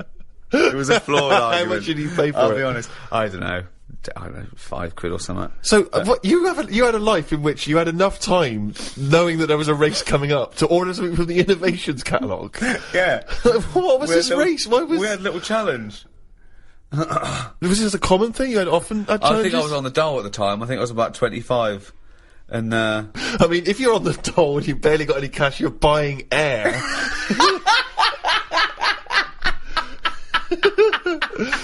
Oh, jeez. yeah. I look back now. It was a folly. Yeah. Oh, dear. That's what how he occupies his free days, Carl. Come on. 20 odd years ago. I don't, now I actually work out. Now, I'd like to race him now. Woo. Woo. How is Usain Bolt? Yeah, he's good. He's good. He's gone a long way. So your mum calls up. What does she say? She said there's a new pill out that's a meal. Yeah. We chat about that for a bit, and then she always says, "Watch the road" at the end of the call. Really? Yeah, she's always said that. Watch the road. She doesn't mean the film The Road with Viggo Mortensen. No, she's just paranoid that I'm going to get run over. Right. So every time, I've never been run over. No. Well, that's because she always tells you to watch the road. Yeah. Maybe that's the case. And do you watch the road? Yeah, I think I do. She means just stare out the window and watch the road. Yeah! She's fascinated by it. Yeah, exactly, watch the road. There's cars going There's past. moving things. There's big bits of metal with wheels. So, you did walk into a field of nettles once, though. Let's not forget that. So you have a call like this, scintillating phone conversation like this every day with your parents. Yeah. And does she always try to find a piece of new information she thinks might interest you? That's each day? sweet, though. That's Yeah, sweet that he talks absolutely. to his parents every day. I I remember when I went off to university, my brother-in-law dropped me off. My mum came up with me, and she was leaving, and she was sort of crying, and I was making up. I was pretending to be really sort of sad and winding up, right? And then I thought, oh, I better call her up. She said, "Call me." Right, so I think I waited to the following Sunday. It'd been about a week, right? And I called her up, and I couldn't just call her up. I suppose I had to be ironic because I was probably embarrassed about calling my mum. Like I wanted to speak to her too. So I just called her up, and she went, "Hello." I went, "Mum." She went, "Yeah." I went, "It's Ricky." She went, "What's the matter?" I said, "I think I'm blind." She went, "What?" I went, "No, how's it going?" She went, "You silly bleeder, I nearly had a heart attack." That's great. So if you want to spice up calls to your mum, pretend you've had a terrible accident and that you're blind. I like it when I phone my gran, and the only other people that ever phone my gran is me, my sister, or my parents. No one else ever calls. And every time she picks up, she goes, "Hello?" Like, it could be a monster that's gonna come through the phone line. But also, it's like she's like, each time she hears it ring, it surprises her. Like, there's a noise in the house, and she wanders around, she finds an object that's ringing, and she doesn't know what it is, and she sort of hits buttons until, Yeah. "Hello?" Well, she's tried 3 already. But what annoys me is I'll say, "Hello, Gran," and she'll go, "Who's that?" "Oh, come on." You must recognise me by now. I'm the only person who calls, except about 3 other people. I'm not the girl. Yeah, exactly. And my granddad, she's had this for years. It's not just as she gets up. She'll go through all of the family's name until she gets to Oh, mine me. not used to do that. Mine not used to do So that. she knows yeah. it's me, but she'll go, "Hello, Ron, Elaine, Alex, Steve." Yeah, exactly. Yeah, yeah. Oh. But it's the same with each member of the whichever one of us she's talking Always to. last. It's the always last. Yeah. Oh dear.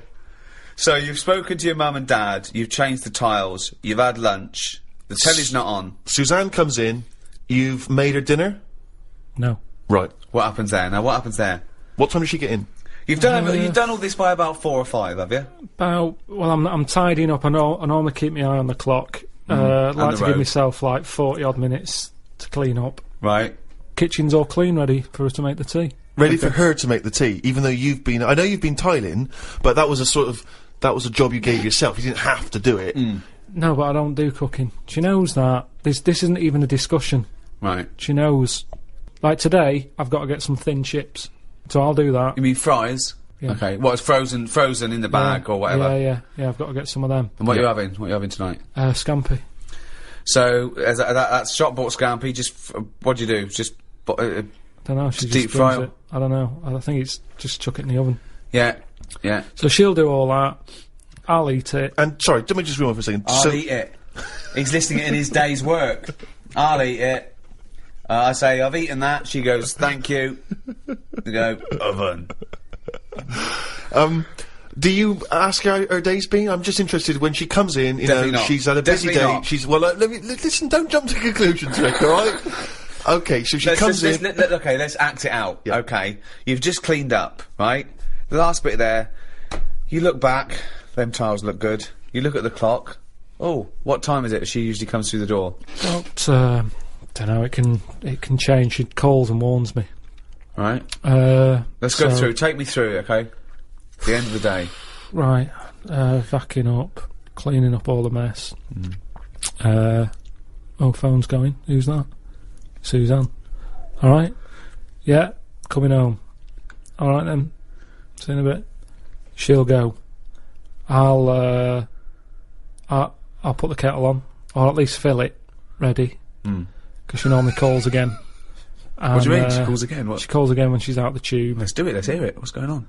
All right, you out the tube? Yeah. Do you want a cup of tea? Yeah. All right. See you in a minute. Flick the kettle on. Get the tea bags out. Make a cup of tea. Milk. Bit of milk. Sometimes I'll say, "Oh, get us a little treat when you come out the tube." Yeah. So she'll get me, a bounty or something to go with a cup of tea. Nice. She'll come in. Before your tea, though, isn't it? Yeah, but it's going to be another 40-odd minutes. So you have a bounty before you have a meal? Not every day, just sometimes. If I've got a sugar low, I've got a touch of diabetes. No, you haven't. I have. I feel like a bit shaky. Oh, so you just made that up. So you have got no evidence whether you got diabetes. Well, I haven't got or not. evidence of it, but I think I have. So there's no evidence, but let's believe in it anyway. Right, well, I have a bounty. That normally sorts it out. To me, that's a sign of diabetes. Otherwise, what's wrong with me? So, You're just a greedy fucker. No, I'm telling you, I sometimes need it. I get a proper urge for a Mars bar. I go, I've got to have one What's now. your bounty for then? No, just to mix it up because I get sick of Mars bars. Do you? Well, when you say get me a bounty, have you got an urge for a bounty then, or a Mars bar? Well, it's just that they're both quite equal in sugar content. Yeah, but Bounties, there's a lot of that. Do you coconut. specify then when you say get me a treat? She says, well, what? Sometimes you have a Mars bar, sometimes you have a bounty. No, that's enough for me. When she comes in, it's a talking topic, innit? What have you got me? Topic. She sometimes gets you a topic. It's something to chat about, isn't it? Right, okay. Something to chat about. So, has there ever been a time... Sorry, I just got to get this straight, Steve. Sorry, Rick, I just wanted to say, could you imagine you and I having a conversation about what chocolate bar you ever brought me? What'd you get me, Rick? Got your bounty, is that all Thanks, right? mate. That's as long as that conversation can possibly go. You're talking about it's a talking point. Yeah, so what happens? So what's the last time there was a discussion about what she bought you? Did she ever bring you a bounty and you go, oh, I was really hoping for a Mars bar? I think the last time she got a bounty, I sort of said, oh, they do a 3-pack now.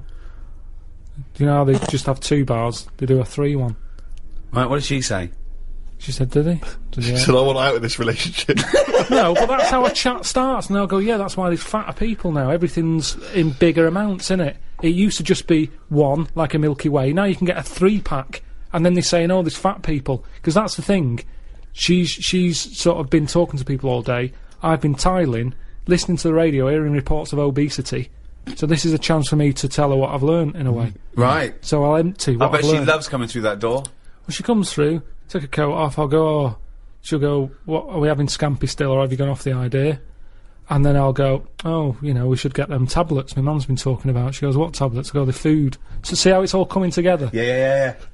So it's like that, and that's what does she say to the idea of now living on tablets instead of having some scampi and chips when she comes home after a hard day's work? What does she say just to sort of that? goes, oh, right. She says, oh, right. Yeah. So this important information which you're imparting that you've garnered during the day, her response to that is, oh, right. Yeah. So- and then I'll get her attention at some point. I'll say there's worms with teeth. I'll get her attention at some point. I'll say, I'm going to bring out the big guns now. Imagine- Right, she's ignoring me. Okay, wait for this. Suzanne, I see you're ignoring me. Yeah. Worms with teeth. Oh, God. Amazing. Oh, God. So what does she say to worms have teeth? I can't remember. She just sort of said, oh, have you got the facts right? I said, yeah. That's kind of it. And she'll either go, oh, right, or she'll... I mean, it's pretty rare that it's anything more than that. So it's not a conversation, really. No. Because the response twice now has been, oh, right. Right, so she's looking forward to some scampi and chips. She hands over your bounty. You go, oh, they do 3. Yeah, whatever. Right? What happens next? Take us through. I'll sort of say, anything to report? Anything gone on today? Mm-hmm. And she knows it's I sort of phase off again. It's like a phone call. She'll go, oh, so-and-so's leaving or whatever, and I don't know these people. And I'm not that interested. And she senses that. Yeah. Yep. So she'll go, oh, have you paid the insurance? I go, no, I forgot. She'll go, yeah, I told you to do that. I said, yeah, but I've been doing the tiling. She's going, yeah, but you weren't meant to do the tiling. I asked you to sort the insurance out on the washer, because the washer keeps breaking. And she won't let me fix it, even though I know what it was. It was a heating element. I said, I know how to fix that. But she was going, no, I don't want you messing with it, because if you flood the kitchen out, it's, makes a mess. So anyway, so I've got to sort that out. I still haven't done it. I should have done that today. Then have a game of crib. Oh God! Oh It's God! Like being in an old people's home. I know, but I'll tell you what. Put the telly on, because there's some flump on there that might give you an insight. No. No? No, not until... like I've said to you before, unless she knows what she's putting it on for, it doesn't go on. Right. None of this flick it So on. when she says, let's put the telly on, you go, OK, Suzanne, what are we going to watch? Yeah. Yeah? Yeah, what... And she goes, well, I don't know, should we have a look what's on? I say, look what's on first. But have you got a Radio Times or a TV? Yeah, I've got a magazine that comes with a paper at the weekend. Okay. Look through that. If there's anything on your fancy, we'll look at it. If not, we don't need it on. Put the radio on. Right. And then she has a look and she'll go, The Apprentice is on. I'll go, OK, you can have it on. Right. If she goes, oh, there's... I can't remember a time when I've said, no, you're not having that on. You're quite patriarchal, aren't you, wouldn't you say? What do you mean? Was that the man of the house rules the roost? Yeah, you pretty Not much lay the really. rules down, don't you? No, because she still does what she wants. Even though I'm saying you're clumping about again, making a racket, she does it more. But it works, doesn't it? Yeah. Sounds like it. And so you've had a lovely game of crib with Suzanne, because, you know, the magic's still there. And what time do you hit the sack? Dunno, about 11. Do you go to bed at the same time? Yeah. So that's it, yeah, that's So, the day, really. well, hang on, we haven't finished yet. So, any conversation before bed? Depends if the radio's on. I might say, look, here's that story about the worm. Yeah. And then she'll go, yeah, but look, it hasn't got teeth. It said this, that and the other. And I'll go, oh, yeah, forgot. Good night. That's the end of that, really. Another day closer to death. Well, that was a free podcast. I suppose we'd call that a day in the life of Karl Pilkington. That's a little thank you to all the fans who bought the audiobooks. It's not much of a gift, is it? Wow, it's something, isn't it? I mean, I know Karl did it begrudgingly, but thank you for downloading the audiobooks all these years. Karl's very grateful, really. It means he can go and buy as much grouting as he'll ever need. And thank you to people who've bought the book, An Idiot Abroad, and watched the programme. If you still can't get enough Karl, the DVD An Idiot Abroad is out. That's a lovely Christmas gift for all the family. Order that now at amazon.co.uk or Calm or Yeah, HMV or your retailer or Play. of choice. Your retailer of choice. Or go out and buy it. Go out for get a off your walk. arse and buy it. Go out for a walk and buy An Idiot Abroad on DVD and the book. And what a lovely Christmas gift the Ricky Gervais show would make as well on DVD. Animated ramblings from the round-headed moron. Some people don't even realise that The Idiot Abroad is Karl Pilkington from the Ricky Gervais show. If you're on Twitter and Facebook and MySpace, or if you've got just friends you actually talk to via the mouth, then tell them if they enjoyed An Idiot Abroad to get the Ricky Gervais show on audiobook or DVD. And while you're at it, buy my new stand-up on DVD, Science. I don't know, Rick. That seems a shameless plug. Yeah. Well, what was all the other shit then? Yeah, that was just talking to the fans. That's because you get a third of all the other stuff. All right, let's not reduce it to money. Karl's on it. On what? On the Science DVD. I've done a special programme where I interview him for Science, which is amazing. But my favourite bit is probably when he meets Warwick Davis. I stitched him right up. He thought he was going to have a talk about science. We hid Warwick, right? Well, that's not hard, is it? We had to keep him in a different room, and then Karl sat down, thought he was talking about science, and I went, got a little fella, and Warwick walks out, and your little face, and Warwick confronted him over some of the words he's used. Midget. Yes, I remember the famous midget hippopotamus story. Yeah. I'm sure you used the word midget there far too many times. Yeah. So there's a few things to buy at Christmas. Go out and buy one of our DVDs or books. This was free. Now pay for something. On Radio 2, I'm Ricky Gervais, with me Steve Merchant. Good morning.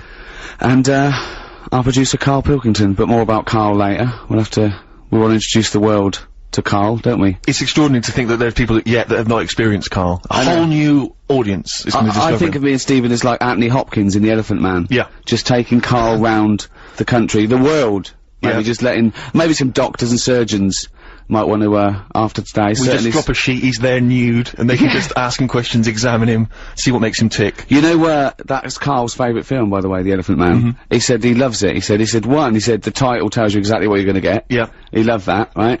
He said, two, it's sad. And, I was saying, why is it sad? He said, well, there's that bit where, they take him, to show all the surgeons, and, the Elephant Man is all naked and that.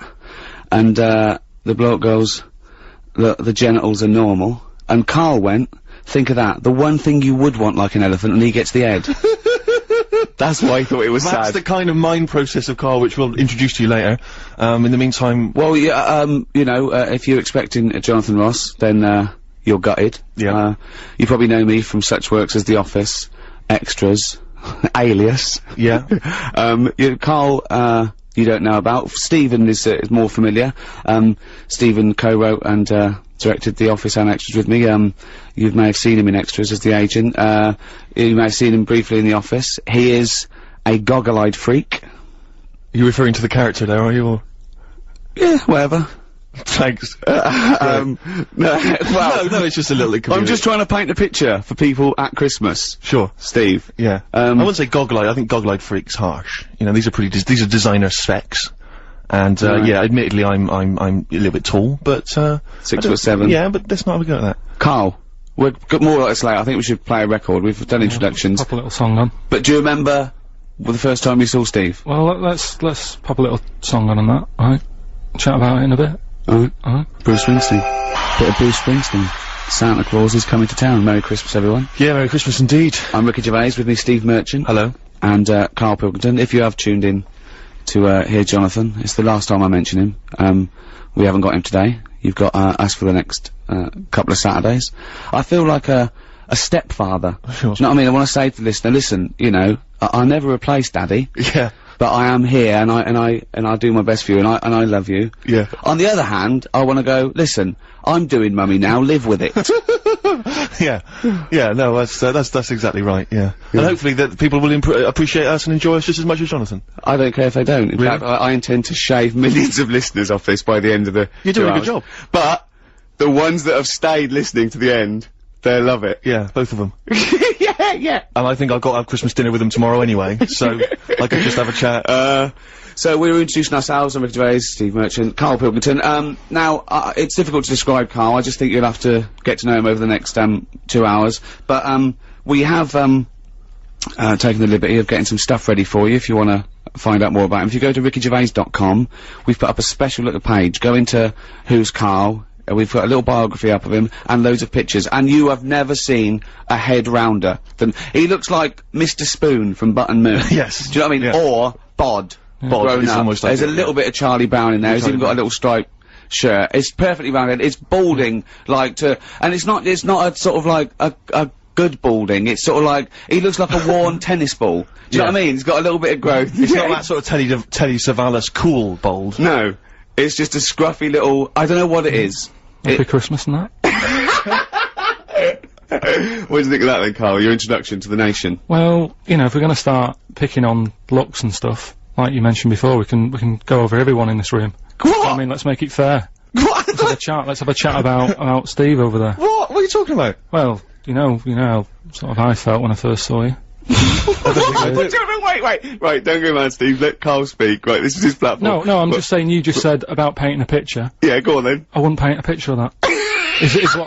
No, I'm not— Steve, you know I'm not having a go, mate. What do you mean you're not having a go? It sounds like you're having a go. No. Well, what did you think when you first saw him, when he first walked into that room all those years ago? Sort of thought he looked like a cartoon. No, Steve, you know that you look a little bit odd. This isn't like a shock to you. You've had this. How old are you now? 31, Right, but I so don't you're know. 30. What do you look like as a baby? I mean, Why is this a character assassination? I'm not having a go. I'm just saying what it was like. Now, I'm used to you now. When I see you, I don't sort of double take anymore. I just— He's coming out with this? No, but, you know, when you popped in and that, it was just a bit of a shock, and now, you know, I've got used to it and that. Good, you're happy now. You can cope now. Hold on. You were shocked when you saw Steve Merchant. You told me once you went to school with two fellas who had big heads and webbed hands and feet. Yeah. And they weren't related. Why were there two people like that at your school, and yet you find Steve freaky? You never said freaky. You said freaky. You said freaky. Madonna hung up. Now, she's given us a platinum disc to give away. Nice. We got big prizes for Madonna, and If people are Coldplay. rushing around today on Christmas Eve thinking I wanted to buy a Madonna platinum disc for my mum, there's no I can't find one anywhere in Boots. We'll give you things you can't buy in the shops. Perfect. And that's coming up. But Carl, just I don't want to. I'm not stirring it, right? You started a little bit of a war with Steve. Well, you always are have. stirring it. Well, no. This is stirring right now. This is the terminology. But do you know that the fellas in your school, the big heads and webbed feet and webbed hands, Webbed hands. Yeah. but they hung around together, did they? I don't think they did. And they were nothing to do with each other. No, I think people expected them to sort of knock about together, but they must have thought, oh, that'd be too obvious. Do you know what I mean? But where did you live? Near a power plant? Well, I mean, why did you have? I don't think it had anything to do with that though. Just sometimes you get a little. Look at Steve. He didn't live near a power plant. No. Listen, can I just stop you there, right? Let me just stop you there, because it always happens, as soon as we, you know, it's supposed to be a nice day, and suddenly you're having a go, right? Now, this got sent on the email, okay? Now, this is not me saying this. This is someone who's forwarded a review that was put on the web. It was a review of your appearance on one of Ricky's stand-up comedy DVDs, okay? I'm quoting this. This is not me saying it. It says that, Carl, through a combination of his intriguing way of thinking and slightly less than human appearance, right, Carl may just be the proof needed to muffle the cries of creationists the world over, as this missing link demonstrates that not only did man evolve from apes, but the process isn't quite finished yet.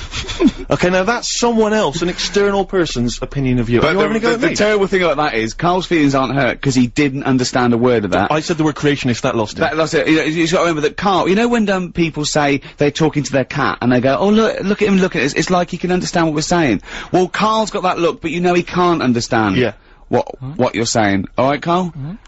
No, but I mean, now we're talking about your head and that, right?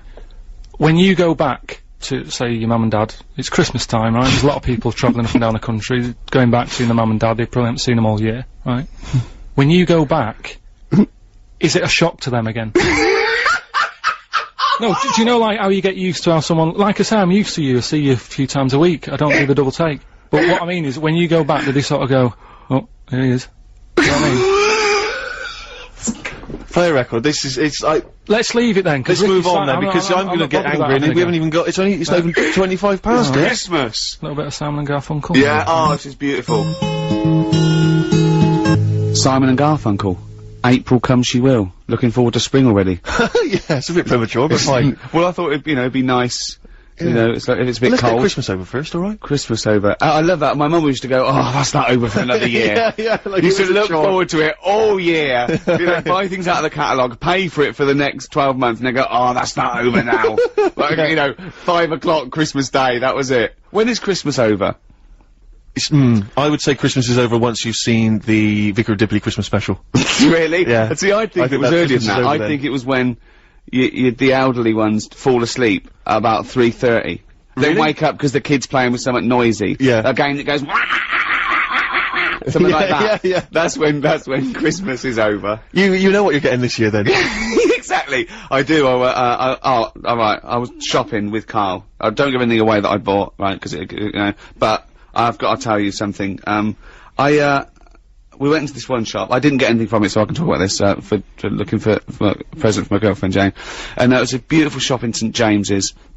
They're all beautiful around there, and it was this shop of sort of iconoclastic sort of antiquities, and it was things that this guy, you had to ring a bell for the bloke to come down. Carl was just so confused about that. He's used to someone standing there going, "Can I help you? Yeah. What size do you want?" Right, and he came down, and he loved his stuff. He absolutely loved his stuff. And what sort of stuff was it? It was sort of stuff that he'd got from sort of like Tats. churches. It wasn't tat. old It stuff, was Steve. carvings. It was from the 16th and 17th century old. of saints, right? And I said, "This is beautiful." And I was talking to him. I said, "What's this news going on? That so and so." I was going, "Oh, that's wonderful. Look at that." Right? And I overheard Carl trying to make conversation. He said to this guy who's so proud of this stuff, and it's you know, at 16th century, 17th century, he went, "What's the newest thing you've got in here?" Brilliant. And the bloke went, "We've got a statue, I think, from the 60s of then." And he went, "Alright."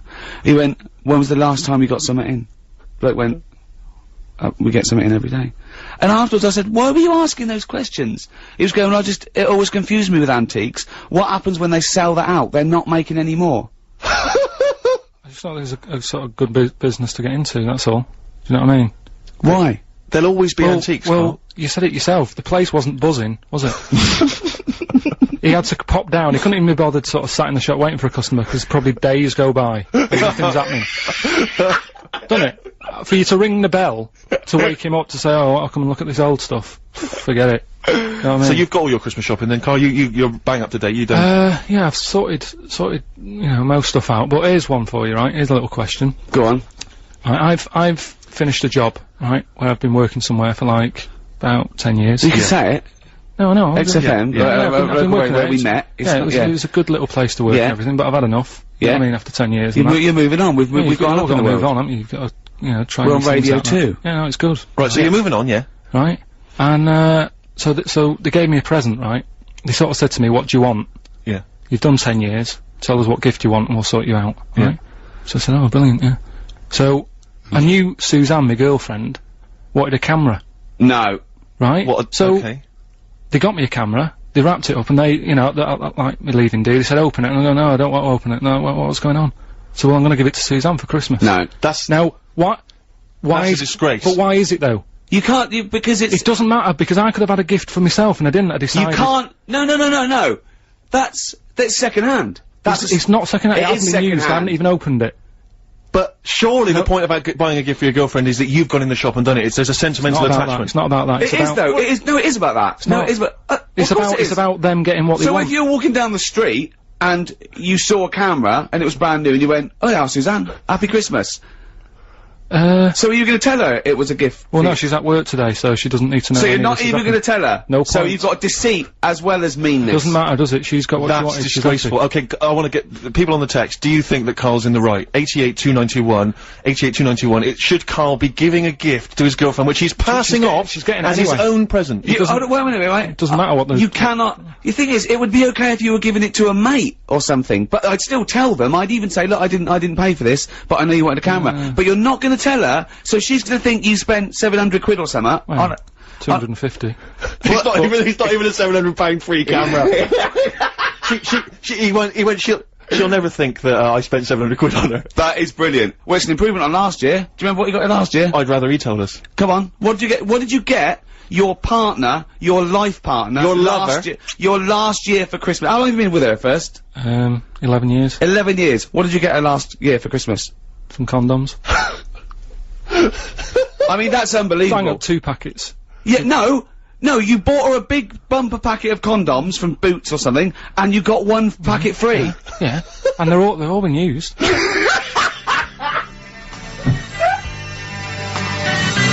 Walk Out to Winter, Aztec Camera, before that The Pretenders, it's Ricky Gervais' show, but I'm here, Steve Merchant, Karl Pilkington's here. Christmas Eve, Radio 2, Merry Christmas. Producer just came in and said, "Oh, can you give out the web address, bbc.co.uk/radio 2. I went, "Yeah, why?" He said, "Well, just in case people want to listen to this show again." Yeah, right. Oh. He's got a sense of humour. Yeah, as if. So, Karl, we've had loads and loads of emails. We should just, in case you've just tuned in, Karl received a leaving gift of a digital camera, when he was leaving a job, and he's not even unwrapped it, he's giving it straight to his girlfriend for tomorrow, which... I think Ricky and I feel he's not going to tell her it was free, and he thinks there's nothing free. It wasn't free, it was 10 years of my life I had to do that. Yeah, and you've been 11 with us. Think what she's gone through. She's had 11 years of her life. Wow, you know, Karl would have been okay if he'd have kept quiet. Idiot. Dave in Salford. He's right. Yeah, he's right.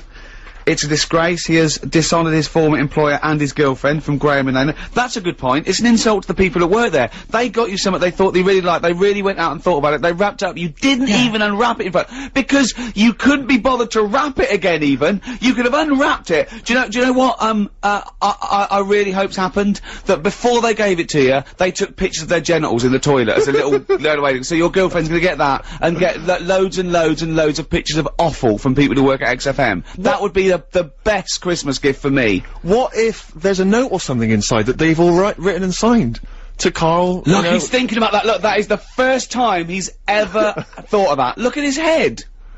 Look at his Kirstian head. Hull says, I think Karl's heart is in the right place.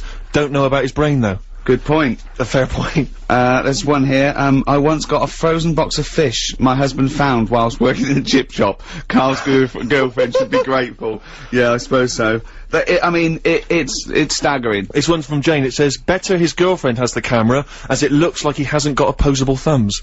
And that's people having a dig. They don't even know you. But you know why I'm not a sort of big fan of sort of Christmas and buying presents and that anyway, because I've had bad experiences in the past when, like, you know, buying stuff for people. Go on. You know, like when I was a kid and that, right? Yeah. And you know, you put a lot of thought into buying presents, don't you, when you're a kid? Because you know you haven't got that much money to. How old are we talking? About 8. Right. Okay. Yeah. About 8, right? So you look like you did, but you had hair, I assume. Yeah. Right. So 8 years old and that, I'm putting a bit of planning into it, thinking, oh, you know, what will my mum want? Yeah. Right? Now my mum's a big fan of gnomes. Right. Right? Obviously. Like gnomes. Gnomes. She must be pleased how you turned out. and fairies and stuff like that, right? Little elves and all that stuff, right? Sure. So I thought, right, I'll look for something that's a bit gnomish. Right. And there was You this got shop. a Noel Edmonds. There was this shop sort of down the road that sort of sold a lot of tat, right? Oh, good. Sort of you know, one of them shops where everything's quite cheap. It's sort of they sell things individually that shouldn't be, like toilet rolls and that sort of thing. They used to be called everything's a pound. Now there's some that everything's 99p. Yeah. Because a pound wasn't cheap enough. They're undercutting the pound shop. Yeah. Yeah. Go on. So anyway, so I had a look in there, thinking, right, let's have a look, see if they've got any gnomes and that. And the closest thing they had, right, was this figure that's called a Victoria Plum. Right? Victoria Plum, right? Yeah, it's like a little. No, Victoria Plum. Right. Get it right. It's like a woman gnome, right? Okay. So I thought I should love that, right? So save that. I think it was about £2, right? Yeah. Invest in one of them, take it home and well chuff with myself and that, wrapping it up, pop it under the tree, think I can't wait to see her face light up when she sees this. Yeah. Anyway, do you know, like, when you're a kid, I bought that like 2 weeks before Christmas. Sure. Right? And do you know when you're sort of excited and you want to give someone a present earlier? Yeah. You know what I mean? Yeah. I sort of took my mum into this shop, right? And we're just walking about, and the Victoria Plum was sort of there on the shelf. And I said to her, I said, look at that up there, do you like that? She said, no, it's bloody horrible. Right? Oh. So it's too late. It's too late to go back. You spent all your money. Money's spent. It's wrapped. It's under the tree. Right? I'm thinking, oh, I can't believe it. So I said, no, that, you know, made sure she was looking at the right thing. I said, no, that little gnome woman. Yeah, it's horrible. Oh no. Yeah. Right? Oh God. Christmas Day comes. Right? I open my stuff. Right? She's about to open hers. Sad. This is like Dickens. She opened. She opened hers and that, and she went, "Oh, that's lovely." That I said, "No, don't give me that." Do you know what I mean? You said it was horrible. She was a liar. Yeah. For pretending, for not wanting to hurt your feelings. She was a liar. And that's, you know, that's why, you know. But things have moved on. What are you on about? Yeah, but you don't forget, do you? I still don't know how this justifies you not buying your girlfriend of 11 years an actual gift. Although that was quite touching. Yeah. Play a Christmas song. I'm welling up. Let Me Try Again by Frank Sinatra. Beautiful song. Wonderful. On BBC Radio 2. Well, it's that time of year when we give gifts. Yeah, absolutely. And you know, we like to give, and we like to keep on giving. Yeah. And that's why it's competition time. Oh, sure. Yeah, Nice link. Yeah. We have a platinum disc of Madonna's album Confessions on the Dance Floor. It's framed, classy. Giving that away to a person who can climb inside Karl's brain and understand what the hell this is the challenge. he's doing. I think we this should give him a composition. chance. We're also good. We've got just because we can. This is like one of those gifts we made. Yeah. Isn't it? We didn't buy it. We made it. This is extras on DVD signed by both of us. See, that's like giving away my camera in a way. You know what I mean? How many? You've got loads of copies of them. There's no thought in it. You're having a go. You know what I mean? But. Yeah, but we were involved with that. Yeah, we sort of did that. You did. I did 10 years. If you designed the camera and then built it in a little factory somewhere and gave it to Suzanne, I'd let you off, but you didn't. Also, a copy of More Flannel, which I signed, again. and some Flannel collectibles. Now they're handmade, you see. Now listen, that's not a cheap gift. A set of those Flannel collectibles, right? They're not toys. They're handcrafted, right? They went for £600 on eBay. So that's a good gift. So if you win them, pop them on eBay. 600 quid. Or 605, you know, they're very rare. Yeah. Davey in Belfast, by the way, just the last one, he says, I've bought my wife a silver necklace, and I got the shop to put it in a box, saying white gold instead of silver. Is this wrong? So if you're Mrs. Davey from Belfast, and you get something tomorrow that says white gold, yeah, just maybe be careful. Pop back to the jewellers, just get them to check it. He probably thinks he's safe because she's not listening, but any friends of Davey who's got a wife who's gonna get a silver necklace with white gold. And she'll be showing that off tomorrow going, that's white gold. Davey got it yesterday. She'll be showing that off on Boxing Day. Yeah, I wonder if he feel guilty. Yeah, it'll slowly it'll haunt him, like Pose the Telltale Heart. Every time he sees it. Tell the truth, Davey. Tell the truth. Say it's still a beautiful gift. It's a lovely thought, but don't lie. Don't mix a lovely gift with a lie. It's this notion that Christmas is a chore. Oh, I gotta get the missus something. I know, exactly. It's bizarre, isn't it? It should be a joy, Carl. Yeah, well, I do. I treat her all year round. How do you treat her all year round? We know you got through 2 boxes of condoms, but that to me isn't a treat. Waking up next to you every day. Well, listen, are we doing this quiz? Right, Rockbusters, and we should explain what Rockbusters is. Don't be fooled, it has no association with the popular TV show Blockbusters. Although he's just ripped off the name, but I don't want to say the quiz is anything like it. That quiz actually had a format, I don't know what this is. I know. We should give it, basically, Carl, I'm just thinking about it. You describe what, you explain it, Carl, I can't even do it It's like a cryptic. No, it's not cryptic. Because a cryptic clue actually makes sense, every part of it. You might as well call this, what band am I thinking of? Yeah. Right. Go on, well, what I'll do is, let's sum it up in an easy way, right? I'll give you some initials of an artist or a band, right? Like they play on Radio 2, if you listen to Radio 2 a lot, right? You'll know the sort of songs we play. Big, good songs, right? And what I do, I give you like a little description, like a cryptic clue. Right. About that band, right? So say like if I said, if I gave you the initials WH, right? Sure. Yeah. This is a classic one, isn't it? This is a classic Rockbusters clue, right? WH are the initials of the artist of the band, right? And then like you say, right, I was in Texas, right, having a wander about. I was over there on holiday. Yeah. This is the Think clue, of this. How long a clue is this? Imagine this on for the TV. gold run. Yeah. All right, but so I was in Texas and that, and it had been raining.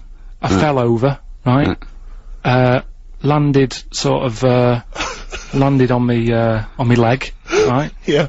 So that's the clue, and then I say WH. Right. And the answer would that would be like wet knee in Houston, right? Wet knee Houston. There's no artist called Whitney Houston. Whitney Houston. No, don't try and make wet sound like wet. No, but I'm just saying that's well. No, People got it. Who's Whitney Houston? Who's Whitney Houston? Alright, forget that one. Here's another one, right?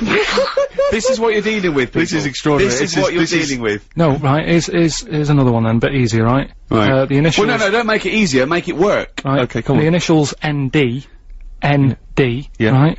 And the clue would be something like, oh, someone's stolen me garden tool, right? Someone's stolen my garden tool. So you think about it, right? What's a garden tool? Oh, what's going on? Someone's stolen it. Nicked rake, right? Nicked rake. Nick rake. Nick Drake, you mean? Yeah, nicked rake. That nearly works. Yeah. So that's the sort of thing we're going to be doing. I don't know if you want to. Well, let's play a record and then we'll come back with the actual clues and you can win yourself this platinum disc. It's good. It's exhausting. Nick Drake, isn't it? In Radio 2, brilliant. It is. It's good. I'm loving it here. Yeah, it's just nice to be off the Tin Pot station. Don't slag it off. No, there's come on, enough out there for everyone. Yeah. This is Christmas and everything's lovely. Isn't it, Carl, in your world? Rockbusters. Let's get on with it. Okay, these are the genuine clues. You can win yourself this Madonna Platinum disc plus some other goodies. And the clues are, please, Carl. So there's 3 clues, by the way. We've got to get three right to win this. Oh, this is so hard. I mean, the worrying thing is if you do get these, you think like Carl. Yeah, which is really so you scary. might want to give up all the goodies just to not admit that you got a so-called Carl cryptic clue. Yeah. Right, here we go. I'm ready for it. You Okay. ready then? They better work. No, they better work. They always do. Because They always do. Whitney Houston doesn't work because her name's not Whitney. Well, they got it last time, didn't they? So, right, first one. Put the I mean, it's just not. Imagine that in the Times crossword. But the Listen, do you know the little information? What are we doing? No, listen, what are you let's doing? hear it, let's hear the clue. Is this still the clue you're reading? This is what I'm giving it Rick, to you we now. want to get this done before Christmas. Let him hear it. Oh, Right. Carl. Listen, do you know the little information card you get in a mobile phone? Oh, sorry. Is this the clue? This is the clue. Okay, fine. Tell me what you're going to say. before you- Rick, you're annoying me! Okay. Be quiet. Now let's hear it. The little information card you get on your mobile phone, right? No, what's that? Well, this is the question. What is it, right? But put that Oh, Shut up! Will you be quiet? We gotta do the news in 5 minutes. We gotta get 3 clues out. You put that little card, right, on a spider's house. The initials... This is the ramblings of a madman! Listen. Oh, The initials, if they don't hear the initials, they can't play along. It's important, right? SW. Right, I'm making a note of this. SW, right? So that SW, little card the you get... information card from the I've got phone. it. I've got it. Right. Put that on a spider's house, right? Second one. Diana Ross isn't feeling that good. Right? That's the clue. Yeah, that's the clue. ID, right? Diana Ross isn't feeling that sort of good at the moment. It's different. How can it be cryptic if the clue's different the next time? Diana Ross isn't feeling that good. ID, right? Okay. Right. And then the last one, that stuff that I put on my toast, right? Right. It doesn't taste sharp enough, right? That stuff I put on my toast, doesn't taste sharp enough. Right? Bob Holness, eat your heart out. The initials JB, right? So there you go. There's the 3 clues. Okay, so Right, I've got that and it doesn't work. Well, Does not work. You've got until I'll after the quickly Hang on a whiz sec, through Carl. them. Let me give out how the people can get in touch. Alright, Come go on, I on. know you're excited to on do then. the clues again. You can text us 88291. You can give us a call 0500 288 291, or you can email gervais@bbc.co.uk. The clues again, then, Carl. well, quickly, that information card you get on your mobile, just pop it on a spider's house. Right? That's SW. Yeah. Second one, Diana Ross isn't feeling that good at the moment. What's up with her? Huh? Oh, added stuff. What's the initial? ID. Yeah. And then the last one, that stuff I put on my toast, doesn't sort of taste sharp enough, right? What's going on there? JB. Right. T-Rex Christmas Bop on Radio 2. After the news, we've got the answers to Rockbusters. Good luck with that. Still time to get those answers in. Plus, we've also got some more stuff to give away. Second competition. And, of course, Monkey News. If you've never heard Monkey News before, you will not believe your luck. It is truly extraordinary, Rick. Am I right? You are, but this is the real news on 88 to 91 FM. This is Radio 2 from the BBC.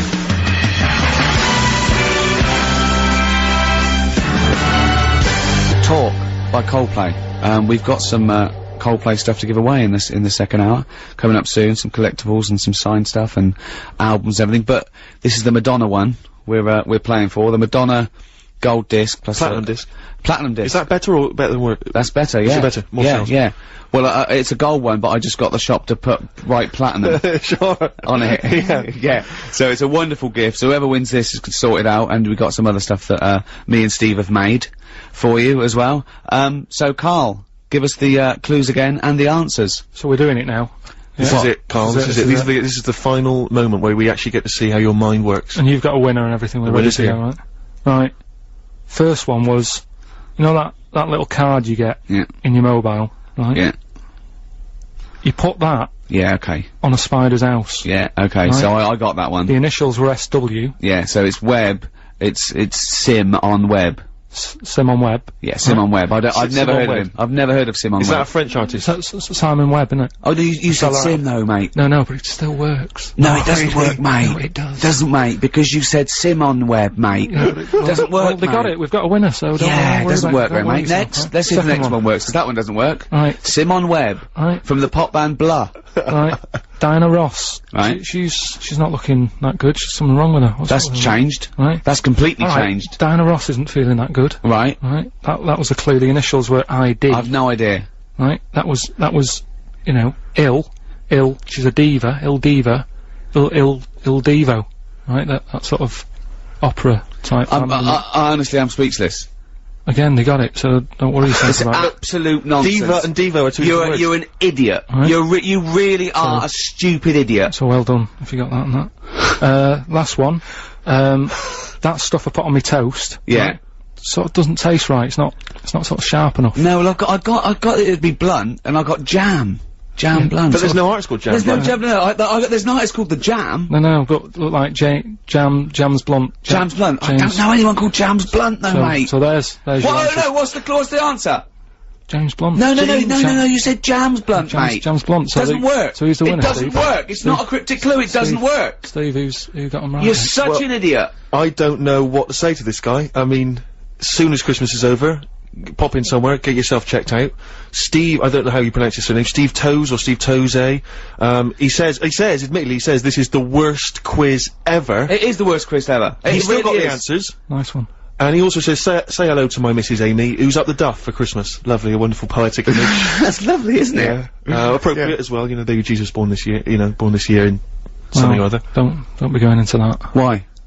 Well, it's, you know, BBC and everything, you've got you know, there's a lot of people out there, different religions and that, let's not talk about little baby Jesus and that. Why not? But you can talk Just about best, Jesus. just leave it. Well, we've just been saying Christmas all the time. What are you talking about? What have you been reading? I'm just saying. This is like last year when I was at the Christmas dinner table with my parents, and my sister is religious, I'm not, and we were arguing about Jesus, the meaning of Jesus, and my mum said, "Will you stop arguing about Jesus? It's not the time." I was thinking, well, this has got to be the time. I mean, there's no other time than his birthday. No, I agree with you. It's, 1 and 2. I think the time to talk about Jesus is Christmas and Easter. That's pretty much the big two. No, it's popular at this time of the year, but I'm just saying it's best. You know, there's other people out there. Do you know what I mean? We're going out to. But we're talking to everyone. It's just we just happen to be here at the Festival of Christmas. Right, yeah. Well, happy Christmas to everyone. That. Play a record. Seth Lakeman and Fight for Favour, one of my favourite songs of the year. Isn't that beautiful? It's very nice. Yeah, I've not heard it before. On Radio 2. Ricky Gervais, Steve Merchant, Karl Pilkington, Christmas Eve. You know that already. I don't know why I'm We're giving gifts. We're giving the gift of song. Yeah. And chat. The gift of chat, the gift of Rockbusters. The gift of gobbledygook. The gift of Karl. Yeah. To the nation. You cannot buy that. You can't bottle it. I'd like to see him bottled. That'd be ideal. Like a little frog. Pickled in a jar. Yeah, exactly, yeah. He will be one day. He will be in Ripley's. Yes. One day. Yeah. And they say he used to walk round amongst us. Exactly. It's quite normal. But, let's not forget why we give gifts. Well, yeah, just to cheer people up and that. Yeah. No, it's 'cause the wise men gave gifts to the baby Jesus. Yeah. Yeah. So, that's why. What would you have got the baby Jesus? I'd have probably got him tokens.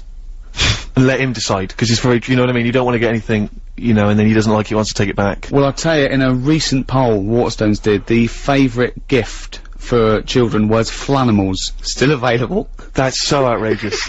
That's so disgraceful. It's Christmas Eve. What would you have got him then? Probably extras on DVD. I don't make any money from Flanimals. Yeah. I like the fact that, one of the wise men turned up with gold. And the other two, frankincense and myrrh, which as I understand it is what, it's like incense or something? Incense or perfume?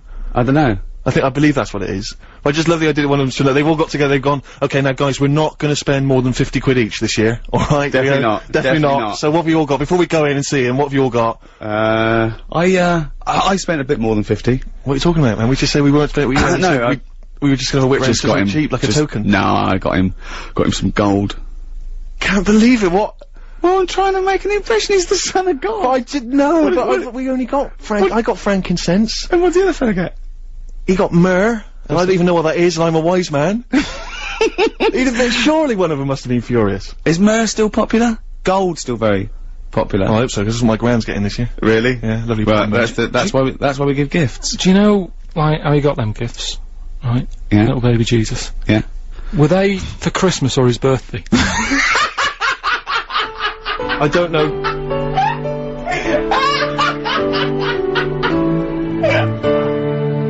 Radio 2 indeed.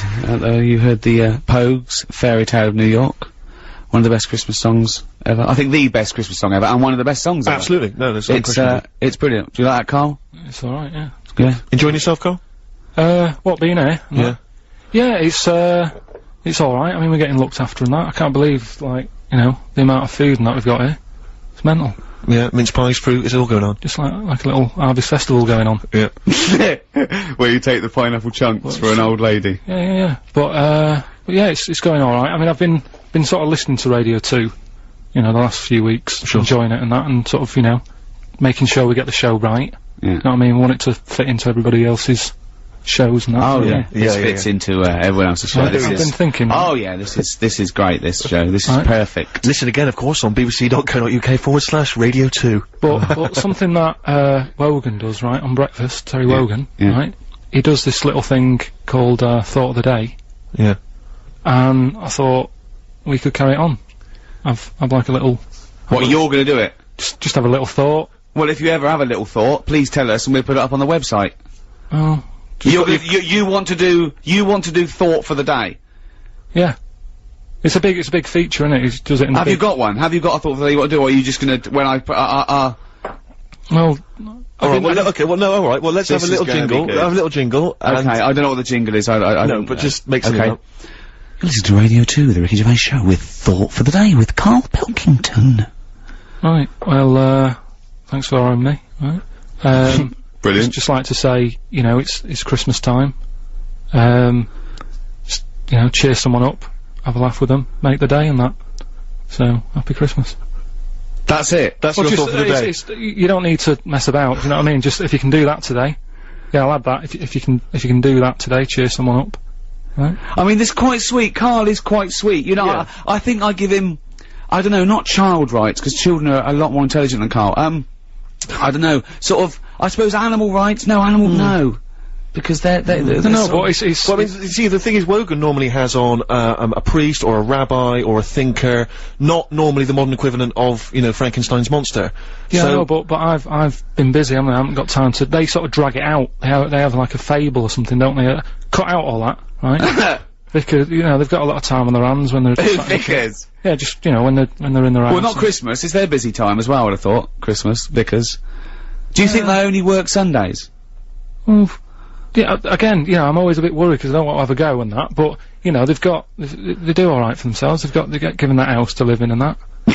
no, they do, well, it's the house of God, you don't actually get to keep No, it. it's not the house of God. They live next door to the house of God. Right. That's the house of the vicar. They usually live, joined The up. house of Barrett. Yeah, the house of Fraser. No, the vicar lives in a little vicar's house, little vicarage, and that's usually joined onto the house of God. Yeah. You don't get those addresses mixed up. He doesn't get all God's mail and he's going, ooh, for you again. Well, I mean, you've heard now the way that Karl's mind thinks. You've heard over the last hour and 25 minutes. We've got these, Coldplay collectibles and stuff to give away. If you have a question for Karl, okay, you've seen the way he thinks. Brilliant. A question that you want to ask him, you want to get his opinion on something, you might want to get his opinion on, the supernatural, on, you know, Civil rights. anything you want. Just get his mind work, because he loves to learn, he loves to be educated, he loves to ask questions. You can text them in, 882921, you can email them in, gervais@bbc.co.uk. This is an example of how Karl thinks. Once, me and Steve were talking to Karl, and we told him that, they're gonna be able to bring back a mammoth soon. Bring a mammoth to life. He went, you're joking. And we thought, oh, that's interesting, is it? And then we realised, I said, what do you think we said? He thought we said man moth. A man moth. Right? And we said, what were you thinking when you thought it was a man moth? He said, I thought of a little moth with a fella's head bumping into a lamp. Stevie Wonder on Radio 2, I Wish, Ricky Gervais, Steve Merchant, Karl Pilkington. You wish you were Stevie Wonder. I'd don't you? love to be Stevie Wonder. He's great, isn't he? Well, Karl has started offending everyone, as we Brilliant. thought. But we've got to explain, Karl does, I mean, he honestly means no harm. He does these things that... What bit? What? What for said? Well, this is from Reverend, Gwyn Owen from Stockwood. Yeah. A vicar, okay? When I'm tired of being a vicar and working one day a week, maybe I'll become a DJ and do bugger all week. And that's a vicar swearing. Yeah, you made a vicar swear! That's how infuriated Well, hang on a you minute are! Why does he listen to the radio if he's busy? He's done you, Reverend. Oh dear! No, Anyway, if you have a thank question for for that. Karl, we're going to give away these Coldplay collectibles. If you have a question that you think will really pique his interest, really make his mind work, then you can get in touch with us, and the best question will win those Coldplay collectibles and a few other odds and ends we got knocking around. Gifts. Yeah. But did I ever Time tell you of about the giving. gift? I think my father's favourite gift he ever received one Christmas. It was and I was so jealous of it because I was a kid and I thought this is How old this were is you? How old were amazing. you? Probably about 10. Right. And I thought this was dynamite. I was so jealous. It was a reversible jacket. What happened to them? Well, I know. I mean, they were all the rage for about 25 minutes, and it was. But what was great about it is, it seems to me with a reversible jacket, what you want is say checks on one side and just say plain blue on the other. So it completely looks like a completely different jacket. Yeah. Whereas this one, obviously, a little bit cheaper. Mum not splashing out a huge amount. It was it had a beige body and white arms. Yeah. Turned it inside out. Beige arms, white body. It looked almost identical. And I could never quite understand when he was ever going to utilise that. When people would think, you know, do you know what I mean? When he'd walk to a party, they'd say, Well, I think it was having 2 jackets in one that was the buzz, not there. So he'd go into a party, and I go, alright, Ron, new jacket? He goes, yeah. Notice before I go to the toilet, that this is a beige body with white arms. Yeah, alright, whatever, Ron. No. But when I come down, notice that when I came in, I was wearing a jacket that had a beige body and white arms. You got that? Yeah, alright, yeah. He comes down, I go, remember that jacket I came in wearing? Yeah, the beige body, have another look. Have another look. That's what. Wait a minute, that must be a completely different jacket. It is a completely different You must be one of the richest men in Bristol. But hold on, but you weren't carrying anything, you didn't have a bag or anything? No, well, okay, if you're not saying it's a reversible jacket, alright? It's the best. But the only idea of a reversible jacket must be so that people think that you've got 2 jackets. That's the whole point, surely. I know. I don't understand what's the appeal otherwise. One black, one white, one furry, one... I know. Yeah. Yeah, so reversible, that's why they died out. Yeah, clearly. Like the dinosaur. Like the dinosaur, Carl, we didn't need them. Didn't need them. Still be here if we needed them. Well, they're bringing back a mammoth, though, aren't they? So, yeah, they are bringing back a mammoth. Thing. Well, listen, you know, we're chatting about presents and all that, and before my little thought of the day about... It was a little thought. Just, you know, cheer someone up if you can. Brilliant. Right? I mean, it's a nice sentiment, but it's... Yeah, okay, go on. Well, there's an old woman, right, who lives next door... Who lives next door to my mum and dad, right? And this is what I mean about, you know, the old people, they might not have that many people cheering them up this time of year. So, you know, if you can, get them a little gift and that, because what happened was, this old woman living next door to my mum and dad. How old are you? This was only about 2 years ago. Okay. Right? And, you know, I think her son's left home, doesn't keep in touch, you know.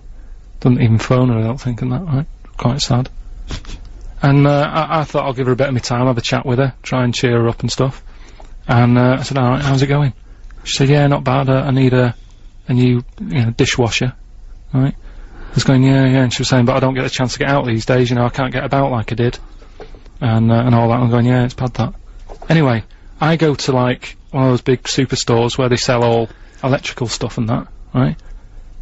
I'm in there, I think, oh, I'll get her a little catalogue so she can have a look, right?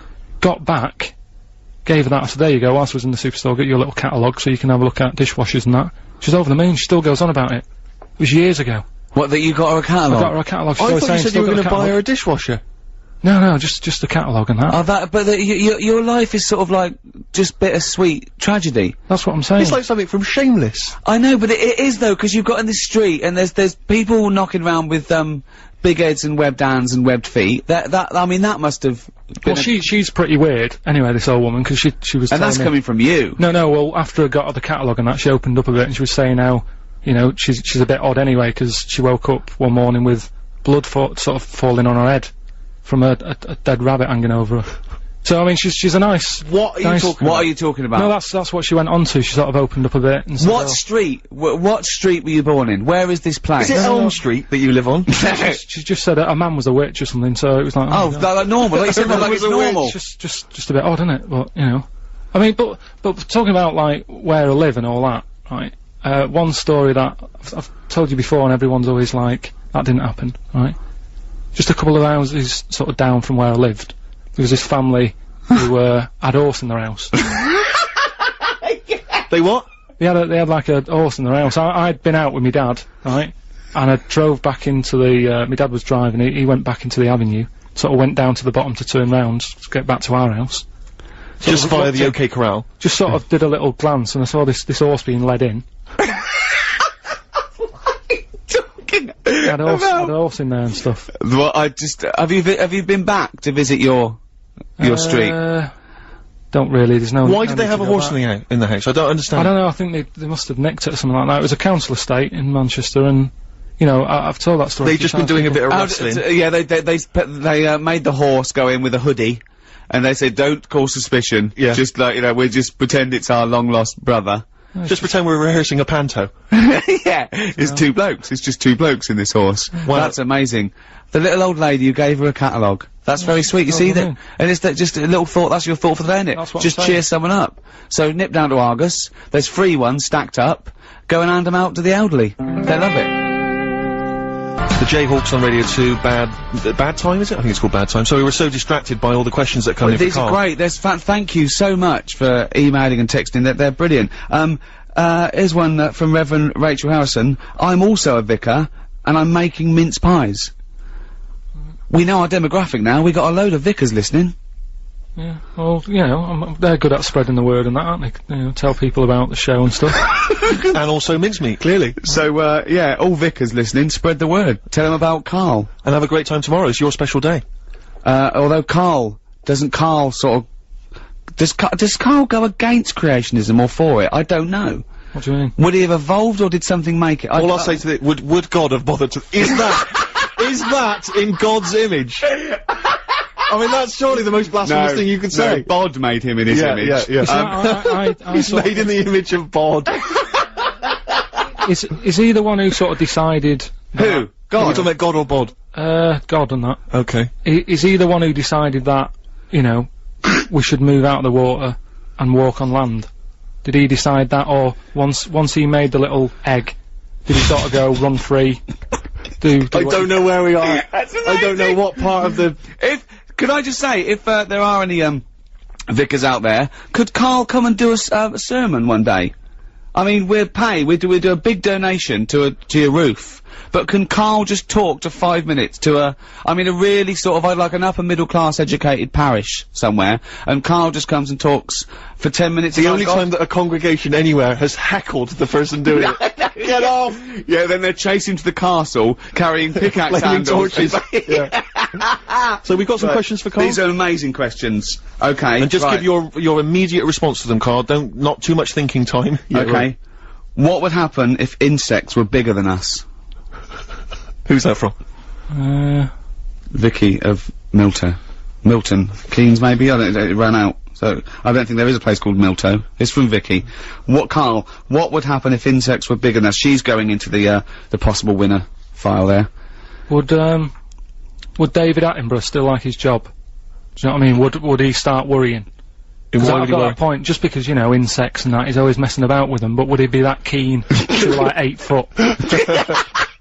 Is what I mean. If they look like me. Sure. Brilliant. Okay. Yeah. Look, this is a nice one. This is, from, Jason. Can Karl do something to prove you are on live and not recorded?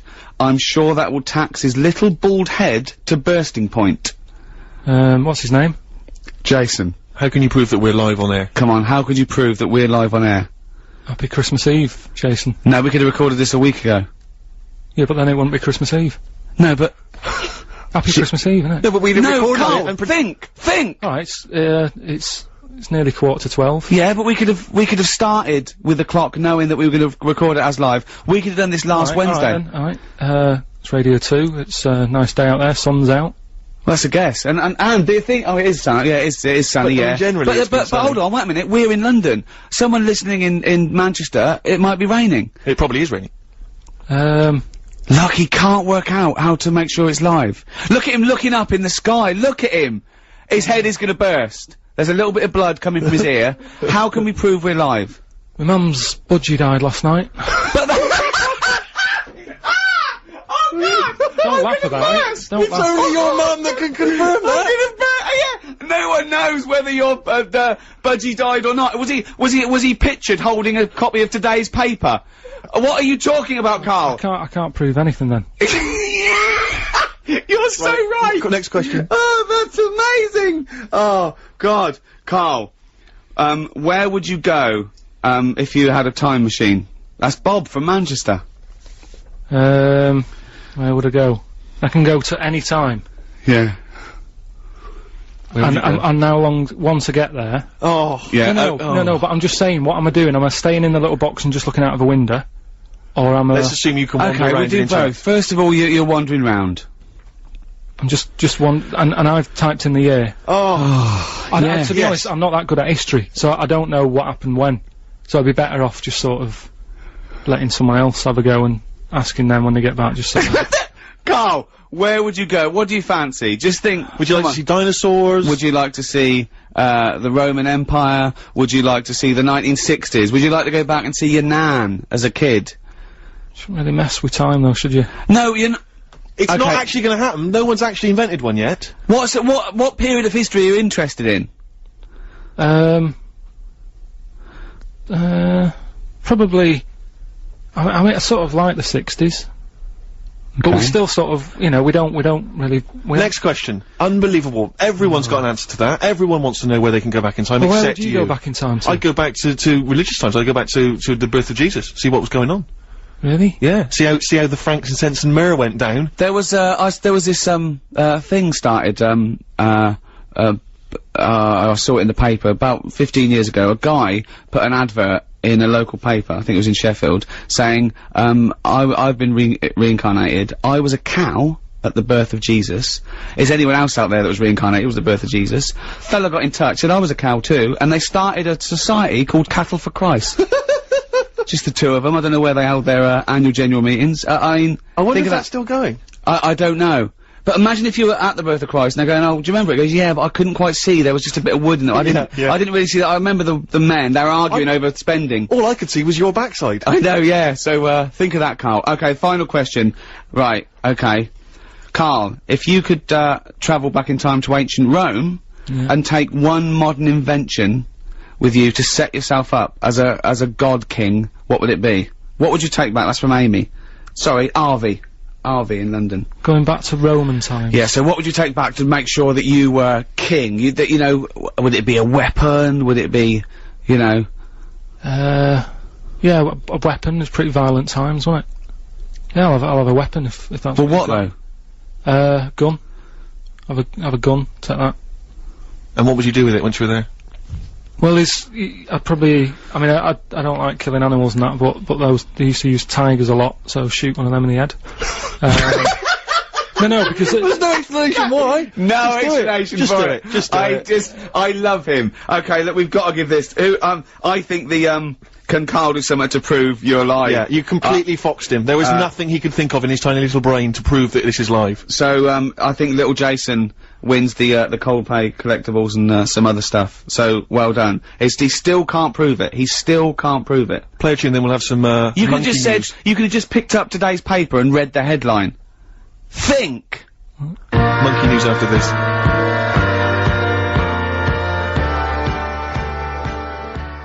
Carl, we have just had, a communique from Gillian Oliver, who's the communications, director for the Church of England. Yeah. Okay? She wants to take you up on your offer.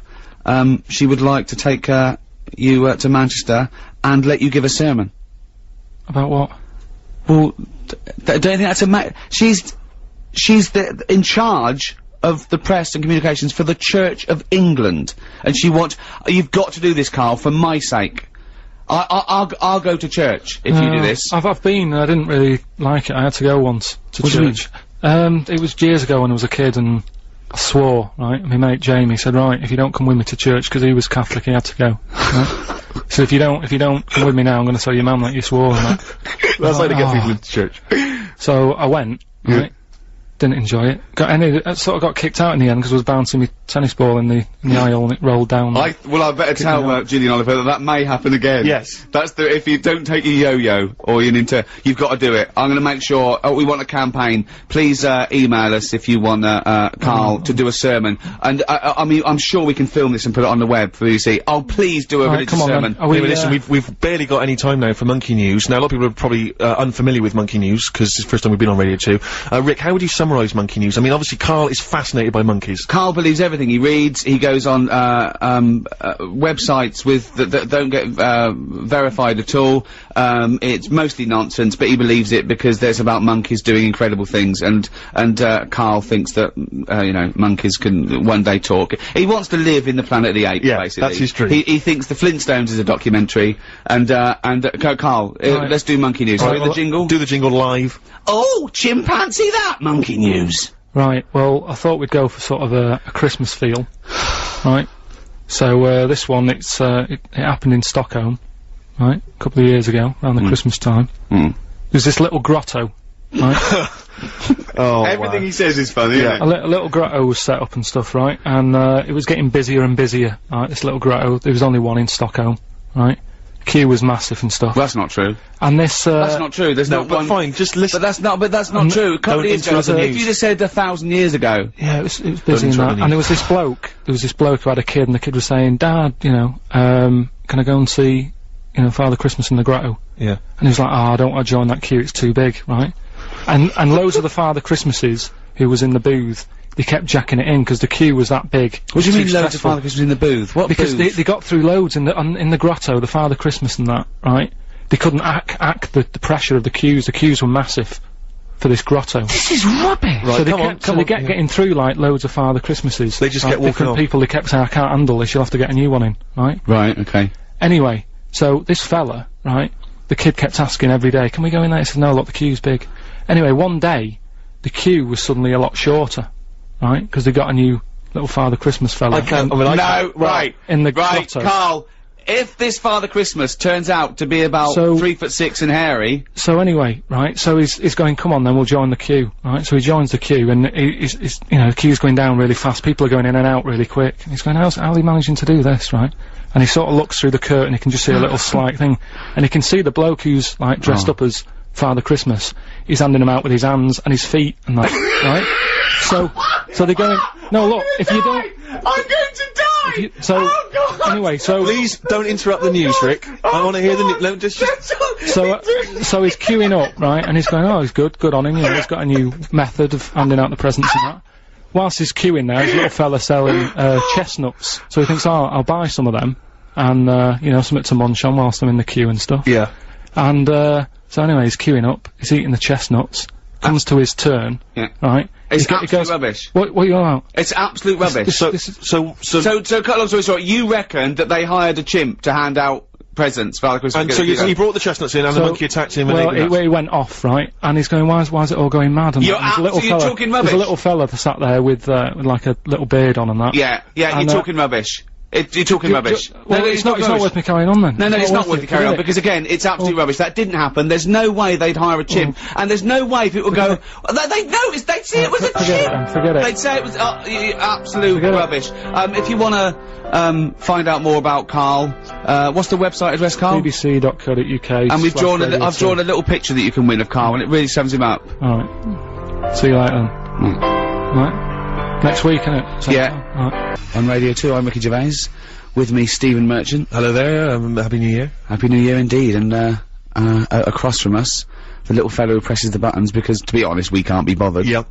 Karl Pilkington. How would you describe Karl Pilkington for people who didn't hear the show last week? For the show, Karl is, and he won't want me saying this, because he won't fully understand it, one of the most stupid men I've ever met. Yes, that's absolutely right. He has a perfectly round head. Yeah. I mean, unbelievable. You can see pictures of him. Go to rickygervais.com. We've put up some photographs, just snapshots, and honestly, his head looks like an egg. It's not an issue though, is it? What? We're on the radio. Doesn't matter. It's just trying to, paint a picture for people though, Karl. It's important. In fact, I have painted a picture. You can go to the BBC website and you can, I think you can win that if someone I hasn't think you can already. also, can you download it as wallpaper for your computer? You can. So if you want to see a cartoon representation of Karl, then there it is. It's an Go original to, signed by me. I mean, it's not Damien Hirst. No, sure. But, I mean, I think it's pretty accurate, Steve. I mean, for people who can't see it, but you can see a real photo or but that's, Karl Pilkington, one of the most stupid men alive. You know, some people still think that he's an invention. I know. He think that we invented him and we give him lines and stuff, as if we could do that. What, and we shaved his head as well, and made him live in Manchester for 20 years. It's... People who've not experienced Karl before, hopefully there'll be plenty of Karl, later in the show. Well, actually, we've got Karl doing a sermon. Brilliant. For, the Church of England. It's been requested, by the Church of England, which is unbelievable. Yeah. And, I actually went and bought him a little Bible, right? He did have a Bible. He said the Bible's too heavy, it's got no pictures, so I bought him a children's Bible, which is embarrassing asking for that in Waterstones, Yeah. for a start. And, even that was too much for him. He was going, there's 200 pages. I mean, the writing, the letters, the font was about, I'd say, half a centimetre high, right? Yes, yes. And, but you've read it, have you? I haven't read all of it. I just got some of the highlights. So He only gave it me the other day. So we're doing the history of religion, are we? Coming up. What do you mean? Well, what do you mean, what do I mean? No, I'm just doing a little taster. What the problem was, right, last week... What do you mean, little taster? What are we Just in trying to case sell someone hasn't- Bibles? It's No, the no. biggest selling book in the world. They don't need it. I thought you were going to do a message, a New Year's message. No, but it's kind of been forgotten about a little bit, hasn't it? Oh, yeah. Because of Harry Potter and Yeah, stuff you like say that. the Bible these days. He goes, what's that? What do you mean, the Bible? No, but I'm just saying, there's probably, a lot of people out there who've sort of gone, oh, it's an old book, and once something's been around for a bit, you don't sort of visit it. It's like, So this isn't Harry Potter we're talking about. This is the Bible. Yeah, I know, but It's still very popular, Carl. but this film's out. Do you know what I mean? There's films Brilliant. that have been and gone, and it's like, oh, no one's talking about it anymore. I won't bother. So you're giving the Church of England a little bit of boost. Yeah, why not? Yeah, it's Christmas. Excellent. That coming up. Well, Last week, like I just asked, last week on the show we were talking about the gift that you'd arranged to for your girlfriend. how long have you been going out with her again? I think it's about 11 years. 11 years. Your life partner. He got a gift when he left his old job of a camera. He didn't even unwrap it. He just passed it on straight away, like passed the parcel to his girlfriend. We were giving him some stick. Everyone, about 90% of people phoning and saying, "You are a skinflint. It's awful." How did it go down? She loved it. Did you tell her? Did she love it? Yeah, I think she likes it. Okay. Yeah. I mean, she didn't really have a go on it. I was playing about with it on Christmas Day. Brilliant. Showing her how to use it and that, and said, you know, she's paid for a holiday for us to go away. I said, take it on that, use it.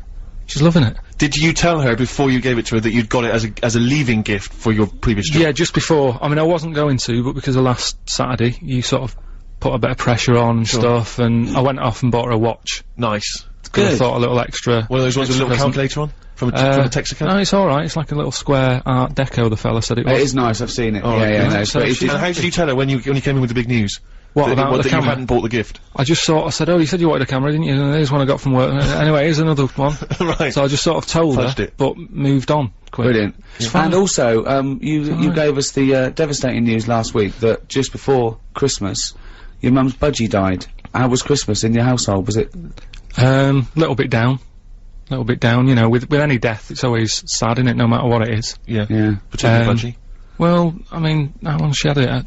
Probably lasted about 8 years or something, which is pretty good, innit, for a budgie. Right. Yeah, I think so. Came unexpected, wasn't ill. Right. And, I spoke to her the other day and I said, you know, how's it going? 'Cause on Christmas Day she was down. Yeah. Been calling her up every day. And I spoke to her the other day and said, you know, how are things? And she said, well, the other bird that's in the cage, she's got some sort of parrot that's in the same cage as it. Right. It's been a bit down. Sure. It's missing its mate. So what she did, she'd kept a few feathers from the budgie that died, right? She got a rock, a couple of sandwich fasteners, stuck the feathers on the rock. The other bird's happy now. Wow. Now I know that your mother explains everything. And if you ever die, we just get a tennis ball, stick it on the end of a broom, she'll be happy.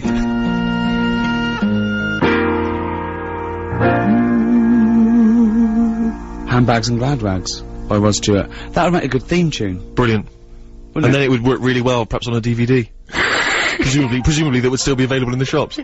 Great for any, you know, New Year's vouchers you've got. You're listening to Ricky Gervais on Radio 2 with Steve Merchant and Karl Pilkington. So good Christmases, yeah, all round. Definitely for me. I had a great time, yeah. Carl?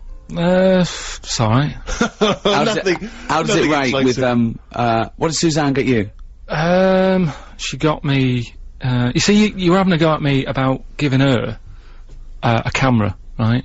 Which Which know, was I given can to use. you, which was second hand. It doesn't matter, Essentially it doesn't- second hand. It doesn't really matter that bit. But it's a present that both of us could use, right? And you were making me feel bad about that. That's why I got her a watch, Yeah. right? Which in a way I can use because I can say what time is it. Sure.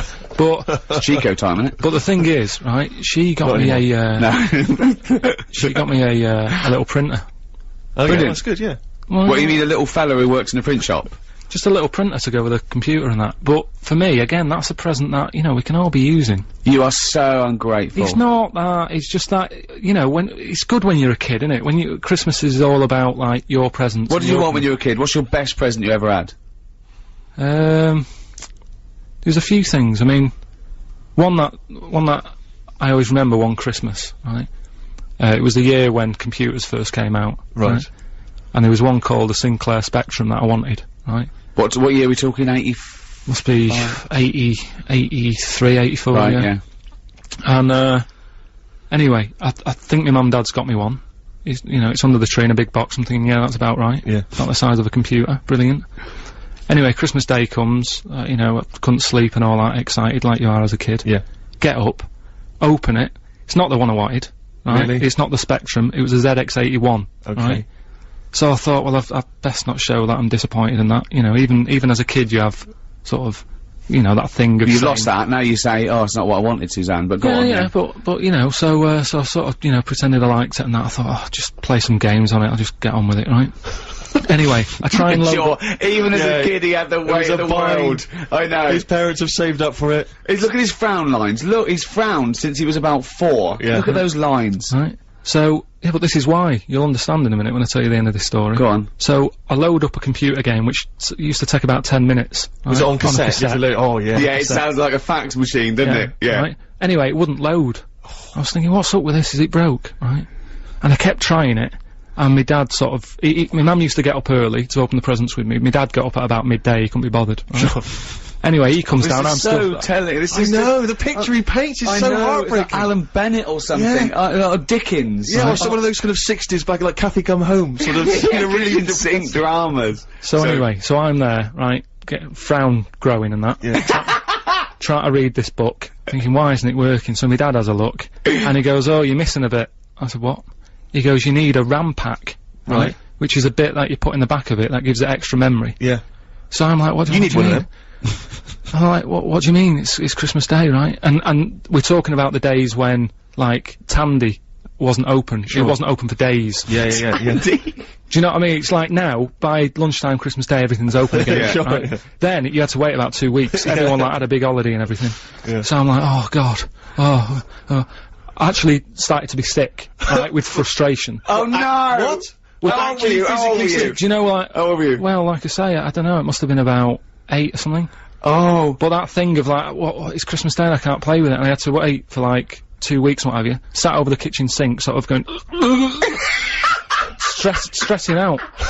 Hated it, it was a rubbish Christmas. Wow. I love the idea of you going, Just stress, isn't it? What did your dad say? He just sort of said, look, calm down, we'll get you one when the shop's open. And it's like, yeah, but 2 weeks, isn't it? I have never heard anyone being sick from stress. Oh, poor little kid, just so stressed. Before the trail, we heard Feeder on Radio 2. Steve Merchant here with Ricky Gervais, Karl Pilkington. We were talking before that about rotten gifts, and particularly gifts that Karl's received in the past. We're just actually thinking now, because we've got to give away this, we haven't got to give away, but we're generously giving away a Eurythmics Platinum Disc. So if you're a Eurythmics fan, or indeed if you're not, but perhaps you know someone who is, and maybe you got some rotten gifts for Christmas, then you can get in touch with us, let us know what the worst gift is that either you received this year, or maybe even in the past, you know, something that really you just was terrible. Maybe you, like Karl, had the poker face when you received it, you politely opened the box, but inside you were dying. But you can get in touch with us, 88291, we've got the email gervais@bbc.co.uk, or you can phone us, 0500 288 291. The worst gift ever will receive the Eurythmics Platinum Disc. Well, talking of gifts, I got my, girlfriend, a few gifts, a trip to, Paris and a few little bits and pieces, and one of which was a trip to the theatre. Nice. Thing we'd walked past before and we'd wanted to look really great. The Woman in Black, which is on at the Fortune Theatre in Covent Garden. I bought a 4 ticket so, you know, we could, she could take some people. She chose to take, Karl and Suzanne. Well, of course, now I think it's a scary play, isn't it? It's a spooky It's a play. scary thing, So it's you about thought instantly ghosts. Karl's the man. Absolutely. And wasn't it great, wasn't it? And the theatre was so lovely, and the production is so lush, and it's genuinely really, it's been going for 17 years, they really honed it, and and it was great watching Karl. At one point, we were in a box, which I'll tell you about in a minute, and I just pointed to show Karl that this face was appearing, right? But as as I was pointing, he didn't see me pointing, my finger came into his peripheral vision, and he went, oh! And I laughed for about 5 minutes, because he just saw a finger come in. I wasn't even trying to wind him up in that, because that was such a bonus for me, and I nearly died. But, the reason we were in a box, I went there and I said, oh, can I, get a box? And they said, oh, the boxes are a little bit small and cramped. I went, okay, so we'll give you some really good seats. So we got some nice seats downstairs.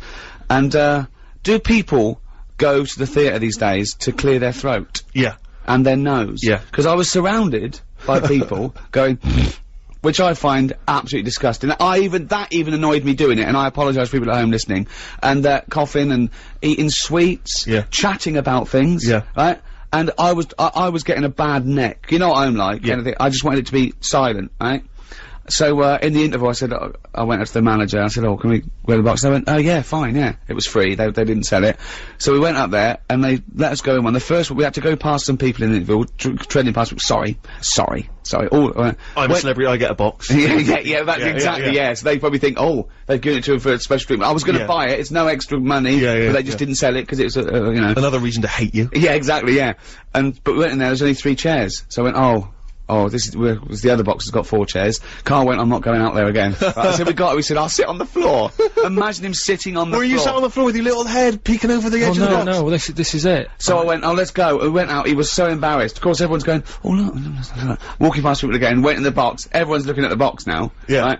Right? And Carl was horrified. Carl was trying to hide. But it was to be honest, I mean, the idea of a box is you get a better view, but I didn't, because I was like, I have to sit right at the back. Yeah. I might as well have been, like, near the fire exit. I just was like, I don't want to be sitting No, there that's not the idea of boxes, to get a better view. I think it's from days where it was how you were meant to be seen. The boxes face each other, right? And you're meant to see who's in the other box. It was very a socialite type thing. The boxes are probably the worst view in the theatre. That's why some theatres don't actually sell them. But I'll tell you what, I'd rather have to lean forward and see something than be surrounded by people chewing But and sniffing. it wasn't that bad though, Steve. That's the thing. You know what he's like. Oh, well, I mean, anything that's meant to be like a nice relaxing night out, whether it's going for a nice quiet meal, suddenly turns into this, like, nightmare. Well, I won't go to public places with Ricky, because there's always something that'll annoy him, and then he won't take it out on them, he'll take it out on you. Yeah. We gotta leave, it's too smoky, it's too noisy, it's not noisy enough. There's music, there's not music, it's an absolute nightmare. Well, people annoy me, that's stressful. So I mean, just the other day, right, I went out for something to eat.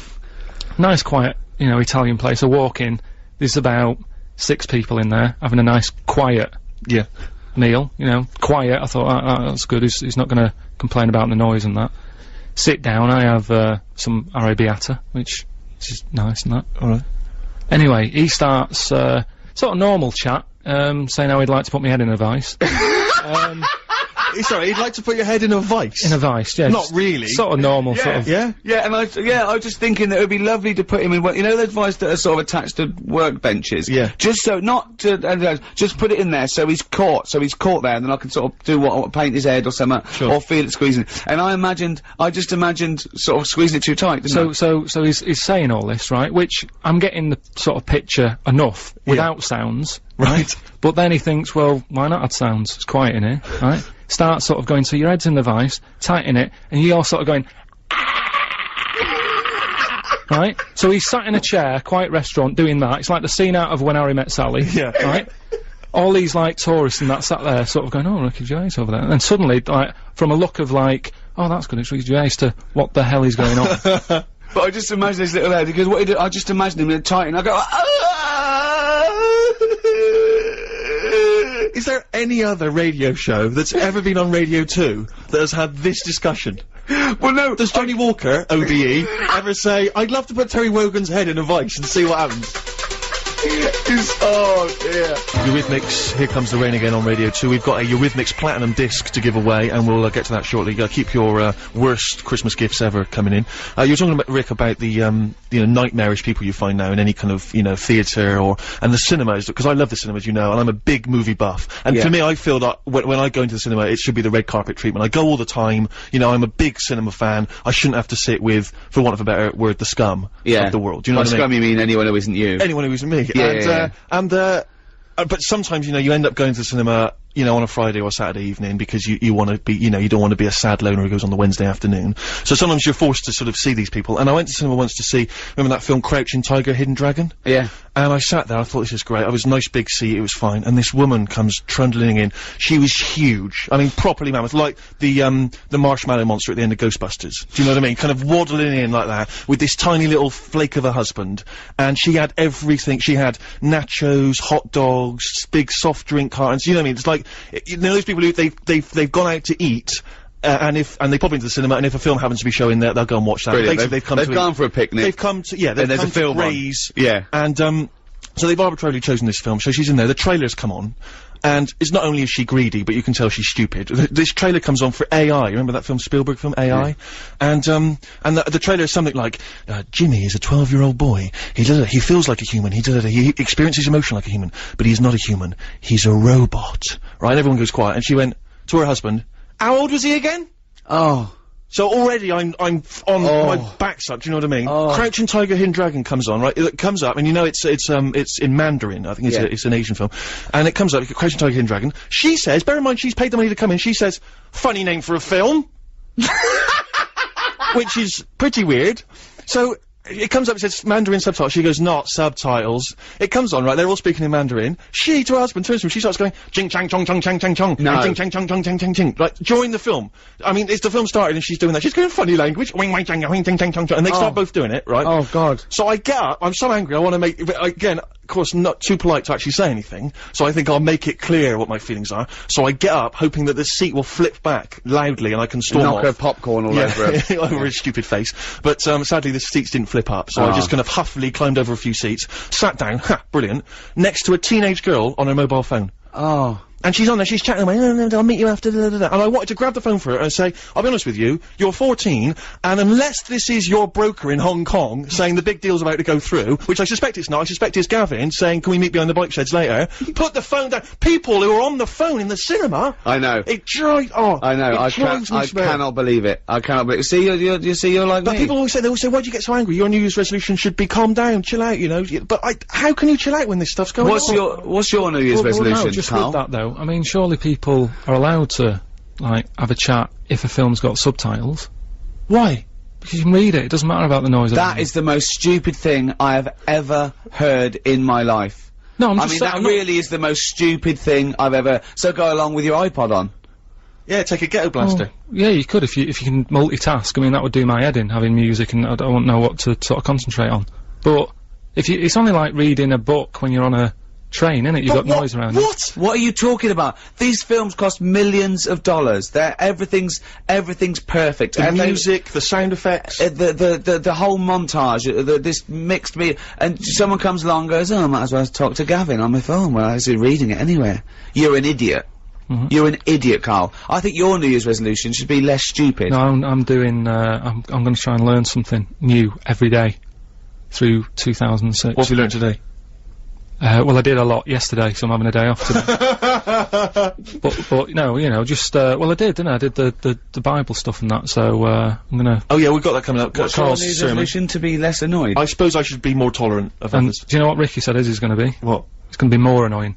Yeah, well, I just thought. But this is the wonderful hypocrisy of it, because you've just been agreeing with me about how you hate people who are annoying. Yeah, but only to friends. People like. The thing is, right. I've got to say a couple of things, right. The reason I sort of torture Carl is because I don't know. I've got friends with defects. I don't know why. All my friends are slightly weird or stupid or something wrong with them. Carl's little round head. I mean, the brain of a fish. Right? Yes. I can't get my hands off his head. Robin Ince, he's got glasses. He waddles funny. He's got little thumbs. His thumbs are too short. Right. Sure. I can't keep my hands off him. Right. My mate Rob, who did flannels with me, he's got a perfectly round head. His teeth protrude slightly. He's in America though for when you need a round bald head, isn't he? Yeah, exactly. Right, when I go to New York, or and then he looks like Dave Hill from Interesting Slade. that you're collaborating on a book, but he chooses to live in America. No, yeah, but could I just say also that I do not advocate the use of vices on friends' heads. It's dangerous. Do not squeeze your mate's head in a vice. That's just between me and Carl, and you know. And Ricky Gervais is an experienced annoyer. And he probably wouldn't let me do it, to be honest. I have to offer him an awful lot of money. Also, do not smoke. There's no point. And floss. I wish I'd flossed when I was a kid. Also, if you've got a bicycle or anything like that for Christmas, please wear the correct safety gear. Whoa. What? Well, I got a bike as a kid. Yeah. Right? And my dad, you know, I think the helmets used to come with them and what have you. I popped it on, went out on my bike, coming back into the garden. Dad sees me. He said, "Come here." I said, "What?" He said, "I never want to see you wearing that helmet again. You look ridiculous." Oh wow! He'd rather take the risk. No one looks good in them though, does he? Yes, they do. Wear the helmet.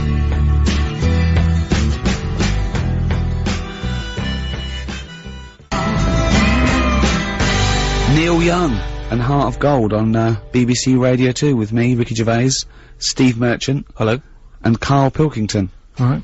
We were asking for the worst Christmas gifts you've ever received, past or present, and there have been some absolute stinkers here. Pete Archer says, "I'm diabetic, and I once got 3 big tins of sweets."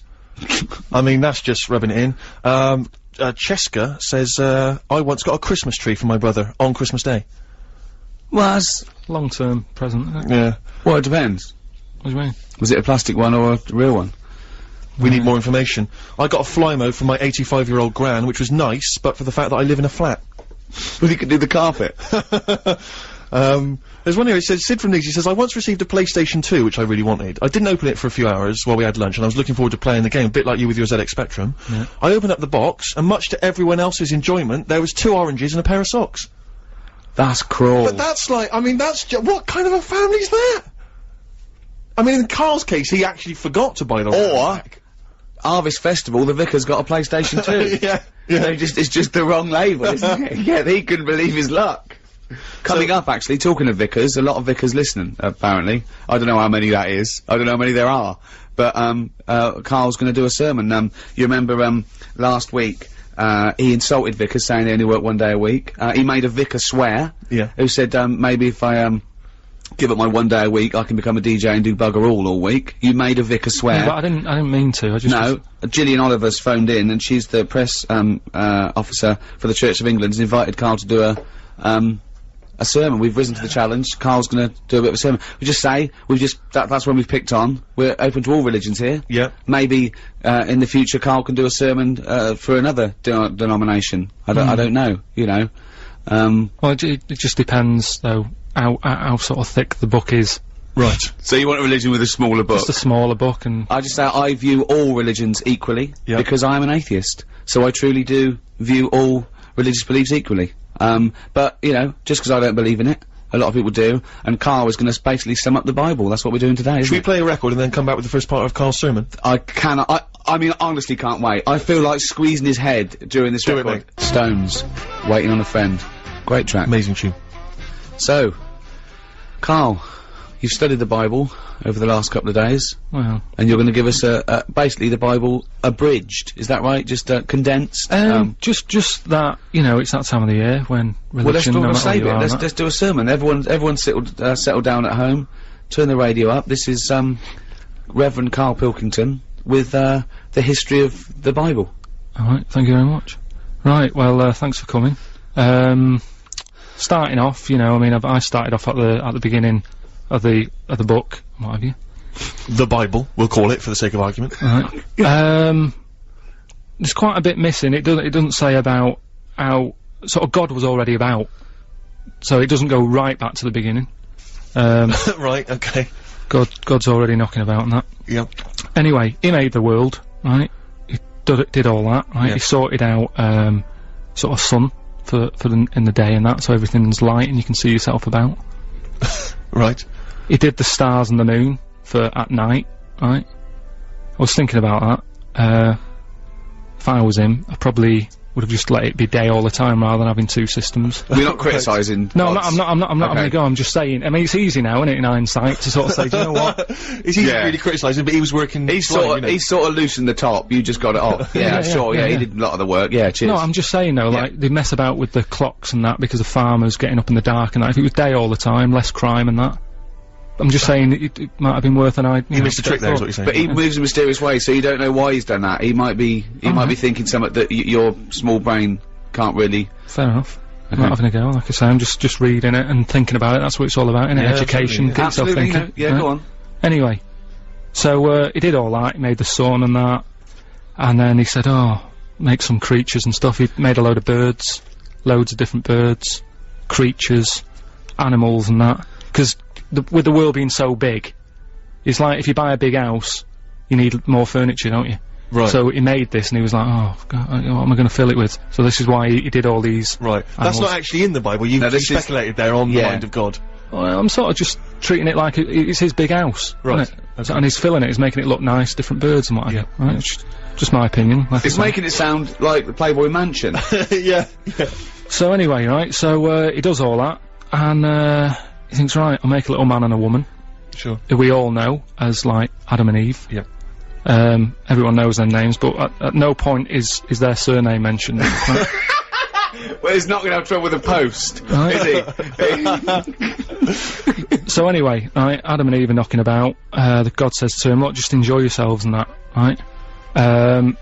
Do what you want, but I'll tell you this. I'm only telling you once," he said. He said, "Don't be eating fruit from that special tree." Yeah. So, they were like, "Alright, fair enough." He said, "The tree that I'm talking about is the tree of knowledge." Yeah. So that's sort of made it a little bit worse, because it sounds good and that, and you're like, "Oh, knowledge." Yeah. Well, don't go in that door. Yeah, It's that sort of thing. Instead of just sort of not telling them. Mm. Because I don't know, see the tree of knowledge, what it had on it, by what I can work out, is, it's an apple tree, right? And it's pretty tempting, innit, to have a little cheeky apple, because I don't know what they were eating back then. Right. Do you know what they were getting by on? No, I don't know. Right, so anyway, so, they were like, "Yeah, alright, whatever." Eve goes for a wander about. Yeah. Right? Killing time and that. Bumps into this snake. Oh, yeah. And, Snake said, said, "Alright, you got an apple, right?" And, he was selling it to her, he was going, "It tastes good and that, right?" And she's like, "Well, shouldn't really, but, you know, I've been told that I shouldn't eat that." Because I think God said to her at some point, Oh, get on with it. You're on page 1 at the moment. This is absurd. This is just unbelievable. I know, but I'm just Just get to the point. You're on page 1. You haven't moved on. Just get, okay, we know Adam and Eve. What have you learned? Yeah, I know, but I'm just saying, he was saying don't eat it, because it's dangerous. I know, we know. Get on with it. Just get on I mean, But the thing is, people do eat things that are dangerous, don't they? Like, and pufferfish, even to this day, people are eating stuff that can kill them. Yeah. So it's not a threat, they're not that bothered, it's an apple, right? They're gonna have a little cheeky apple. Anyway, they eat it, right? God goes mental at them. He said, "I told you not to do that. I've told you can enjoy yourself and everything. You've gone against what I said. You've eaten the apple." Adam and Eve sort of got told off and what have you. They went off and had kids. That added extra pressure. A lot of arguments happened. And, that's kind of part 1. That is amazing. That is amazing. So, oh, you're an idiot. Really, you are an idiot. Well, part 2 later then. You better buck up your ideas in part 2.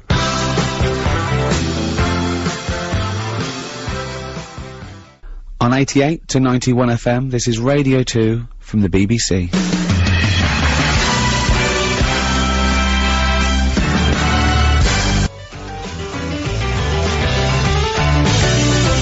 What a great track. Amazing.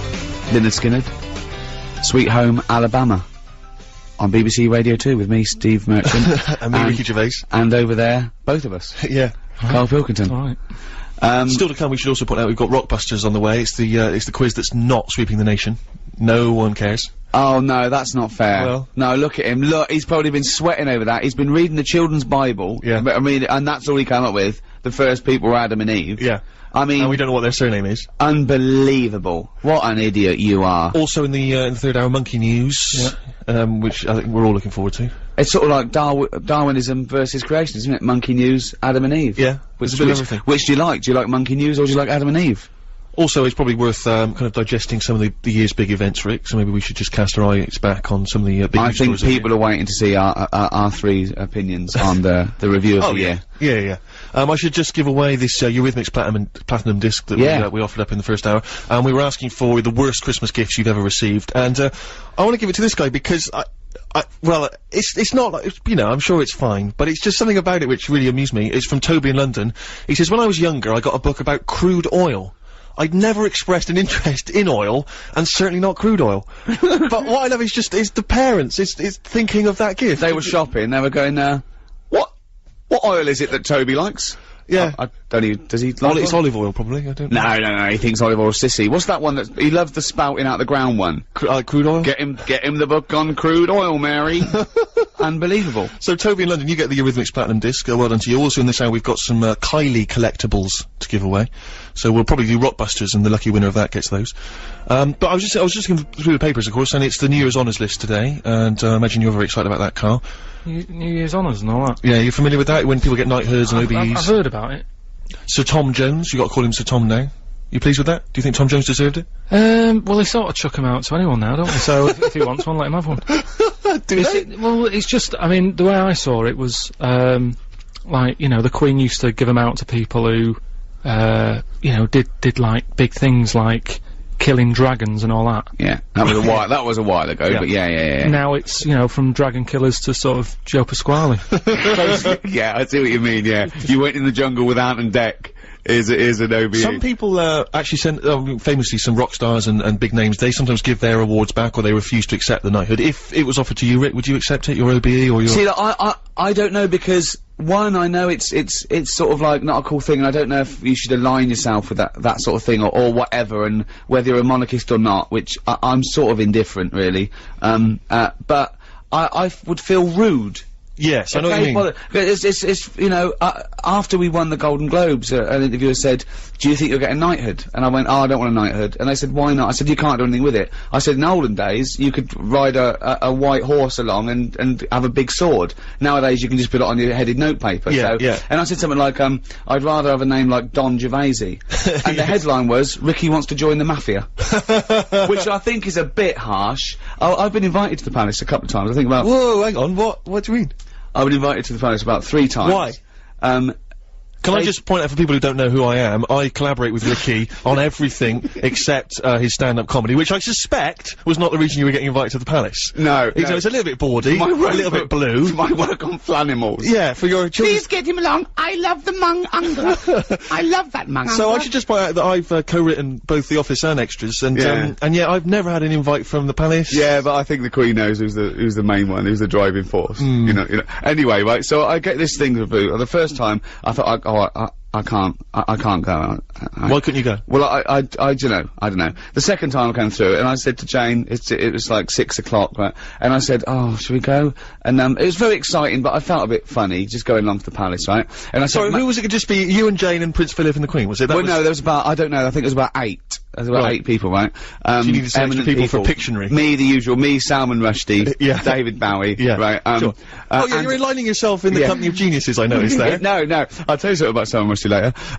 And I said to Jane, I said, "We go for an hour." She went, "It's not the sort of place you can turn up for an hour with some leaf brown milk." It's not your boss's barbecue at the weekend. Pop in. I've got some other people to see. I'm seeing Tony Blair later. Anyway, cheers, Liz. But anyway, the thing that came through was, I will be attending, stroke not be attending, right? And I thought that was just too harsh to send back, "I will not be attending." Yeah. So there was a number at the Marshal's house, and I called him up and he went, "Hello?" And I said, "Hello, it's Ricky Gervais here. I got an invite to the palace. I won't be able to attend." I said, "I thought it was a little bit harsh just to send back, 'I will not be attending.'" He said, "How delightfully polite of you to call." Was it Roger Moore? I don't know, but I went, "That's not what he said." "Oh, there's no trouble. Thank you so much for calling." I bet no one calls him. Yeah. I bet he doesn't get a look in it. And it was really, I'm so glad I called and didn't just send back, "I will not be attending." But listen, keep inviting me, because I mean, if it's right for my diary, I'd love to come along and have a mooch around. Yeah, just see what's going on up there. Yeah, so, Salman Rushdie, right? This is the nice story. So I've met him a few times now. Now he's out and about. Sure. He's never home. No. I bet his house is a mess. Yeah. Right. It was just after the first, series of The Office went out. I got invited to this, thing, I'd met Jonathan, actually. I'd met Jonathan Ross on this show. And, we were talking about being Bowie fans. I'd never met him before. And he said, "Well, I'm interviewing Bowie for this special, come along." And I went along, and there was Bowie, my hero, was amazing.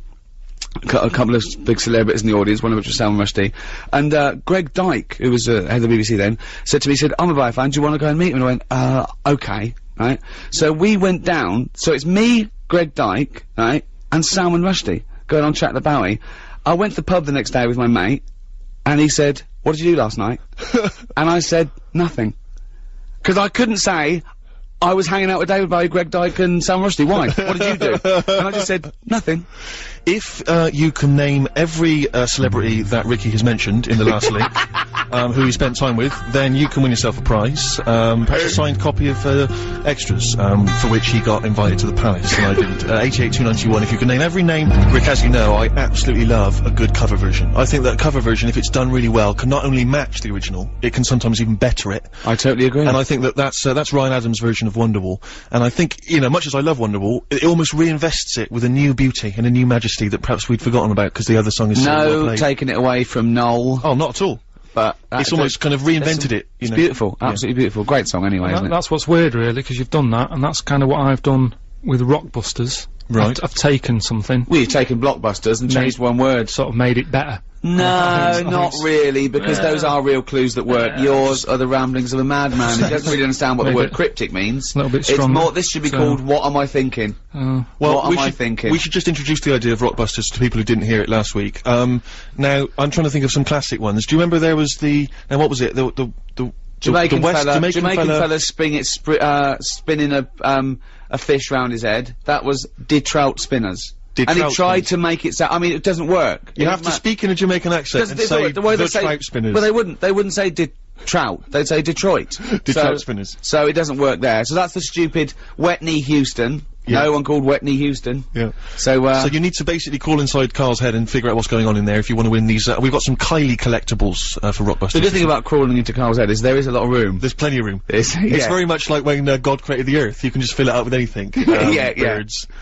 So, your Rockbusters clues this week then, Carl. Alright, so as always, you know, we did it last week. What can you win, though? The Kylie collectibles, just Brilliant. mention Excellent. Should we throw in some stuff of ours? Just to If you've got any tag we ones, get it for free, extras, Flanimals, etc. got some other junk lying around the office. Yeah. So then, 3 clues, you text in with the answers, you win the stuff, right? First clue. The initials of the band or the artist are FF. FF, okay. FF. And the sort of Well, I cryptic... know it already. And the well, don't ruin it. And the cryptic clue, I've got snails, croissants, and baguettes in my palm. Right, what's going on there? I don't know it. Right, there's the clue. Say that again. I've got snails, croissants, and baguettes in my palm. Oh, that's weird. FF. Right, FF, what's the band or the artist? The clue changes ever so slightly every time. I know. Right, the next one. Me granny's is taking a penalty. She better get the ball in the back of the net. NM. Artist or a band. NM. That's an old artist, by the way. Give it to us again. NM. Me granny's taking a penalty. I've got it. She better get it in the back of the net. It's a good one. Okay. It's a good one. All right. That might be his best ever. Wow. There you go, right? And the last one, this is a tough one, but, you know, we know how it works. Wow. When he says tough, he means doesn't work. Yes. Does not work. Repeat, this does not work. Go on. The initial of the band, it's an 80s band, I think I've got to help them out. A is the initial, right? And the clue is, and where people go to relieve themselves after looking at elephants and that. What am I? Right? So, letters A, the cryptic clue, and where people go to relieve themselves after looking at elephants and that. What am I? And the initial? A. 88291. That works. You can give us a call 0500 288 I'm 291. getting worried now because I'm getting all these. That's really scary. Gervais at bbc.co.uk if you've got an answer for, or you need all 3 of those to win those Kylie collectibles. It's alright, isn't it? Yeah, well done. Play a little cheeky song. Yeah. Razorlight. Golden Touch. On Radio 2. I'm Ricky Gervais, with me Steve Merchant and Karl Pilkington. We were going to have a quick assessment of the year's events because it's been a tumultuous year in many ways, Rick. You know, some steps forward. I'm sure you'll agree with the ban on fox hunting. Absolutely. yeah. I really can't believe it took to 2005. And then people moaning, we can't go and hunt fox. Oh, why not? You can't go and have a fox ripped to pieces. Oh, what do you want to do instead? I never understood it because it was people getting up in arms, and it's a sport for them. It's a game, so it's like you can't play Yahtzee anymore. You've got to play Guess Who. Well, all right. And all this rubbish about, oh, well, you know, it's what foxes do. Oh, is it? Oh, but why do you like it? You wouldn't want a robot fox, because you want to see blood. My brother-in-law was doing this job, he's a driver, and he went to this sort of really posh school, and he was talking to someone there, who, they're into fox hunting and stuff, and he said, I don't agree with, just chatting to us, I don't agree with fox hunting. They went, oh, why, are you a vegetarian? He went, no, I eat meat. They went, you eat meat, but you don't agree with hunting? He went, why, do you eat fox? Yeah. I mean, it's such a ridiculous argument. Are you pleased with that ban, Carl? What sort of? I don't think, you know, we should sort of any animal, should we? I totally agree. And yeah. sort of, you know, respect their place and that. I mean, I went on holiday once, right? Went into the sea, right? Was only up to my knees, right? Got stung by a jellyfish, right? Sure. And what I mean is, like, you know, the sea. That's someone else's territory, innit? Right. And I could have had a moan. But you I was like, well, I shouldn't be here. Whereas if you went home and you were watching telly and a jellyfish came at you, I'd say what's going on. you would, wouldn't you? You would say what's going on, wouldn't you? Yeah. You definitely would. If a jellyfish came out from behind your telly and clamped onto your face, you go, Suzanne, what's going on? What's a jellyfish doing? I don't go into the sea. But it's like when they, that bloke that climbed into a polar bear cage and got eaten, and there was a thing about have the polar bear put down. No, don't have the polar bear put down. You took him from the ice caps, popped him in a zoo, right? That's his house now. He didn't want to be there. Yeah, right? And then someone climbed in. I love it when a matador gets gored to death. I love it, because the bull didn't want to fight. Happy New Year.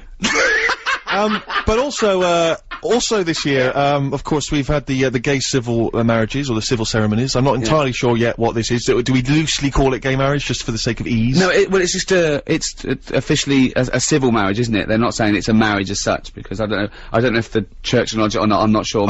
We got enough vicars listening. They can let us know. Let us know, yeah. But I don't know if you read it, I read it in the paper the other day. But the church is gonna look nice, isn't it? The flowers are gonna look brilliant, really good, aren't they? But, I don't know if you read the other day that, I was pleased to read that John Inman, Mr. Humphreys from Are You Being Served, has just, been involved in his civil ceremony with his long-term partner. Whoa. John Inman's gay. Yeah, no, I know. Stunning, isn't it? I know, unbelievable. I do like it when, one of those sort of people that are so obviously gay, they come out after, like, years, like Elton John comes out and goes, actually, I've got some news. Sit down.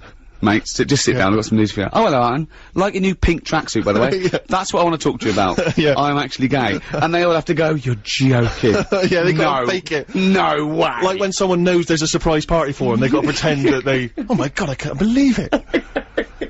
But, yeah, so what we've had, it is a year of disasters, which is, it does seem worse this year. I don't, maybe I'm hitting that age where I think there was, like, it was nicer before, but it was a year of disasters, It's been terrible. Well, we've had obviously Hurricane Katrina and the tsunami and the earthquake and things, and it's obviously been terrible, and we don't want you to be flippant about that, but the only time I was praying for a natural disaster of biblical proportions was when I was watching Celebrity Love Island. and it never happened, sadly. And some of the dregs of humanity on that show, I mean, I don't know if you saw it, but Paul Danan is a joy, because he's a mental case, and I'd say that, I don't know if that's libelous, but, I mean, if anyone's seen the show... What did you say? I said he was a mental case. Yeah, it's pretty libelous, I think, I think he could sue you there. Okay, well, I'll take that back. Take that back, he's not a mental case. But he is, I think... I mean, let's face it, before you, say anyone is stupid or a mental case, do the old binary sort, are they madder and thicker than Karl? If not, I think you know... That means I can never accuse anyone of being stupid. But I love it. He was talking about Lady Isabella Harvey, and he went, I love Lady Isabella Harvey, because, the thing is, like, she don't like books, and I don't like books. Brilliant. They got something in common, then. The idea that something in common is something that they don't do together. I love the idea that people like us were sitting around just praying for a big wind. Just a big wind. And the only big wind was from Rebecca Lewis.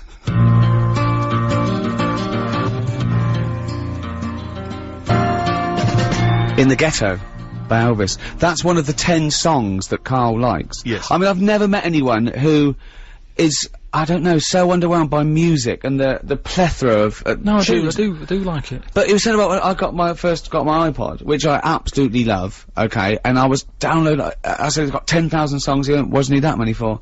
He said, I like a Walkman. He said, you know, you're going for a walk, listen to that. He said, how long's the walk? When do you need 10,000 records? And he was trying to work with the ones he put on, and he got to about 7. And what do you like? You only like songs with a story? Mainly, a song that, you know, when you pop it on, you go, right, I'm gonna listen to this for however long it is, and you've got to check it all out. You can't just turn it off and fade it off, because you've got to hear how the story ends. But how many times can you hear the same story? I mean, it's a great tune, but it's not because it's a story, it's because the lyrical content, apart from the story aspect, and the beautiful tune, and the way he sings, and the production. No, it's not about that. Otherwise you just go, bloke, he bore on the wrong side of the tracks, tries to nick a car, gets shot. I mean, that's... Yeah, but think about what you just said, and what I'm saying is, if you get up to, he was born on the wrong side of the tracks or whatever, I'll turn it off now, you'd be going, I wonder what happened to him. So you listen to it all. What other songs are there, songs with the story? There's one, Johnny Cash, when he's nicking a car from a factory. What happens there? I don't remember that song. He works in a car factory, and every day he's going, right, I'll nick a little bolt, right? Yeah. Then he nicks a wing mirror, and I think he nicks, like, a gear stick and that. So if you've got 7 songs that you like, I mean, it must be, what's your favourite song? But how could you do that? Because you haven't heard how that ended now, you see? I've just told you there what he was doing. Because you probably got it wrong. I haven't. I know. I assume everything you say is probably wrong. There you go. Then you'll never know, and that will annoy you now. So, other songs I like Rod Stewart, "Killing a Georgie." Oh yeah, that's your favourite song, isn't it? That's good. 'Cause it's What's the story there? Just about a little gay fella goes to New York, because that's like, I think it was in the 70s when, like, you know, if you were gay and that, New York was brilliant. Yeah. That was like, you know, where they all went and stuff. Had a good life there. His dad didn't, I think his dad kicked him out or something. No, I'm sure you're thinking of, Small Town Boy by Bronski Beat. I'm sure you're getting all these mixed up just because it's another little gay fella, as you call him. Anyway, he goes to New York. He goes to New York. He's having a wedding time. Yeah, having a good time in the 70s. Oh, you're right. His dad said, "How can a son of mine not be straight?" I take it all back. I'm sorry. Yeah, you're right. Yeah. And he goes to New York and that. They go out late, don't they? They have like late nights out and stuff. What do you mean? No, I just mean, you know, gays like to party and that, they know how to live, you know what I mean, they get the most out of life and that. Partying late. He was on his way home. I'm sorry, that's such a general Everyone goes out late and parties. What do you mean they like to go out late? No, it's just if you go in Soho in London, right, at like 5 in the morning, you think it was like rush hour. But you assume anyone who takes a bit of pride in their appearance is gay. Well, I mean, no, you can look after yourself and that without being a little gay fella, but I'm just saying that's what that song's about. Can I just say, anyone's offended by this, he means no harm, he doesn't know, he knows not what he says, really. Everything from Karl is totally genuine, he's not having a go, you live and let live, don't you? He's a bit like Mork from Mork and Mindy. He hasn't got a prejudicial bone in his body, but go on then. Yeah, so, and then because he was out late, he was walking back and sort of, it's a bit of a sad ending, he gets attacked and that, but it's a good song if you want a song with a story. Rod Stewart, "Killing a Georgie." Brilliant. Right. So. Well, I'm thinking maybe we should get people to just text in, just a few people, if they've got any songs they can recommend to Karl. We may be, getting played to him. Pinball Wizard. Pinball Wizard Love. That was a good one. That's about, blind fella. Right. Deaf, dumb and blind kid. Oh yeah, deaf, dumb and blind, right, but he loves pinball. I don't know if he knows what he's playing. No, it's just that, he's a pinball wizard, but, you know, if he's deaf, dumb and blind, does he know what game he's playing? Sure. Does he even bother putting money in it? Well, no, forget it. If you're gonna...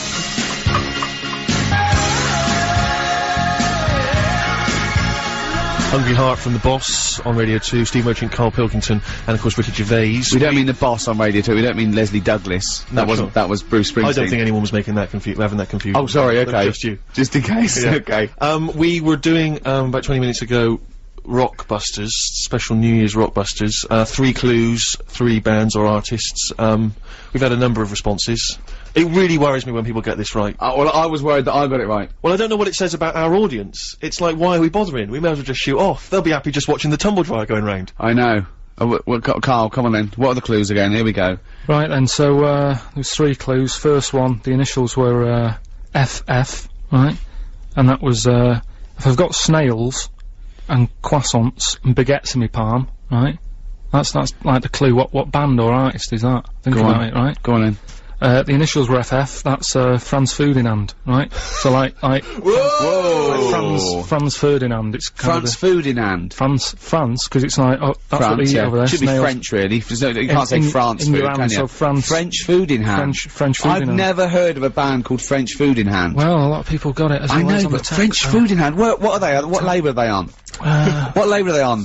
Just French Food in Hand, so you got that, right? French Food in Hand, yeah. Second one was, my granny's taking a penalty, right? She better get the ball in the back of the net. Go on. NM with the initials. Yeah.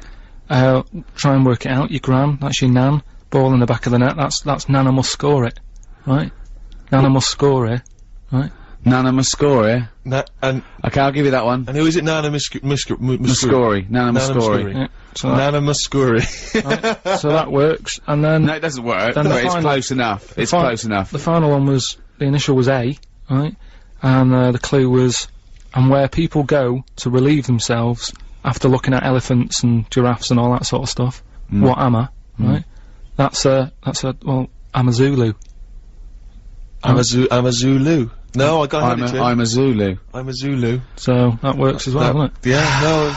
3 good clues, as always, there. Well, not really. Couldn't really call them cryptic, but... Well, I'll give it to David Lyons of Aylesbury, first one in. Buckinghamshire, Franz He got 'em Ferdinand, all. Nana Muscuri, and Amazulu. Well done, David. He gets the Kylie collectibles, which is what is it? Some Kylie collectibles. Live signed There's stuff. some signed and stuff on there, some more. I hope he's a Kylie fan. We're throwing a signed extra DVD and some flammable stuff as well. And then Monday, get straight down to some kind of clinic. Have your brain examined. Alright, bit of Kate Bush.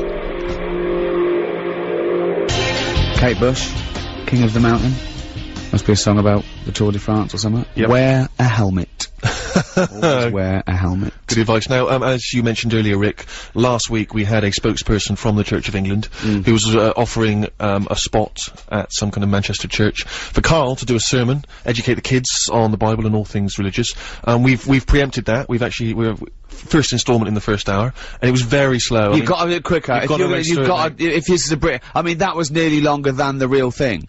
Yeah, that, I mean, you're turning people off of religion. I mean, God only took 6 days. Do you know what I mean? Yeah, and you were pushing that. But this is what... And he made it. You were just talking about it. But this is what vicars do, isn't it? They drag it out. This is their living. If They don't rushed drag it out. They What do you do. mean? When you go to church, What do you mean if they do? If they rushed it, what? well, they wouldn't have a job, would they? So you've got to make sure you do everything that needs to be You told reckon they're and that. milking it, do you? Well, a little bit. I mean, you said that, not my words. But yeah, that's why I can't, rush it. You've got to tell the story, haven't you? Oh, well, you need to get the Old Testament out of the way, because we're not even on to the New Testament yet. No. We've only got an hour and 10 Well, I'll left. just do it right. Jesus hasn't even made an appearance, and he's like the star, isn't he? Yeah, I mean, we're all waiting for him to make it. Yeah, he's like Brad Pitt coming in. And I'll tell you, this, at the moment, it's a bit like the film King Kong I went to see. 3 hours long. It's 50 minutes before Kong makes an appearance. Well, exactly. Let's get to the main event. Come on. get JC on there. I can't now. Anyway, just where we left off, just in case you've just. Could I just tuned say, in. it's just, Don't recap. I'm just saying that Jesus is the main event because it's the Church of England. There are other religions where he's probably not as high up. He's not as featured as He's prominently. not. No, he'd be third on the fourth on the billing. No, Right, go on. all I'm saying is we left it where Adam and Eve had kids. They were arguing a lot. The kids didn't listen to the Well, mum they and weren't dad. arguing a lot. They did. They had a bit of an The argument. kids did, yeah, but Adam and Eve didn't argue, did they? They were loving it. They were having a great time. Well, no, not once he ate the apple. I'm an atheist, and I'm trying to help him out. Can we get on with it? Because we're just recapping what we already got bored of Yes, earlier. come on! Get on with it! I'm just saying. Oh. So the kids didn't listen to the mum and dad because they had a criminal record and that for nicking the apple. The kids were running riot. They were not bothered. So let's pick up. Like to apologise there. I'm just gonna say, it really isn't worth complaining. He doesn't know what he'd get off. In a court of law, he'd get off. He's got, I don't know, he wouldn't be culpable for his own actions. Come on, 'cause he's an even idiot. I'm getting bored of this now. Okay. Right, so, God, he got to a point where he's going, it's all going wrong, right? People are doing what they want, Adam and Eve aren't listening, all the rest of it. No, he gave them free will. I've got to so do the story something. goes, Please, oh, Rick. this is making me ill. So, anyway, right, so he said, how can I get rid of all the badness and that? So, he made it rain, right? It rained for ages, people got sick of the rain and that, right? Cleaned it all out, right? Before he did that, though, I forgot something that's quite important. He met up with this bloke, Noah. They met up over a coffee. Yeah, right? yeah. And he said to Noah, look, Get an umbrella. I like you and that. Here's a little job for you. All I'll say is buy shares in galoshes. Yeah. Words no, of advice. I don't want to give anything away, but you get a boat. Yeah. And get a big boat. He said, what I want you to do, right, make this boat up. He said, and when you've done that, go about, right, and get 2 of everything. Right? So, it Man was and like, female. that's a big job, isn't it? Right? Man and female. Yeah. Yeah. Would you know, because I always say I always put myself in the situation of the person's job and that. Yeah. I was thinking I can sort of sort out a man elephant, man woman and that. I wouldn't know how to do it with a spider. What? I don't know why he brought on spiders. I do not know why Noah brought on spiders, because he missed an opportunity there. Get rid of all things like that. Yeah. Get rid of the spider, and get 4 flamingos or something. Or get 8 chimps. Let's use the space wisely. But the weird thing is, right, with the spiders as well, because he did get the spiders on, didn't he? It rained, right? It rained for ages, like, what was it, weeks, wasn't it? Yeah. Raining that. So, and then he let out a bird, I think it was a raven. No, it wasn't. Right, come on, let him finish. No, It wasn't a raven. This is a Okay. fact. He let a raven out, right, and he didn't come back. So already his system had broken, because he only okay. had 1 raven left then, right? So he was like, oh. So, he said, right, he left it a couple of days, he sent a dove out. Oh, that's it. That's what I know. You've been more than me. I'll say. Yeah, Sorry. well, Is that what he did? He let a yeah. raven out firstly? First, yeah. Yeah. And then Never trust a raven, always give it to the dove. Dove came. Don't send a raven to do a dove's I job. reckon the Raven found another arc, an unofficial arc that was just like a party arc. No, come on! No, Come on! right. So the dove came back. Yeah. So he said, right, there must be dry land somewhere. Right? Okay. So anyway, he was like, let's just hang about. Why did you think that? Because he found a twig or something. Exactly. Say what why could that be the top of a tree though? How did he know that? Don't Rick, know. if you are going to add to this, we are never going to get it done. Okay, I'm sorry. Right, so there was mud everywhere because the water went down. Mud everywhere. Where did the water go? Shut up! Where did it go? Shut up! We haven't got time to go into It doesn't make sense. If the whole world was flooded, where did the water We have not go? got time for this. Where did the water go? This is mental. Did they refreeze the ice caps? What? Tell me, is it, it's gotta be It didn't specific. say it was a kid's Bible, wasn't it? It wasn't going in depth. It just said the water went away, right? Where? It floated off. Oh, I can't be bothered. ELO, we've had an email here. It says, stop rambling and get on with it. How about some ELO? Well, there it is. And he asked us to dedicate it to his wife, Fiona McCallum, and that's love from Penji, or Pengi, or Pengu, or something. He's got to realise that if we didn't ramble, we wouldn't have a show. This is it. This is what we do. When you've got Karl opposite you, there's nothing out. It can't be done. Put on a CD if you don't want to hear the rambling. These people who email into a radio station go, play some ELO, well, put a CD on. You must have the greatest hits of ELO. If you want to hear it so much, why are you phoning up a radio Well, I station? think it's more the dedication. You know, he just wants to tell his Yeah, wife. but, you know, So do it on a better show. What than this? Yeah, there's Yeah. gotta be any. In the second hour, we've got more stuff to give. The third hour, my goodness me, we've already got through the second hour. We've got more stuff to give away. We've got, what else we got? We got Monkey News. Oh, Look forward monkey to news, that's what the nation's waiting for. that. But, plus, Carl, have we got more of your, biblical, retelling? French food, you know. On 88 to 91 FM, this is Radio 2 from the BBC.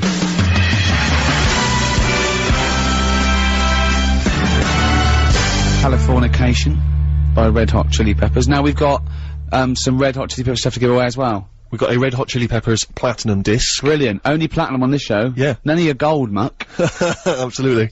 None of We your- need some kind of quiz question, because we want to make sure that only a Red Hot Chili Peppers fan gets this merchandise, obviously. Okay, what about something like, famously they were, photographed with a sock over their what?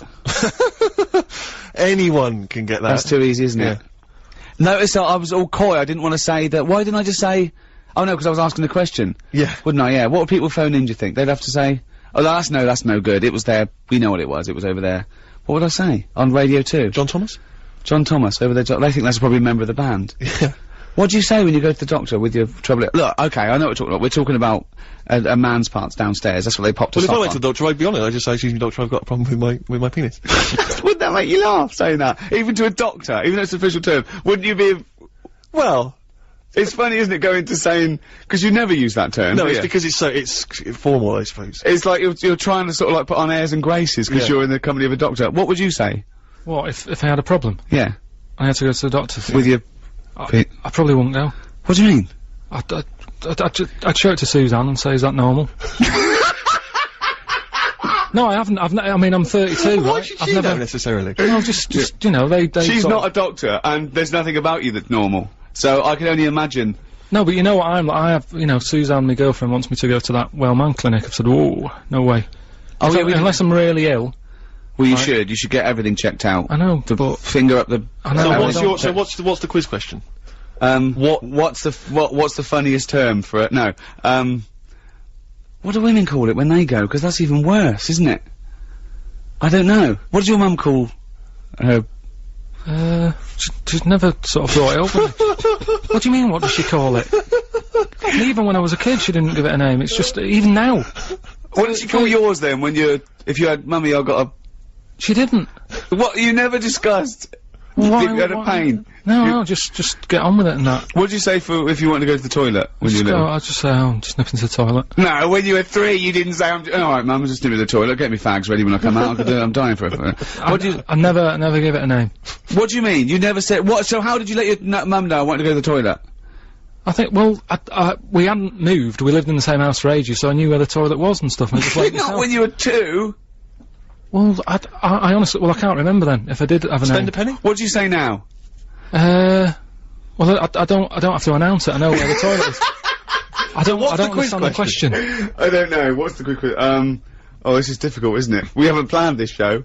We'll play a record. Someone's accusing this show of being pre-recorded. Someone said, "Oh, is this pre-recorded?" If we pre-recorded it, we'd have edited out the bad bits. Why would we have had that conversation? It's like, oh, it's 12. Let's do headlines. I remember Karl trying to prove it was live last week, and he was saying things like, "It's Christmas Eve." Well, weirdly, actually, there's a couple of mentions of you. I always like to check where you're mentioned in the papers, Rick. Right. The Daily Mirror mentions you in their surveillance section. I don't know if you noticed this. This is where they kind of, like, for instance, Kiefer Sutherland was spotted having a pint of Guinness in Dublin. Yeah. So that's interesting, apparently. And it says here, Ricky Gervais and others were seen at Jon Stewart's show at Prince Edward Theatre Soho. Wasn't that like 2.5 weeks ago, 3 weeks And ago? I was on stage. That's why I was spotted. I was working. But I went on stage with him. Spotted at Reading Comprehensive in 1973, Ricky Gervais. We've just had the news. Also, my favourite one is Spotted. They have it in the Heat and stuff. And my favourite was Spotted on the set of his new movie, Johnny Depp. I mean, he's pretty much going to be there. That doesn't count, surely. It's the same as Train Spotting. Oh, I saw the 2:30 from Crew. Where was it? Crew. Yeah. What time was it? 2:30. There's a surprise. Well, I was also looking through The Sun, and you can, again, if you want to prove that we're live, you can check this out in today's copy of The Sun. Flipping through, and there's a picture of you, Rick, and it says at the top, comics, they're as funny as cancer.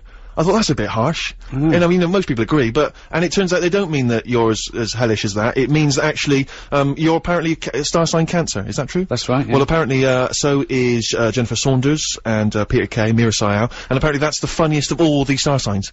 Well, I wouldn't disagree with that. I would disagree with it, because, whenever anyone says to me, they're reading their stars, and say, "What star sign are you?" I give them a wrong one. They read it, they go, "That's just you." I go, "I'm not that." Yeah. Because it's, I mean, can I say twaddle? We've said penis, to hell with it, twaddle. It's twaddle. Black Star by Radiohead on BBC Radio 2 with me, Ricky Gervais, Steve Merchant and Karl Pilkington. I forgot to set the quiz question. I know, well I forgot. Can you even call yourself a DJ? I don't! What? Well, no, clearly. I mean, they're probably... I'm a broadcaster. We've got this Red Hot Chili Peppers Platinum disc to give away. Well, what about that one? What do you call your little... That's your quiz question. On Radio 2, on New Year's Eve, your question is, what do you call your thing? If you're a man, what do you call your little dinkle? If you're a lady, what do you call your... thingy front? That's unbelievable. Well, I don't know, do I? It's as arbitrary as anything. So that people, and other funny names, nothing nasty, and we'll read them out. Remember, we won't read it out if it's nasty, but what's the, what did you call your little, what's your little name? Unbelievable. What? I mean, it's BBC Radio 2.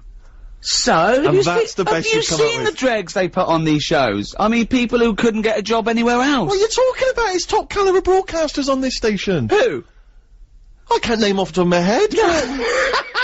It's people who they don't want on Radio 1 anymore. That's true, isn't it? Alright, well, 88 291, 0500 288 291, or you can email gervais@bbc.co.uk. And, well, you research, I'm not even mentioning I'm not sullying my mouth. What do you call your little ding-dong, your little willy wanky woo? What'd you call it? What'd you call...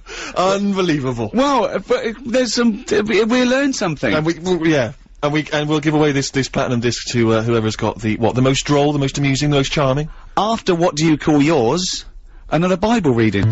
One of my songs of the year, it's Emily, by Stephen Fretwell. I really enjoyed that one. Beautiful. We are looking back at some of the big news stories of the year. Still to come, of course, I should just point out, we've got Monkey News. Oh, that's the big one. We've got the final part, it certainly is. We've got the final part of, Karl's sermon, and we haven't even got to Jesus Christ yet, so, it's gonna be dynamite when that guy makes an appearance. Yeah. So we're all looking forward to that. He better, because if he doesn't, you've missed out on quite a big thing in the Bible. Well, anyway, go on. Plus, of course, you've just set this, possibly the worst quiz question I've ever heard on any radio station ever. Do you want to recap? What do you call your, little... Your little fellow or your little madam? Yeah, sure. Exactly. And you can win the, being rewarded for that. Yeah. Being rewarded with sharing with the nation what you call your little thingy. Red Hot Chili Peppers Platinum disc to give away. Karl, what have been some of the big news stories that have hit you this year? Oh, this is gonna be good. Well, I don't really watch the news, do I? It gets me down a bit. Sure. Sometimes, you're better off not knowing. I sometimes wonder about, the way we've got satellites and stuff, and what's going on the other side of the world. Should we know? Do you know what I mean? Does it do us any good? Right. Knowing stuff?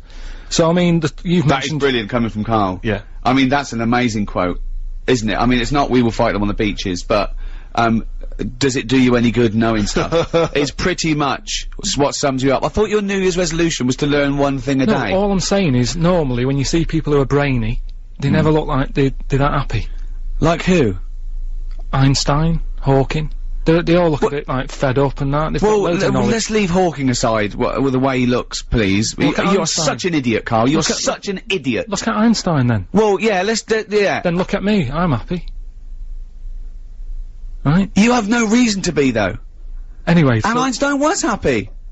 He was gallivanting around, he was having a laugh, he was going to parties, he was hanging out with Marilyn Monroe, he was loving it, he was inventing nuclear weapons, he was having a whale of a time. Anyway, all I'm saying He was, he hanging out with, what's his name, McFly? Right. It was brilliant. So, normally I just pick up on the stories that sort of make me go, oh, that's quite interesting. Yeah. Right? 2 that stuck out for me in 2005. Blind people. Not always using dogs now, they've got horses. Well, that's ridiculous, that's not true. What are you talking about? It is true. What do you mean? They're trying it out. People, you know, they've got guide dogs and that. Yes. They're sort of saying, why stop there? They're giving Well, do you know why? You can't get a horse in a library. Exactly. What? Because dogs can go into Tesco's with you, and go round to visit your auntie, and sit at your feet. What do you do with a horse?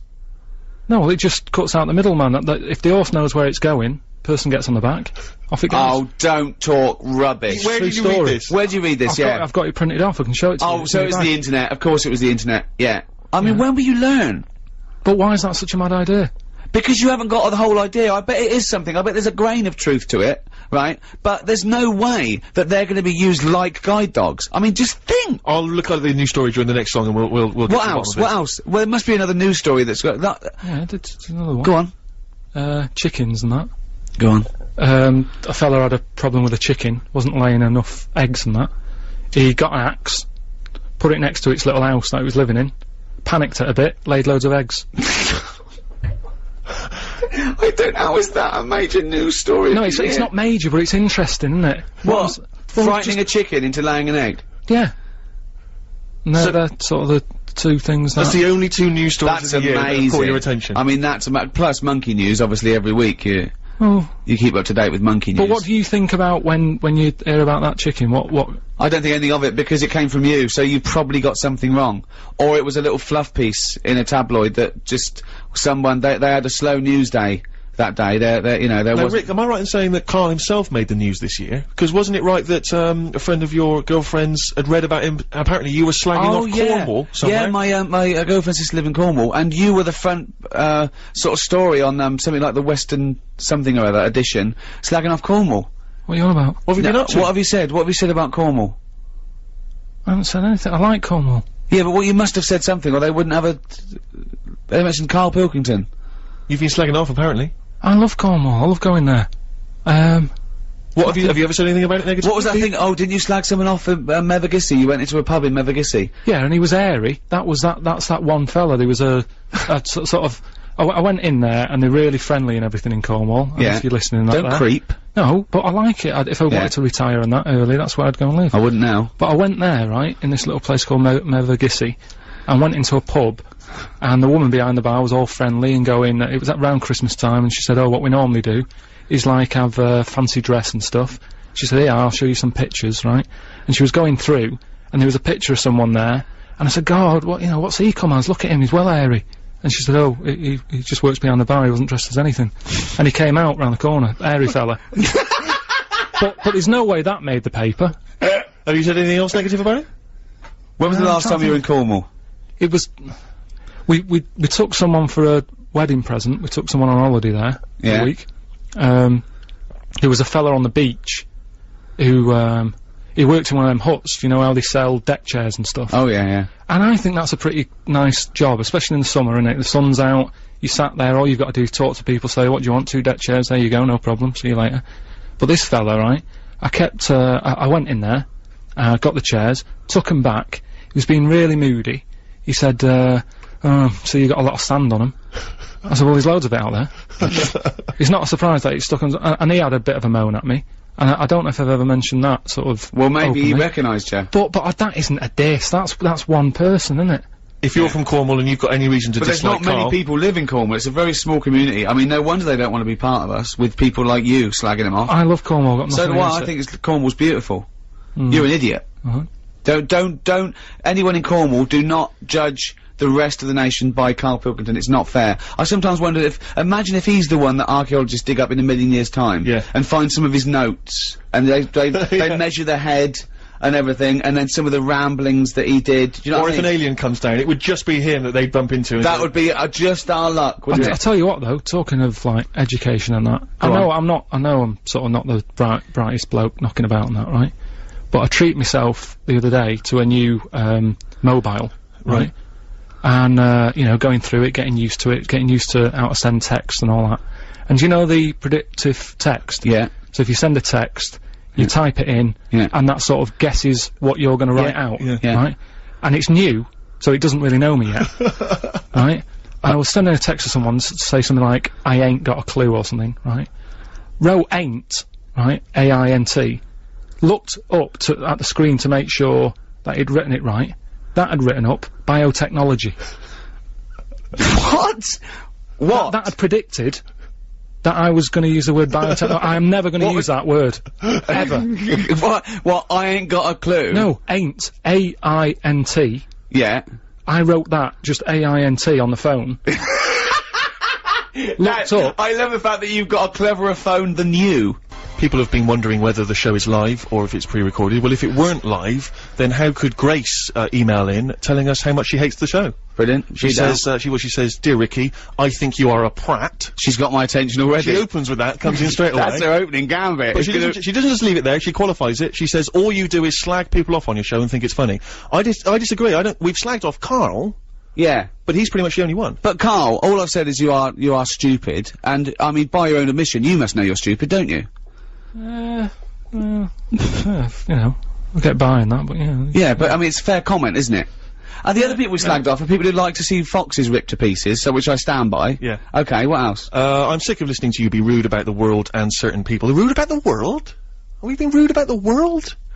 Well, anyway, I have to turn off the radio. I'm surprised anyone listens to you. Please try growing up. Oh, she missed her dedication. Oh, that's a shame. What annoys me with Grace is that, Nothing annoys me about Grace. Careful, what are you doing? all I say is I think she's she's, no, I'm saying she's, And?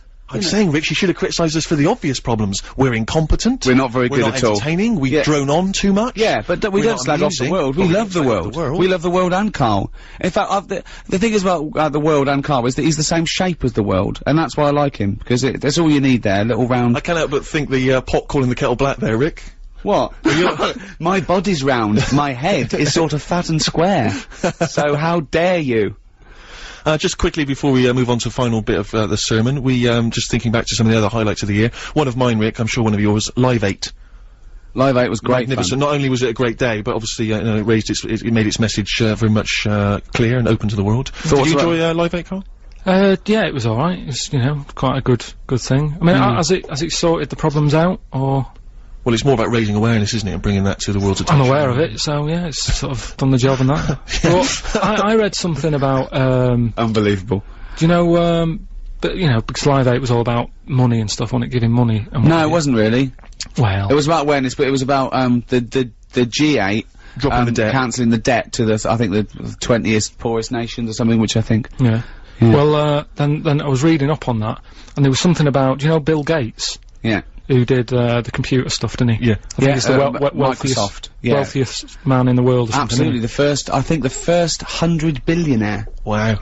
Was he? That is a lot of money, because they worked out, they put to him that, with his labour, what his labour's worth, he would have to drop over $6,000 to be bothered to pick it up. Wow. And they asked him, and he said, well, of course I'd pick it up, you know, because it doesn't work like that. But yes, he's that rich. But he could just pay someone to do it as well, couldn't he? Okay, get on with it, Karl. Again, you've missed the point. Again, you've missed the point. But all I'm saying... Sorry, right, Gracie, in wherever you are, Karl's an idiot, and I stand by it. Bill And Gates... don't rip foxes to pieces. He's got that much money, right? He's saying that he could give everyone in the world, right, £6. Mm-hmm. Everybody, right? And just what I was thinking and what I would to say to you is see what you think, right? Do you think it's fair that everybody gets £6? Right, why? What's your point? What do you mean? You should mean the poor should get more? Well, no, not really. What I mean is, say like if you live in Africa, right? Yeah. You can get a lot more for, say, £1 there than you can in London. So what I'm saying is, rather than £6 each, Yeah. maybe give people in London a tenner each, in Africa or whatever, give them about £3, £3.50. So you're saying, give the poorest people less, so they can get as much for their money in their Argos? Yeah, basically. You're saying, if you were to redistribute wealth, you'd give the poor people slightly less than the rich people because they've got a higher standard of living. Gracie, once again, can I come back to you on this? Do you know now why I call me there? Oh, you know what I like about Gracie? She told the truth and she put her name. It's Grace, actually. She put her name down. Some people, I mean, just say you're a prat and they believe They just shout at you across the street. Hey, fat man, you're not funny. Yeah, but you know, I mean, I rest my case. Carl, you're an idiot. Alright. Robert Post and a song called Got None, one of my favourites of the year. It's almost the end of this. Radio 2, Ricky Gervais, Steve Merchant, Karl Pilkington. It's been a pleasure doing these 2 specials. If we're invited again, keep your emails coming. Not Grace. Keep your emails to yourself. No, everyone's entitled to their opinion. Please send them in, and we learnt something, haven't we, Carl? No, he hasn't. Well, okay, good. It was a long shot. Yeah. It was, you know what I mean? Chances were slim. Yeah, I know. But we've been doing a sermon because, we've got a lot of vicars listening for some reason. And think of that. We're hardly their pin-up, are we? You know what I mean? The vicar's going, oh, I must listen to that show. It's so cool. And there was a thing in the, I think the Mirror this week about, vicars are now, podcasting. They're, doing their sermon, as a podcast and download it for busy people who can't get to church all the time. And they had the chart of the what's the #1 podcast in the world? Well, I think it's, Ricky Gervais podcast. Yeah, it is. It is. It is. It is. #1 in the world. Yes, it is. So that's why we're doing this. In fact, we should, you should do a full version of this and put it on. Yeah, let's do it. No, for people who can't, because this is valuable, time and Grace doesn't want to hear it. So just do the final, I suppose, what would you call this? Summing up with the Bible, then we do a longer one. Well, no, it's not sort of summed up. Because, to be honest, after the Noah bit and stuff, I was a bit like, oh, this. Oh, just do it. Just do it. Okay, this is the final episode of the Bible. Well, the greatest story ever told. No, but it's not the final chapter. This is just another bit in it that I thought I can relate to. Get to the end. You couldn't even read a children's Bible. They had to go to Waterstones and ask 2 people for, and they put it in a brown paper bag. It was 200 and odd pages and that. Oh. So the one that I picked up on, right, that I could relate to. Okay. Do you know Samson and Delilah? Yeah, of course. Do you know what happened in that? Yes. Right, well, just in case you haven't heard the story of Samson and Delilah, what it is, I think God had a word with, some bloke, I can't remember his name, I think it's Manoah or something his name was. Right. He said, listen, I'm still having problems, Adam and Eve let me down. He didn't say that, by the way. Anyone listening, at no point has God ever said, Adam and Eve let me down. No, Anyway. and then he had a word with Noah, he did the boat thing, so he said, I can't ask for 2 favours, right? Sure. So he asked this other bloke, Manoah. He was happy with Noah, though, was he? Yeah, he let him go on, though. It's like jury service, once you've done it, you're left alone for a bit, aren't you? So anyway, Did he right, he didn't bother getting the fish on the boat, did he? I don't know. They were happy, weren't they? Surely. But anyway, although was it salt water everywhere? Why didn't the freshwater fish die out? Rick, I'm just gonna stop you there because we've still got to get monkey news in before 1 o'clock. So please. he had a word with this fella, and he said, look, what I'm gonna do, you're gonna have a kid soon. It's gonna be a little boy, right? When he grows up, he's gonna sort out my problems. So it was like a long-term plan that he had sorted, right? So anyway, they have the kid, right? They're happy. They've got a little baby boy. They go, right, what we'll do to show our respect to God, we'll never cut his hair, right? Because he'll like that, right? We're still in the Old Testament, aren't we? I don't think Jesus is gonna make an appearance. So they called him Samson, right? And he grew up, right? Never cut his hair. His hair made him strong, right? He was going about, he was helping people out, he was stopping wars and that because he was so strong. His hair made him strong and that, apparently. Yeah. Anyway, nobody knew that. Nobody knew that it was his hair that did the job.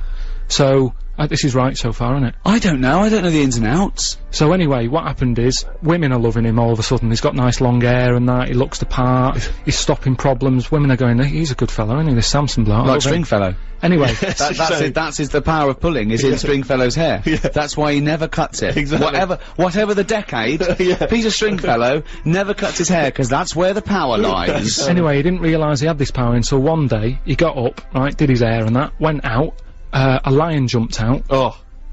He killed it with his hands, with his bare hands. Wow. Right? So again, Noah was a bit annoyed, because that's one of the ones that he saved. But anyway, right, so he goes, I can't believe this power I've got, right? I'm gonna, like, sort out the world's Didn't the lion have long hair, though, as well?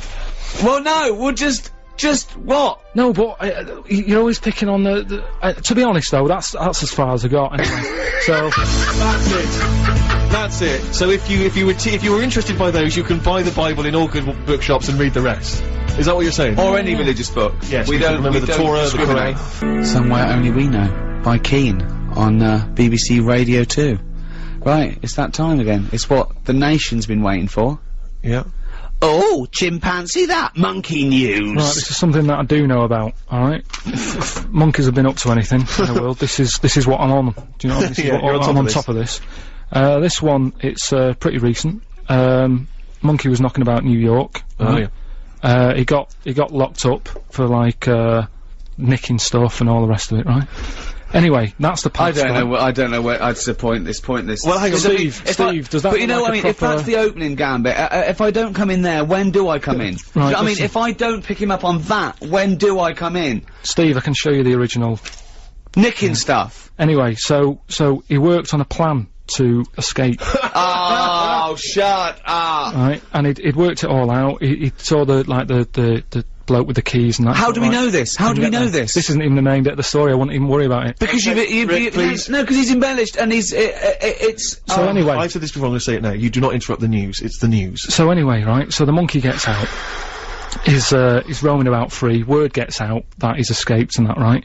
The copper, I think his name's PC Wilcox of NYPD, right? Police Constable Wilcox of Fact. the New York Police Constable Wilcox. Leave it. Leave yeah, it. yeah. We've only got a few minutes left, please. Dixon of Queens. So he got a call to sort of assist, you know, this monkey roaming about, PC Wilcox of the New York Please, PD. Ricky. because they were having problems catching it. Right? So he was called in. So he was out on his motorbike looking what's going on. Anyway, cut a long story short, he manages to catch up with the monkey. Right? Why did the monkey have a car? He got it in like a little Why did the alleyway. monkey steal a car, Carl? Anyway, so he had him, he gave him the rights and everything, you know, everything he used to say and all that business.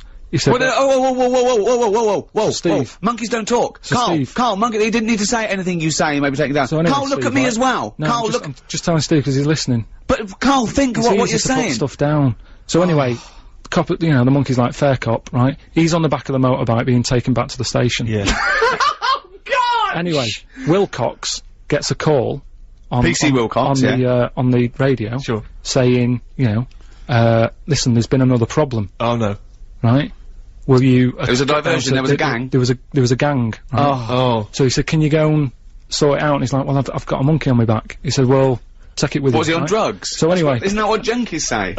so he goes down to the scene where it's all kicking off. Monkey's just sat on the motorbike thinking, I'm not going to try and get away. It'll just make the matter worse, right? He's sat there. The gang, Hold on, was he wearing a crash helmet? the gang, sort of, you know, he saw all that going off. Copper goes up. Sorry, was this a gang of humans? So anyway, it's kicking off, right? There's a gang, and they're all having a fight and what have you. Anyway, it gets out of hand because Wilcox, even though he sort of helps out the person who was being beaten up, he walks off, the gang starts picking on the copper. Oh no. So, the monkey thinks, best help out here. Oh! He goes up, Oh, right? no. Anyway, cut a long story short, Yeah! they let the monkey off, he got keys to the city. Steve, How did he help out the policeman? have a look at that. Have a look, there's the facts. There's the It's not fact. It never happened. That's the facts. I mean, everything about it's wrong. Everything about it is nonsense. Steve? Well, all I say is there's a picture here of a monkey brandishing a gun. If that's not truth, if that's not fact, Have a look. then there it is right there. What is it? Should we have some real news? Well, what is that? I'm dumbfounded by that monkey news. But it's all there, Steve. Okay, well, I'm gonna give it a full assessment. Let's see if there's the news coming up. See if there's any stories like that in this. Right, on 88 to 91 FM, this is Radio 2 from the BBC.